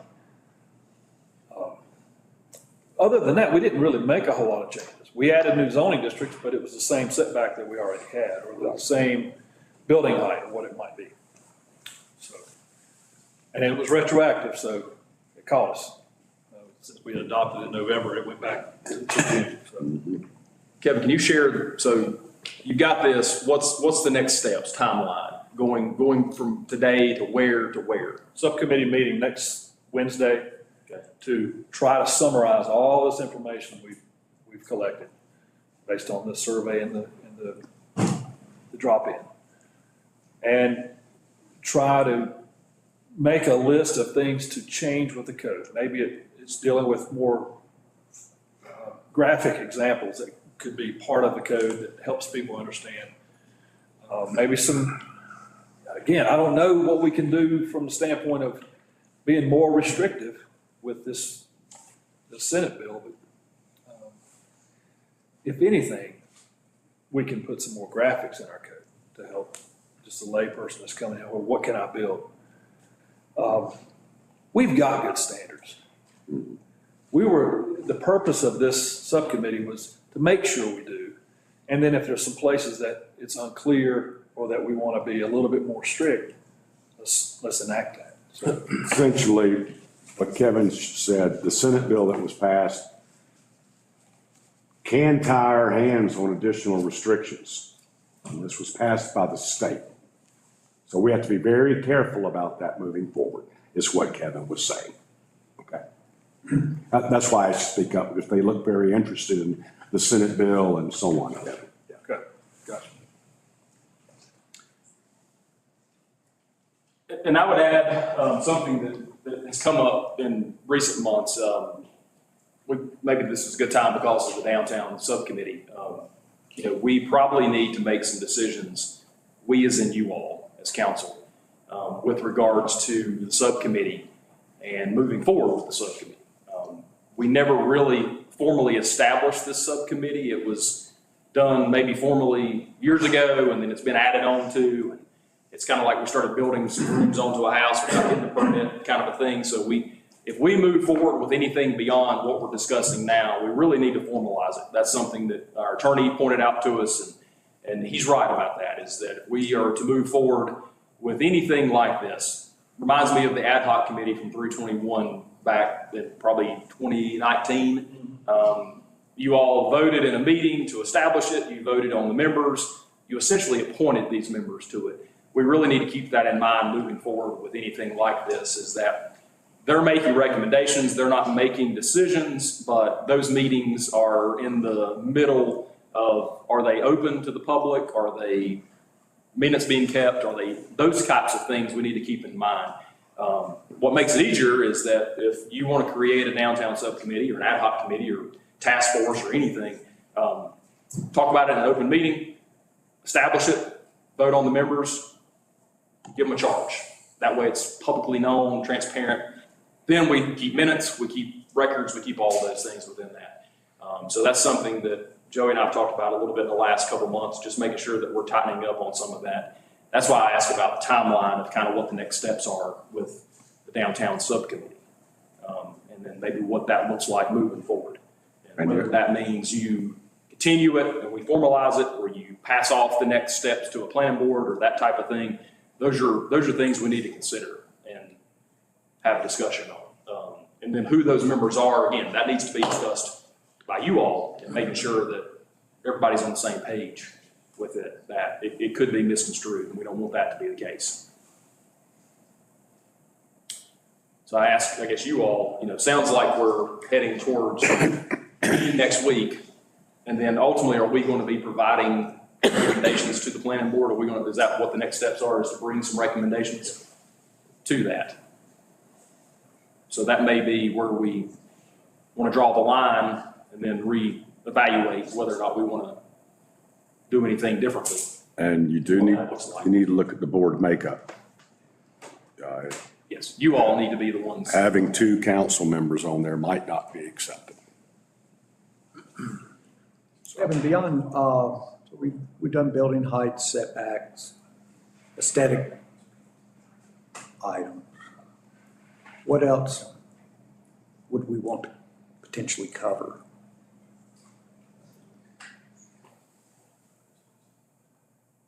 That's really what the charge of planning from the comp plan was. Those two items, distinguish between east and west. And that grew a little bit by establishing the new district. And quantifying the new building heights and what you could do on those properties, massing. And then dig deep into architectural standards and how those play out. So we've accomplished the two things, we just haven't buttoned up the final part. Well, it seems like we can bring it to an end. Yeah. I think the next charge that Kevin mentioned, the comp plan, as far as illustration graphics, that's stuff staff can do. Once we get everything finalized. I don't necessarily think that needs to be a downtown subcommittee thing.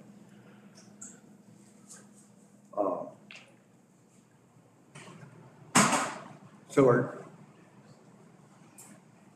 guess at the next council meeting, we could bring action to make that recommendation to the planning board, that would make it to the subcommittee, wrap it up and bring recommendations to us. I don't even know if you need to publicly do that, but I don't think it hurts. I think if at the next meeting, we want to make that statement that appreciate the work and the time and the effort and what's accomplished, and then here's kind of that next step, I think that's perfect to do so. If everybody here agrees with that being the case. If we go beyond that, I think what we would prefer is it to be more formalized, or anything moving forward. Talking about the historical stuff this morning, same kind of thing. If we put together any kind of task force or committee, that type of thing, it really needs to originate with you all creating it at a April meeting, and then here's what we're charging this group with, and then nominating somehow, coming up with a way of nominating, whether it's each one of you get a pick or, different aspects, just formally doing so is what I think the best course of action is moving forward. Anything past them finishing this task, we'd be starting from scratch. It would be a whole new project, whole new everything. So we would just start fresh. Well, what if we put that on a March agenda? So I think we're gonna need a couple more weeks to wrap it up and then take it to planning board. If there's any code changes, that will need to go to planning. Right. Come out of us, we don't want to do So we- anything. Then those we things- They bring it to April meeting. Do as a thank you when they bring the recommendations to us. Is that what Yeah, you're they saying? gotta take it to planning board recommends it up, so March, April. Be April, March. If that's good, yes, ma'am. Something I think we need to talk about also sometime soon is the impact of developments that are coming into town. We've got Green Park, we've got the barbecue place, we've got the hotel potentially at Ransom and 321, we've got the 7-acre development at Chitola, and we got Tanger. I think we ought to have a conversation about the impact on water and sewer to make sure that we can do that. I've been told that it's not a problem, but somebody's going to start asking questions about how do we do all this, and does it impact our resources? Sure. That's exactly the conversation that Boone's having right now. They've already put these places, and I don't know if you're talking just on cost or future expansion. We've talked about it at this retreat. I don't know if you talked about it last year or not, but I know we talked about it a couple years ago. Putting together a formalized plan of being able to charge or have revenue generated from future expansion that's going to impact the system, water system, sewer system. Impact fees is the term everybody hears. That is absolutely something that we can discuss. Doug Chapman is going to be our expert in that, having that discussion with him, and then he'll be more than happy to give us the timeline of how something like that would be played out from a water sewer system standpoint. How do you put something in place? There's a couple different options of how you can look at something like that. Is that what you're referring to? Yeah. Like the impact on the system? Right. Yeah. Capacity-wise, we're okay. I think Matt can attest to that. We run our water plant under capacity almost every single moment of the year. There's some peaks in there. Our plant is able to produce 2 million gallons. We're permitted for 1 million gallons to pull out of the reservoir. We don't hit 1 million gallons any. We average less than half of that. Yeah, our average for the year is less than half of that. Our peak's 700,000. So capacity-wise, you're talking a heavy user. On the sewer side, we're even less than that. We run about 35 or 40% net capacity on the sewer side. Now we get a big storm, obviously water levels, table goes up, that kind of thing. But capacity-wise, we're good. What we've talked about and we've never made a formal decision on is, do we want to look at that cost of when a developer comes in, tacking on this fee based on these different parameters that then goes towards the future. You talking about studying the fees that we have? Yes, or creating, like what we're talking about today, true impact fees based on getting an actuary, getting an engineer, getting an accountant to come up with a formula that takes into account future expansion. We've not done that, not formally, we haven't. It's been talked about. Doug, how many times you've been on council? I mean, it's about every 3 or 4 years it comes up. It takes into account what I showed y'all earlier with the upcoming expenses, and it takes all that into account, current cost of operating the system, and it generates a fee, a formula that tacks on to development as you come in. We have y'all know we have a fee, but we haven't studied whether that fee covers Correct. the amount of impact, and it certainly doesn't for the future. Now, it just does the impact on the system just for today. And I don't know if it's up to date. I mean, new bedroom is $750 for water, $750, $1,500 per bedroom for a new house. There's other flow rates based on hotels or whatever the use might be. So we can do a study that maybe get us up to today's figures, what it needs to be, and then look at the future. That's something we need to look at. Yeah. Because Definitely. you get large hotels coming in, they're high-end users or whatever, like Pete was saying.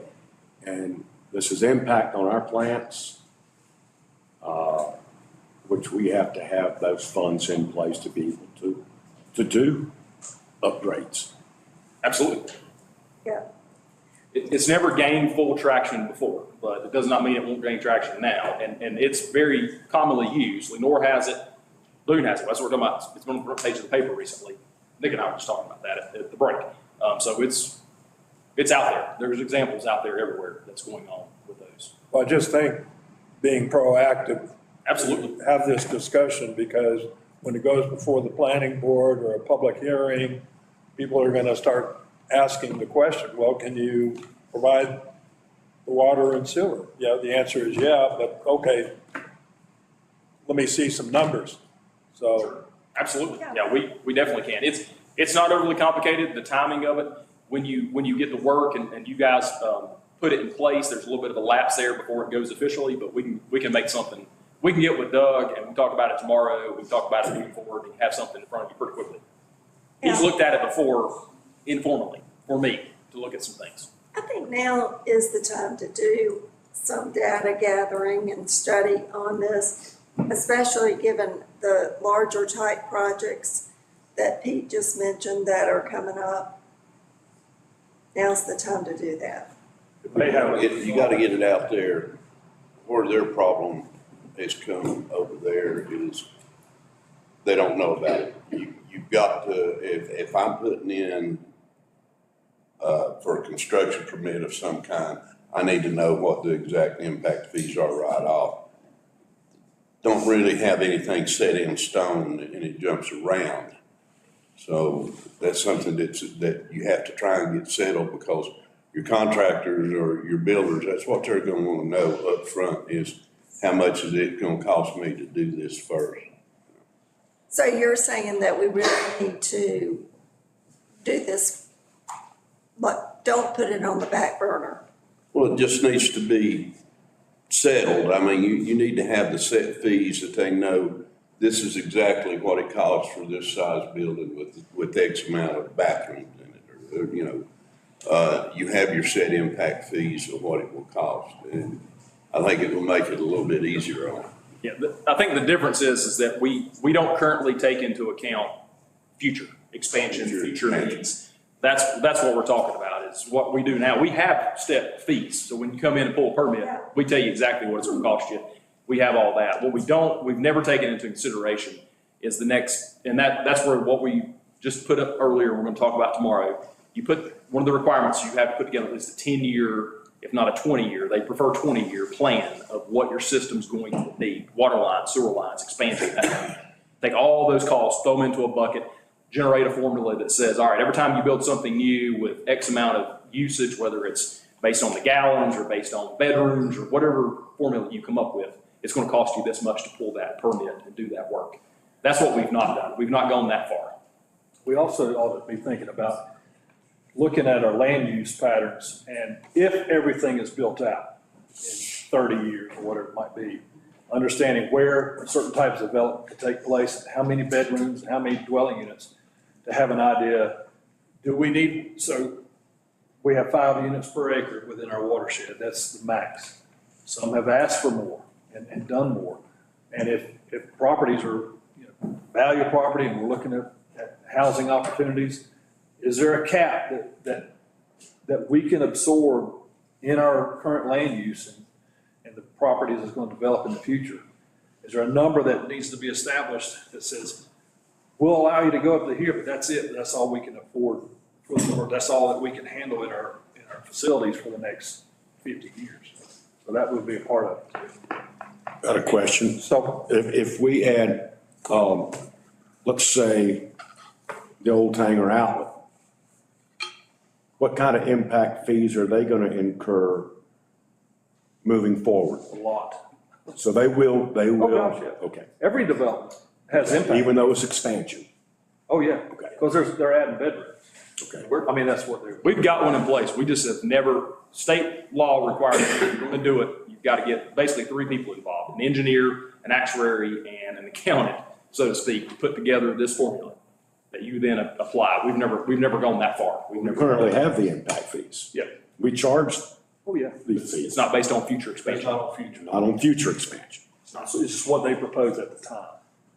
Not to help offset future costs for our system. Okay. Future costs. Question, 40-room hotel with a restaurant, what kind of impact fee? Ballpark, right? It's based on flow rate, so that's established by John the has a state. formula he uses for commercial costs. I'll have it tomorrow. I can, I just don't. I'm just curious with, I'll tell you what, the Embers, they did, Yeah, it was approved for 40 rooms, they did 36, but I think it was 120,000, including the restaurant, based on seats, about 120,000. So, something like that maybe. Then you got all the residential part, that's another number. so when I was listing projects, to Doug's point, what I didn't mention, and we all, or maybe you don't know, the Foley Center, the 50 acres, Yes. that the hospital has bought that property. And so Yes. what does that mean? I mean, they're talking about assisted living? No, nobody seems to know. I don't think they have an answer. I mean, I think that's the official answer at this point. So I don't think that it's beyond public knowledge, but the hospital sold that property to Liberty, 50-ish so acres around the current development. Right. For future development with a buyout clause or a buyback clause, a first right of refusal clause, so to speak. After 3 years, if the property has not been developed or approved for development, the hospital has the ability to buy it back at what it was sold for. They exercise that option, so they have bought it back. I do not think the hospital has plans at this point, not that I've been told of what they're going to do with it. The property has always been deemed as being future expansion for assisted living, Right. patio homes. I mean, we've internally talked to them several times about the potential buy or layout, but we haven't heard anything officially from anyone. Other than it's now back into the hands of the hospital, not Liberty. Liberty still owns the center and the 5 or so acres at the top of the mountain up there, but the hospital owns the surrounding land. Well, because it's in our jurisdiction, we have a great interest in what they want to do. And Absolutely. so it would behoove us to try and find out. I would officially say I've asked and I don't think they have a plan, is what I would say. Yeah, I don't think we don't know about it. I don't think there's an existence at this point.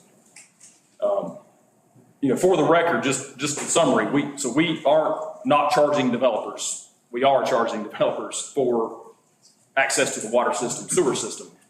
We have never put into place what Boone has been talking about or is this future cost, incorporating that. Whether that makes that $120,000 example go up or down, we don't know. We would have to go through this exercise of allowing the engineer and actuary and others to put together those numbers based on what we give them. And it starts with the capital improvement plan, which is exactly what we're going to talk about tomorrow.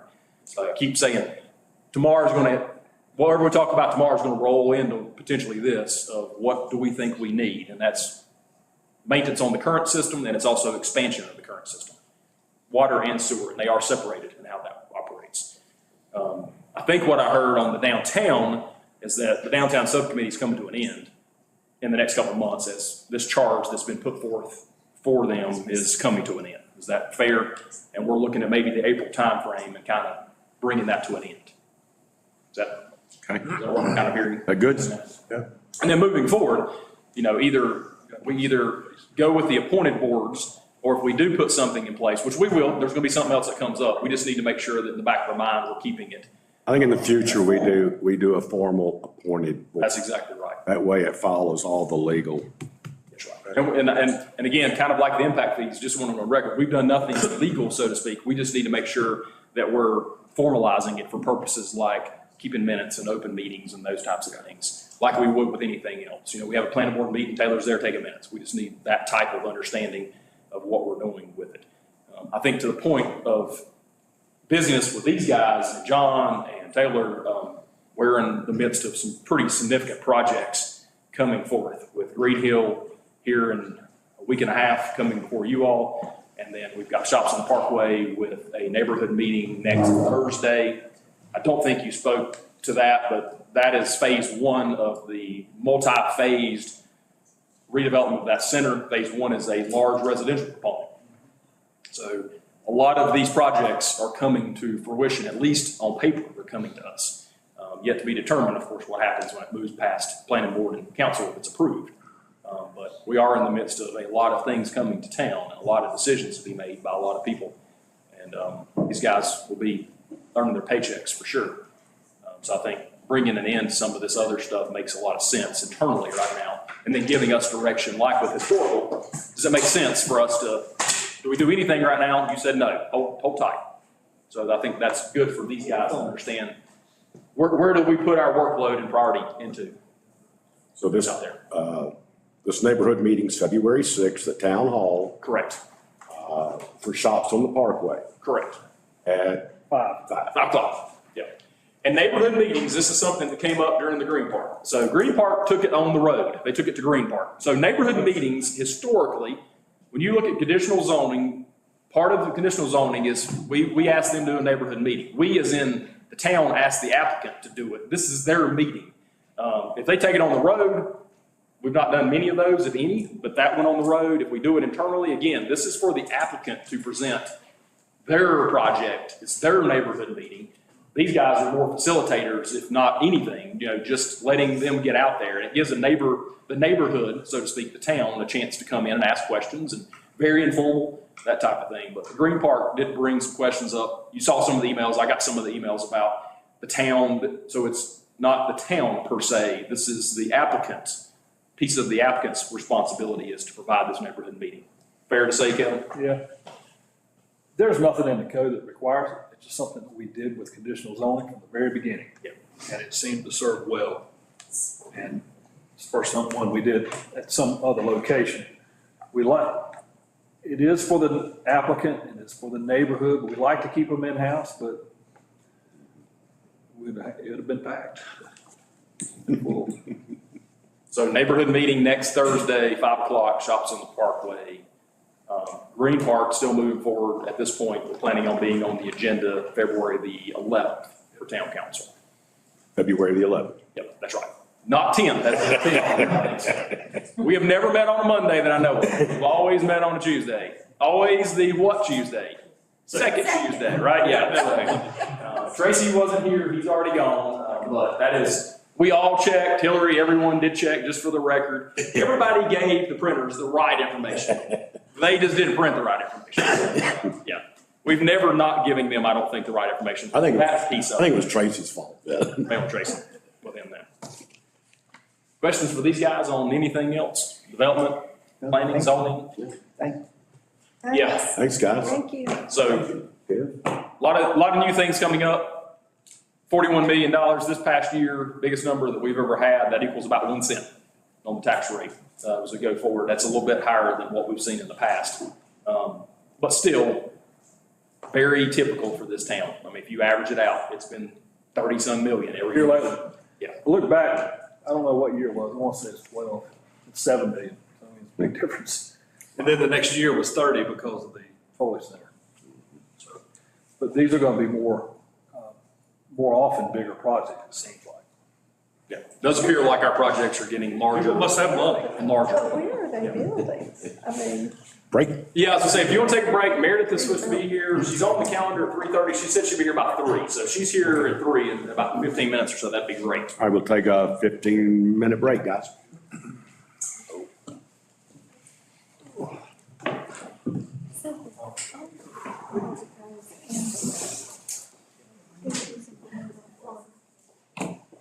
They're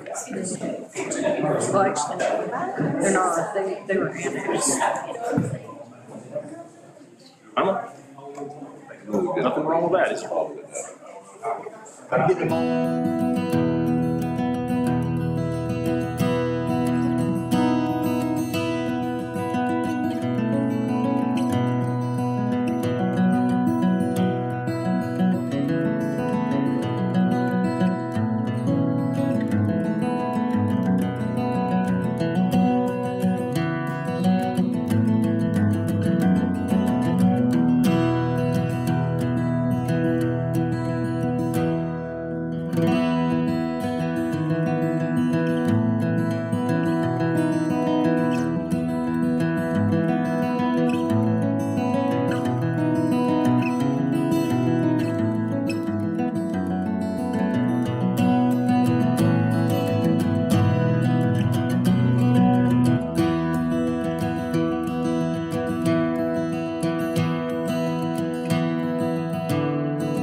Go for it, Shane.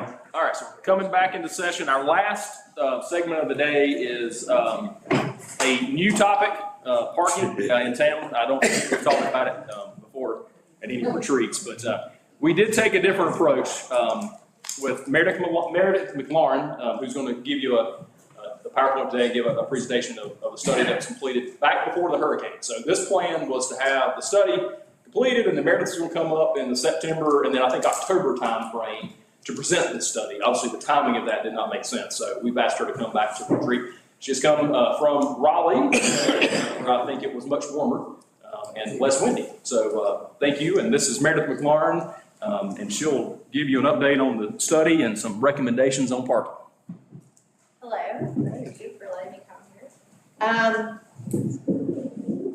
I have to be honest, I grew up, I'm third generation of a family who did parking in Raleigh and across the state of North Carolina, even going over to Boone. It was called McLaurin Parking Company. In 2017, we sold that company to a company out of Idaho called the Car Park. I worked with the Car Park for about 18 months and just had reached a point where I didn't really see a path forward, didn't align with my personal values, which is parking is not a reason why people come to a place. It is a means to an end. It is often a redheaded stepchild. If you can't get in somewhere, you have a hard time, parking is the first thing you blame. But if everything went well, you don't even think about it. So in approaching this with the town, when I began talking with Shane, I didn't want to take on something that I didn't think didn't take the town into consideration, was not going to be predatory towards the residents with the parking enforcement, and really showed that the town was willing to make a considerable investment in creating an infrastructure here that didn't immediately see a return through paid parking. And I'm pleased to say that that is what was kind of came back to me with the discussions that we've had.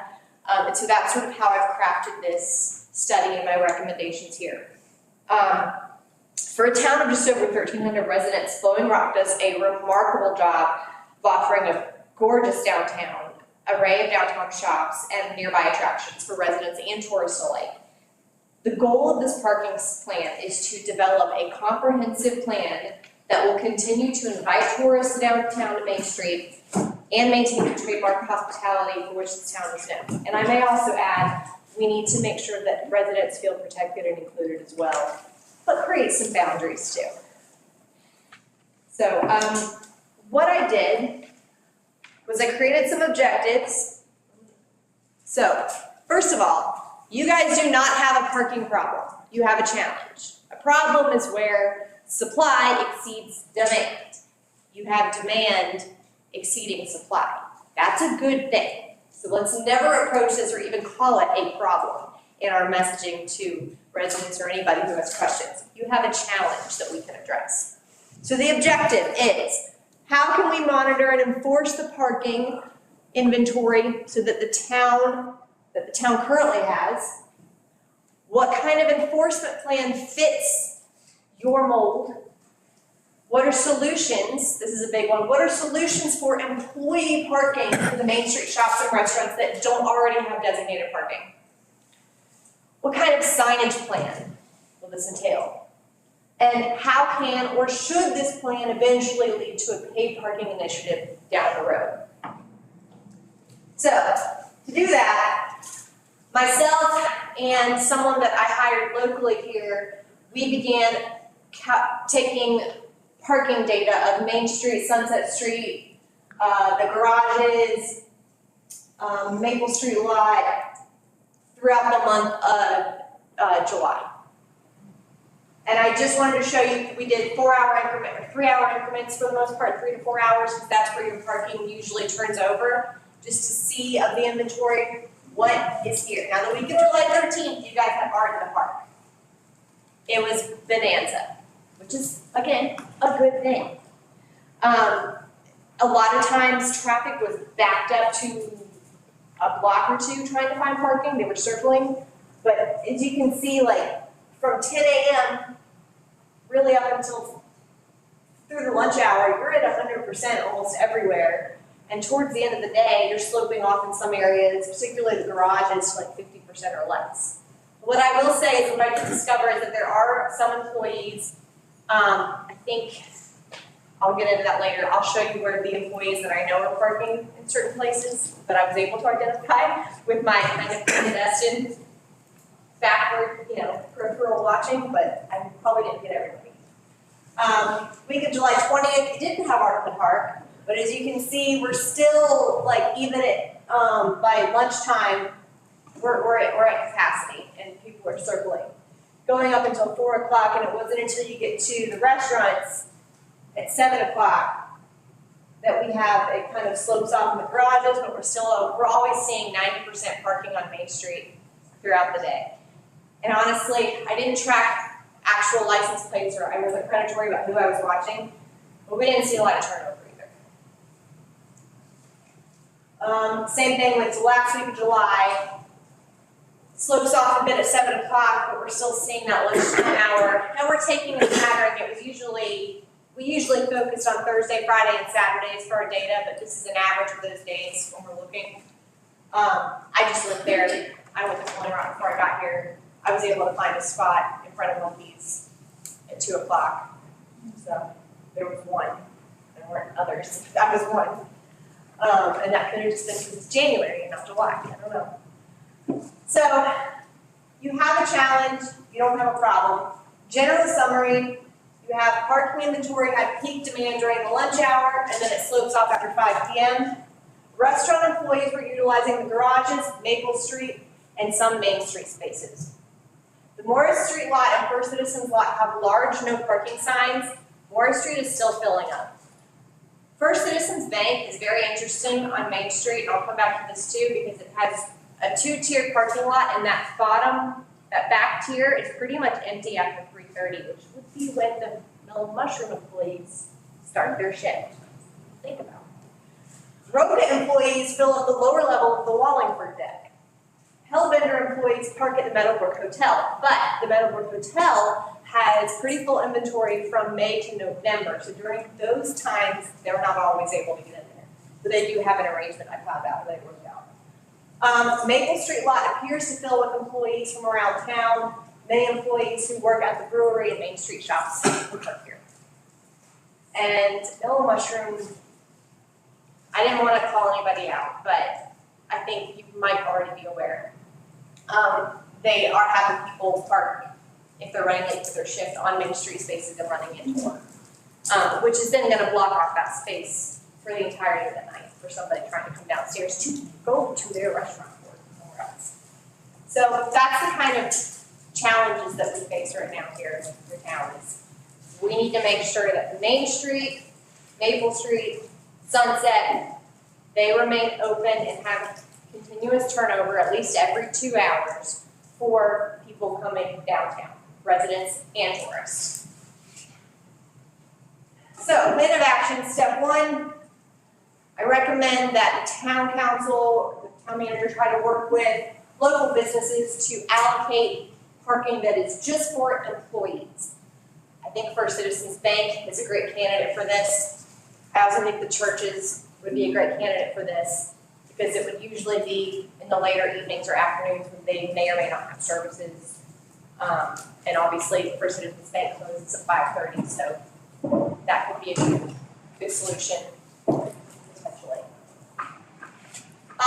Step 2, introduce efficient parking management that limits parking turns on Main Street and Sunset. You guys currently have 3-hour turns. I recommend that we do a new signage plan to move it to 2 hours. You're going to track and enforce parking behaviors in a kind way. We're going to focus enforcing on educating before we actually slap on the wrist of the car. There needs to be, when you're doing that, the town needs to invest in a comprehensive signage plan throughout the town that is both explaining the parking rules, wayfinding for parking, and there's a unified message. So I have 2 examples here. This is on Jenny Stevens Lane that's got one message about welcome to parking for churches. It's not church-owned parking, that's the town's parking. but they've got signs there. And then, same thing here, church parking, it's not the church parking lot, it's all the tags. Maple and Morris Street lots could move to 3-hour parking to allow, or longer term, but to allow for some longer term parking that's not on the street. You want to make sure that the street parking always is kind of the most expensive, which doesn't mean it has to cost anything, but it needs to have the shortest turnover. The 2 hours, loading zones are 15 minutes. Keep that turning over and moving, so when people are driving into downtown, it's that perception too, that you're trying to create accessibility to your businesses. Parking garages for daily parking that exceed 3 hours, obviously that's the 2 garages that you have. They're not really reaching 100% capacity as it is now. Sometimes they are, but it's pretty rare. We'll create a system, I would recommend you create a system, and I'll give you some ways to do this, where employees of all businesses are going to register their license plates within your system. And so your enforcement will be able to scan the license plate, make sure it's an employee when they're checking the parking. And that way, if they park anywhere, we know that they're not supposed to be on Main Street and can enforce appropriately. License plates are the most effective way to track. Signage denotes that cars left for longer than 24 hours may be immobilized or towed. Don't really recommend you tow unless the car is actually broken down or abandoned.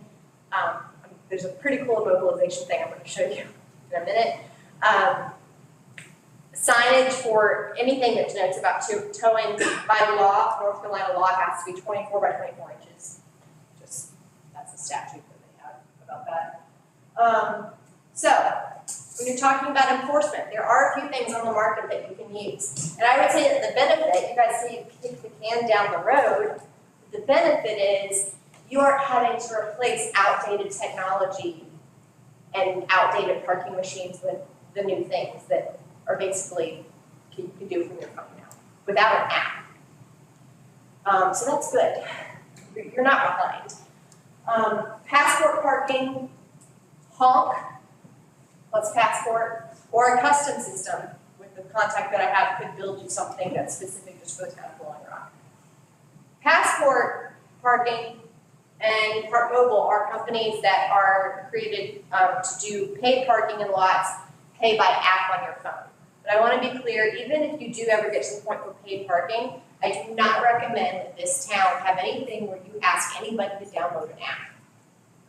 I don't think people who come down here, the demographic is going to work for that. I don't want to see an app. You don't need to do an app. Honk, you just scan a QR code and it takes you to your paid parking. And with a lot of smartphones now, that's easier to do. Or you can text a phone number and it will set you up to pay for parking. That's how easy it is now. You never have to download an app. It's as easy as using your phone. We're not installing pay machines and having the expense of installing pay machines on the street, which frankly I think would ruin the beautification work that you guys work so hard to achieve. It's not bulky, it's just very straightforward and simple. When you do have the ticket, I know right now, I think you guys have like a smiley face system or something. Perhaps there would be a period within the first 3 months or whatever time you set that when you explain and educate residents and employees and everybody about these new parking signs and rules, get everybody registered, where you might just do a warning system. But then after that point, after that grace period, you are going to have to be a little bit firmer with the boundaries to create the parking for everybody. So for a first-time offense, I recommend a parking fee of $20. Has anybody ever gotten a ticket in Boone? Yes. Yes. Are you not going to go back to Boone just because you got a parking ticket?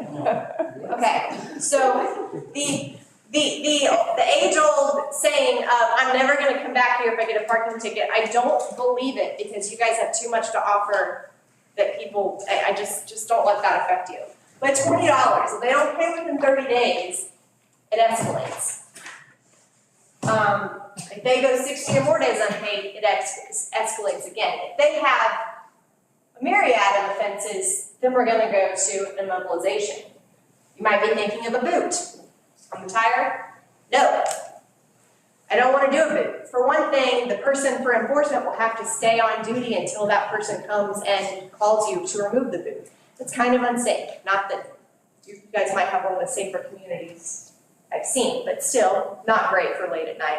2, people can steal the boot, just change the tire. That's happened before. Actually, there's a public case law with Informed Parking about that. And Informed Parking won. But it's just not necessary. There's something new on the market. And I don't know, how can we play this? Oh, this is the barnacle. Tom, how do I play this? Do I just press this button or can we play? Video. Yeah. Hang on. This is what I recommend. Saving money. Not the ad. Yeah, what should, Just yeah. like when things are packed tidy and tight. Get auto insurance that fits you.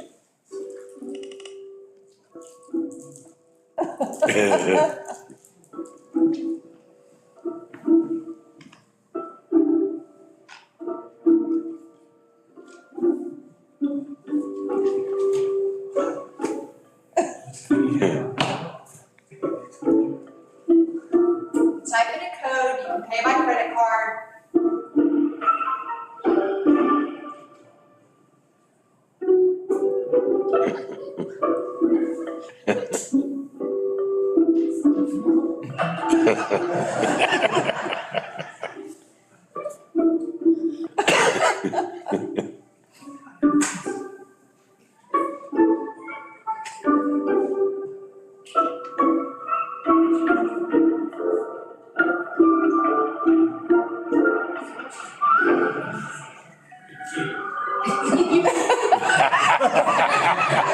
I don't think you guys need that many.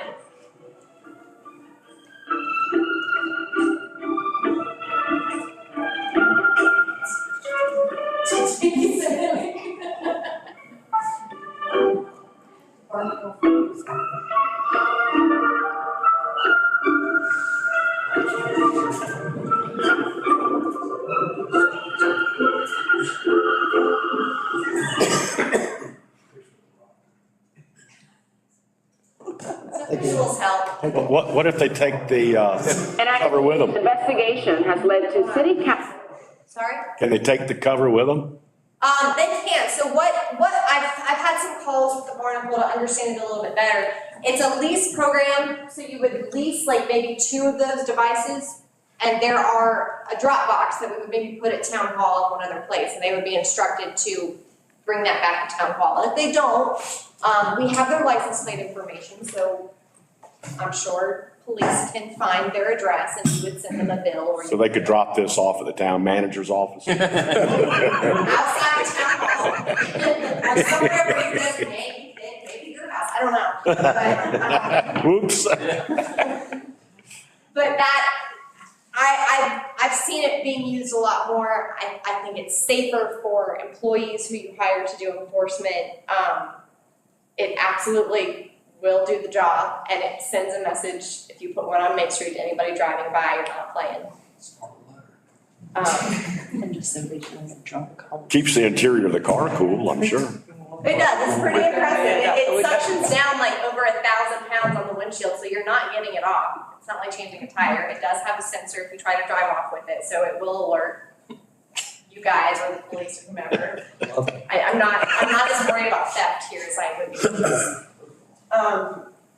So that's the main thing. I wanted to start slow and just kind of not inundate you with information and see what your thoughts are, because this is really something that can be customized for the town and phased in however slowly or however quickly you want to do.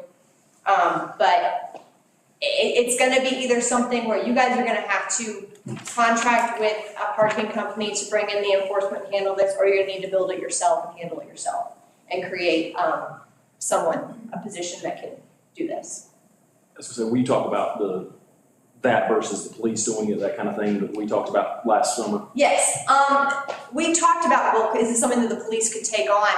You want the police to be there to back up and enforce it, but it takes away from the police doing their jobs.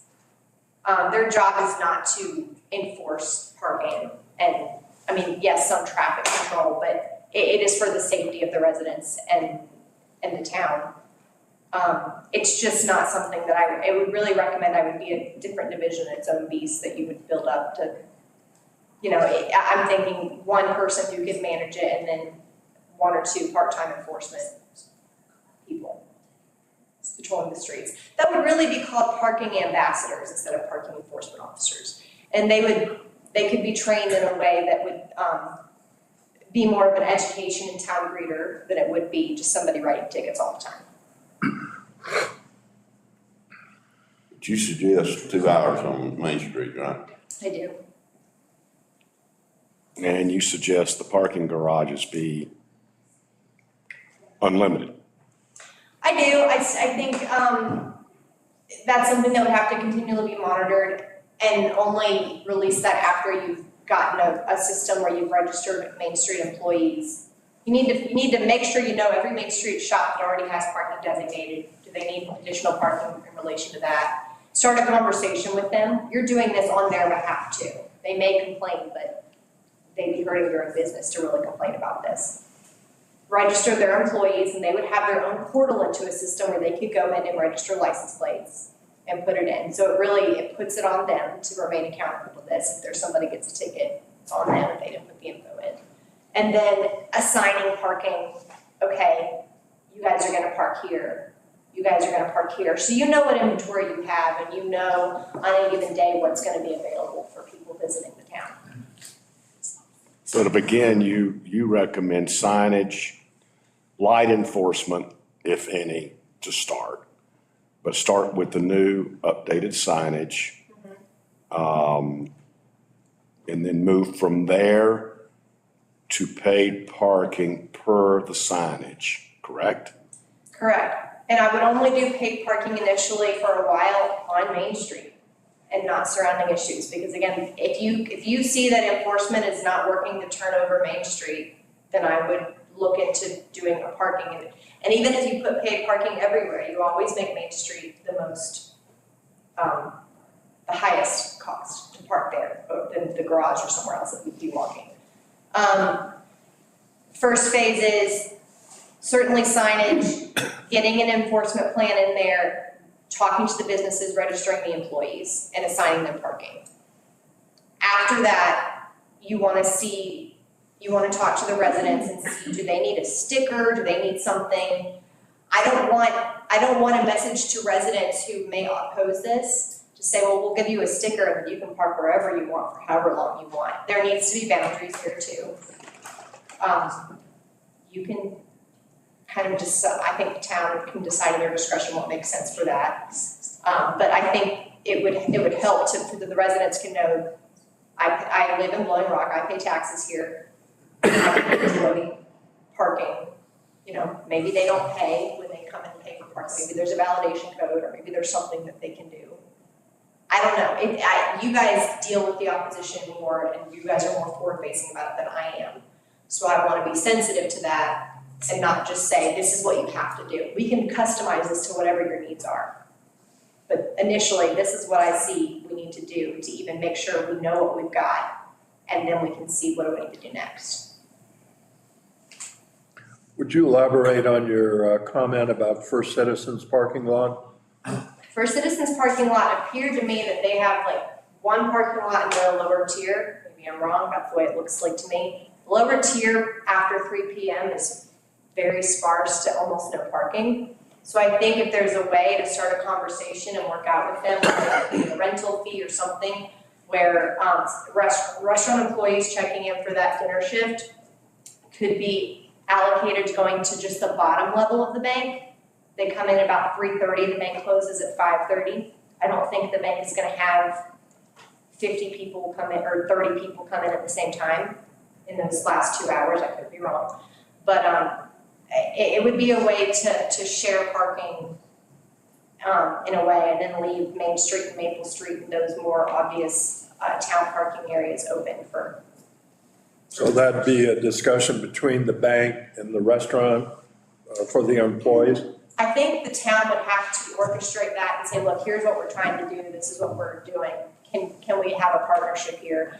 And the same thing with the churches. I think the town, it's only gonna work if the town takes on the investment and the initiative to say, this is what we're trying to create. Can we all get on board here to work together to make this happen?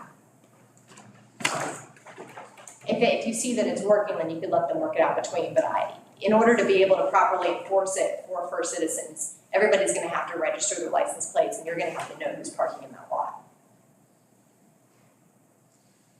Now, when you reference Morris Street, you're talking about the school parking lot, right? Yeah, and I don't know if that is just for school or not. People are parking there who are not for the school. So that wasn't real clear to me, and if there's a way to use it for other things too, when it's not being used for the school, I would do that as well, especially in the summer times.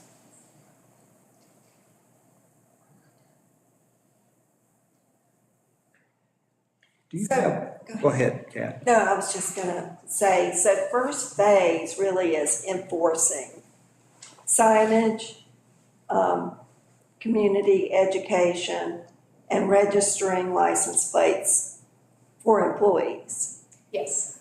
And employees change a lot, of course, in a retail environment, a restaurant environment. So we need a system for doing that. And that's where I keep thinking we need an enforcement ambassador department or a person who's in charge of that.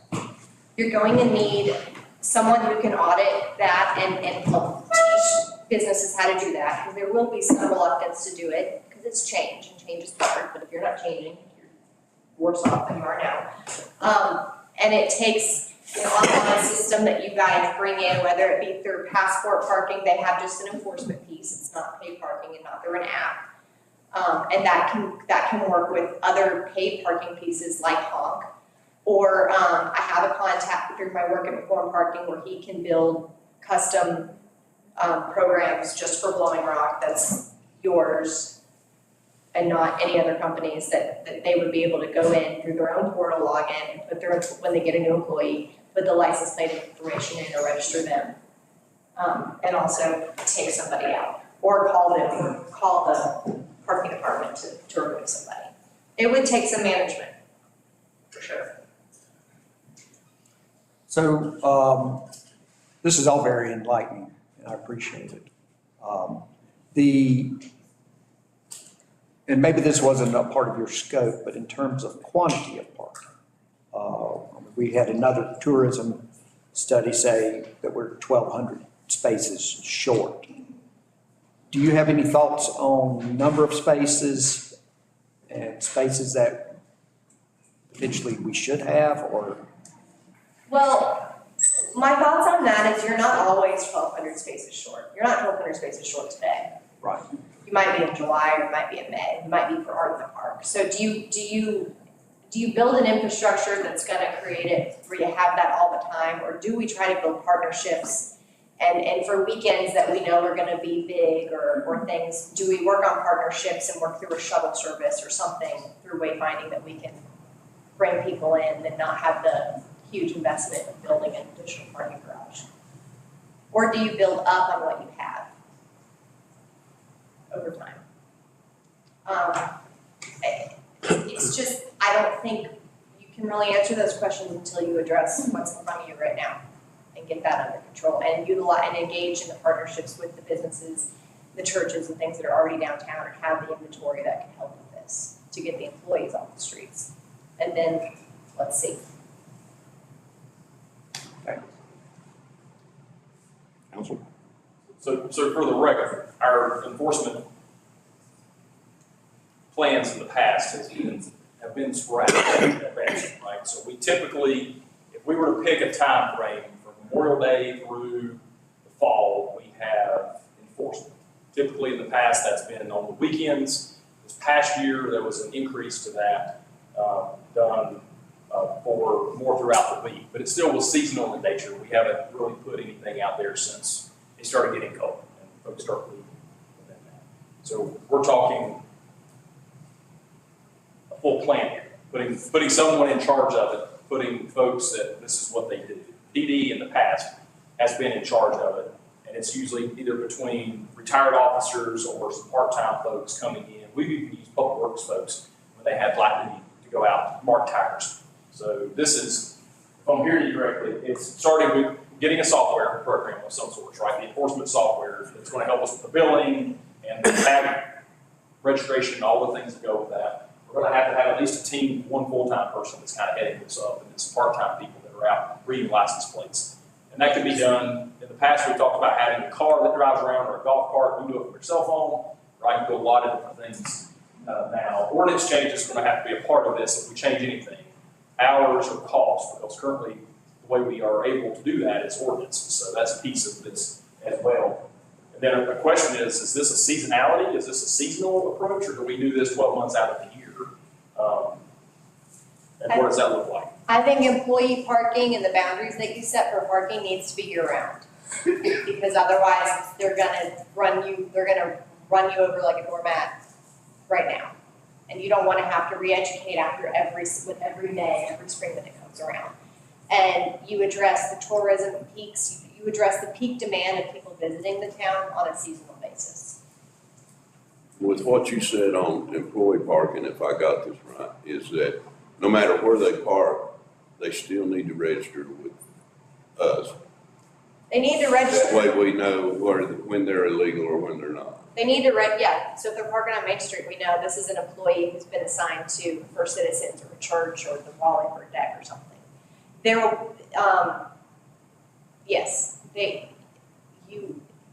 In my experience with towns like this one, that is the #1 biggest pressure point that you don't really see coming, that you've got to clean up first before you can get through the rest of it.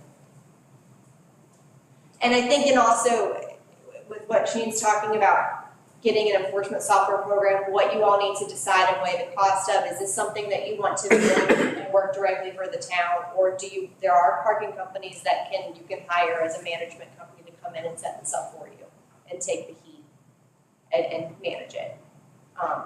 And that's what you need to weigh. Would those companies also be willing to do the negotiating between like First Citizens and the restaurants, or is that still something we would have to take on? No, they could, you just need to have some strong oversight, because they're acting as an agent of the town, and that's just got some risk involved with it, so. Meredith, in your experience, what has been the most effective way for educating residents, educating business owners and employees? Well, I think first, no public forums until we have a software program and then you decided what you're gonna do. And then you have coffee with businesses, or you pull the business, or you work with the, Tracy. Work with Tracy. In the chamber. In the chamber, you get the businesses involved, and you just bring in a select group and start talking to the businesses. I know for sure already there are some business owners who will be for this. Usually they're the ones that already have parking. But if you get them on board and you help them kind of push over the ones that maybe aren't for this. But really the conversation is, why would you not be for this as a business? You guys are doing this to help the businesses and the economy of Blowing Rock. If they're not on board, I don't know what they're doing on Main Street. When you say businesses, you mean anyone? Anyone. Real estate agents, restaurants. Okay. Yep, I'm a real estate agent, yep. With Sotheby's, so I'm like, yeah, y'all need to get on board too. It's the same thing. Yeah, everybody. It's not, I attack restaurants because they have the most employees and they have the most turnover, and it can be harder to get them on board. But again, not all restaurants are like that. Like Hellbender and Roca already have been assigning their people and working out deals with the Meadowbrook Hotel and things. So like, those are conversations you want to have first with them. Be like, why? How did you get on board with this? You know, they see the importance and they're already making arrangements for their people. Those are your advocates right there to help you with this. As far as the residents go, sending out mailings would be one thing, information. You could then invite a public forum once you've got those things set to talk about education, signage, information at town hall available. You know your residents better than I do, so you may even know exactly who is gonna stand up at a council meeting to protest this the most, or have a problem, or have the most questions. And that's when you maybe even wanna have a parking person, parking department or parking company already there to help answer questions and just deal with them personally, to kind of hold their hand through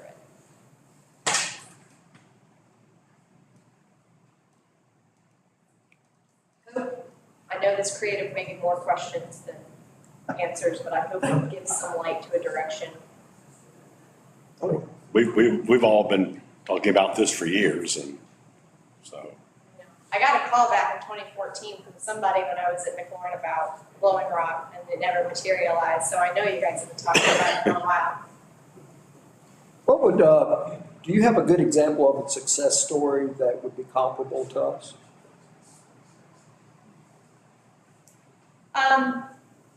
Downtown Fayetteville, they had parking ambassadors that they had a system. I mean, our manager there, she was great, and she would do something like, he would tie a happy smiley face balloon to his hand and walk around with it for a while and just bring cheer and just talk to people. And, oh, you're coming downtown with a tourist, let me help you get the best parking. What are you coming here for? Well, then that would be the best place for you to park, or, you know. That was a really good way that I saw it kind of bring happiness and smiles more than like, ooh. This doesn't need to happen here. This is parking cars. We're not like killing people. This is not a big deal. We can do, this is all solvable. But people get very heated over it. Boone has had some success. There's some things there that they have not updated with the times. And that's why I think you guys have an advantage here. You know, they've got like the parking meters. We don't need to be doing any of that. We don't need to be doing anything with coins. You don't need to do anything with cash. It can all be done with technology now. Easy technology, no apps. You talk through a timeline, so if this group today, or in a week or a month from now says, yeah, we're heading towards this direction, would you kind of talk, what do you think a timeline, realistic timeline looks like for this type of rollout, enforcement, et cetera? I think if you wanted to set up an enforcement program, I could get you on some calls with some people to talk to and figure out what's gonna be the best thing for you as early as the next 2 weeks. So you can select something potentially by the end of February if you wanna move that quickly, so that you're uploading it and you're meeting with businesses and talking about it by March, April. Then you'd be getting signage plans together. I have a local vendor, local to Raleigh, but local to North Carolina, who could customize signs for you. You guys may have somebody that you already work with, but you get verbiage done for that. I mean, you could conceivably roll out employee parking by the summer, early summer, if you move on it now. And then, and start and turn, I don't know what the ordinance is with turning over 2-hour parking, how that works for your timeline, but. A month or two. Okay, well, it could happen by May or June. If you have somebody here who's working on it. If not, it'll fall. But you put it out for at least 3 months before you would start enacting anything. I would, just because you need to get the enforcement software in here, you need to make sure somebody here is, you need to identify somebody here who's gonna manage that, understands it, and can help educate the businesses on how to use it and set up their own accounts. There's just some time that takes with that. I don't see any need to really rush it at this point. You just wanna do it right, and you can't do it right and fast at the same time in most things. It takes a while by the time you talk with all the churches and everybody else that you're trying to get involved in it. Yeah, so getting the enforcement software, talking with First Citizens and other businesses, maybe getting Tracy involved to figure out who's already got parking allocated for businesses and then what's the overflow. Once you get it started, it doesn't mean that on day one, once it's employed, that everything is gonna roll. It's still gonna take a little while after that to get everybody in the system and organized. But it's possible. Depends on how bad you want it. And then would you go, if we're talking potential paid parking, you're going through a whole season of this enforcement, right? A whole year potentially kind of. Yeah, so the thing I like about Honk, and he would do a call and show you the dashboard, it's a very easy dashboard to use, and their paid parking system, it could be integrated very easily after that on Main Street where the signs are just a QR code or something that you can scan on your phone. And then it takes you to a paid parking. Also, restaurants can offer validation through there. So if you end up paying parking in restaurants proposed, you can do a validation program with them for it. They can pay for the parking. Residents could you could create a validation program for residents if you wanted to. I mean, there's really no limit to what you could do special event parking if there's art in the park. You want to increase the price, you want to set Maple Street lot at a flat event rate instead of hourly for the day. So something like that is very robust and can be molded to fit what the town needs and can evolve with you as you discover different needs. Parking will become more of a conversation once you employ something.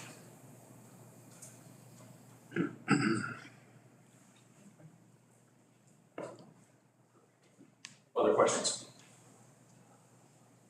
Well, it's encouraging. So a couple years ago, we had the forum, which I was told by Meredith afterwards, never have a forum until you have everything ready. We learned that. I think it completely ran out, but it was close. Council members, do you ever really go into a vote when you already know how many votes you've got in your pocket? So that didn't work as what we were thinking at the time. And then a little hiatus, and then we get into more enforcement, but we aren't as consistent. I think that's what Meredith and I talked about this summer, is consistency is the key here. We've got to get consistent if we're going to do this. Consistent in enforcement, consistent in turnover from a changing up on the hours, and consistent really on the actual cost. That's something we've never really been consistent on. Even if we are giving tickets, they're $10 tickets. And are we really doing a lot to collect those afterwards? Well, no, we don't have a software system. I mean, publicly, I think everybody probably knows that, that is at least from here. Tourists may not know it, but we don't even have a mechanism to know really, other than on paper, what tickets we give because we don't have a software system. So things I think for y'all to think about, and us obviously as staff to be able to jump on, is the consistency of this enforcement. Are we going to do this? Are we going to get serious about enforcement? And that needs to be throughout the year, what that looks like. Cost recommendations Meredith has. I think within the PD, we've got some flexibility with at least one position that's not a sworn officer that Nate and I have talked about that could maybe lead up some part-time folks, not through the PD, but through the communication side of things. But that person's got some experience with parking, so we've talked a little bit about that as well as a possibility there. We need that administrator that helps guide this thing through, for sure. And, paid parking, when you do employ it, will be able to bring some revenue to the town. This is asking a lot of the town to take on this investment in the interim. But that is how you get buy-in from your community and your businesses, is to show that you're taking the first step to do this investment because you know it's going to help everybody in the economy as a whole later down the road. You can recoup some of that cost later through paid parking, but if that's not your initial goal, that's how you're going to get more buy-in from everybody else. What ballpark, do you have an idea of software? If we're talking just enforcement things, we're looking at your recommendation. What do you think of software? You mean cost or like what to use? Cost.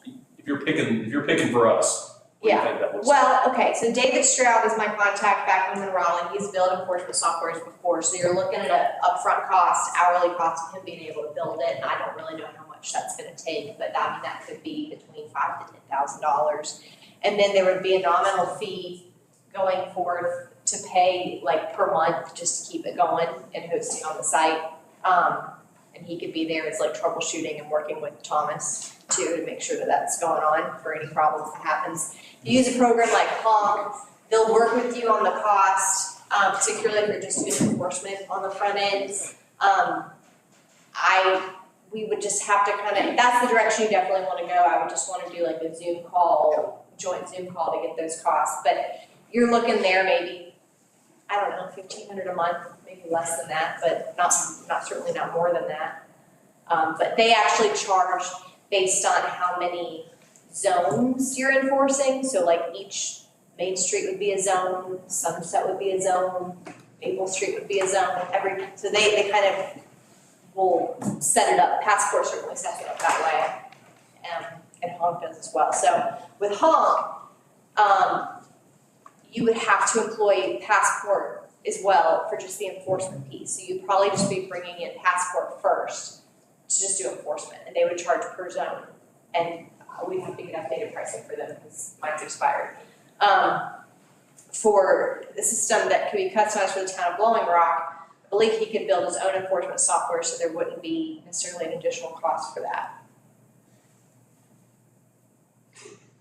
Then your handhelds are fairly inexpensive anymore, so I guess my point is, we're not talking, $100,000 up front, we're talking some money up front, but really, I guess the labor cost is gonna be the more expensive reoccurring piece of this as we get into it. We don't know what it would look like from a revenue standpoint, but I would say it's probably fair that the cost is not gonna outweigh the cost is gonna outweigh the revenue on enforcement only.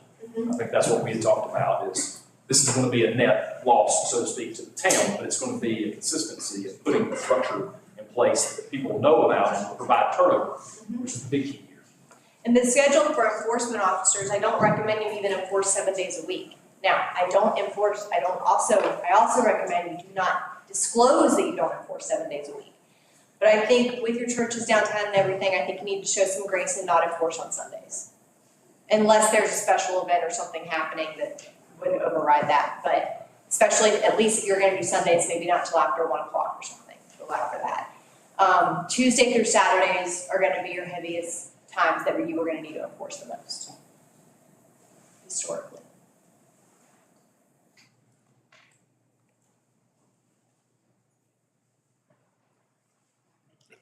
Questions for Meredith? Parking? Of course, we'll do a wrap-up, Meredith, later this week. You'll be back in Raleigh, but we'll kind of wrap up. We'll talk through priorities and what this looks like, next steps. But I think Meredith has provided us a different avenue. In the past, we've talked about, at least the last few years, pay parking, pay parking, pay parking. This is kind of starting back over at the beginnings, is I guess how I look at it, is getting your structure enforcement plan together and then acting on it, and don't waver from that before you even talk about getting into pay parking. I think it's less predatory because it's not about the money, it's about the goodness of the town and making that better. So that's what I recommend. That's who you guys are. That's what I see, what I recommend. Thank you. Thank you. Thank you very much. Right. Very helpful. Okay, so we are ahead of schedule. We can either fill it in or we can break for the day and come back tomorrow. If we fill it in, then it doesn't follow the agenda That's true. that we posted. Yeah, we don't want to do that. So any questions on anything so far today that we've talked about? Anything you've thought of since this morning? Year in review, project, Celine, financial audit, mid-year financial debt, downtown, historic subcommittee, parking, TDA.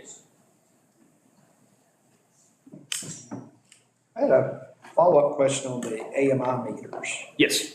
Of the 50 or so that are left, are we doing those ourselves or they're all being still contracted out?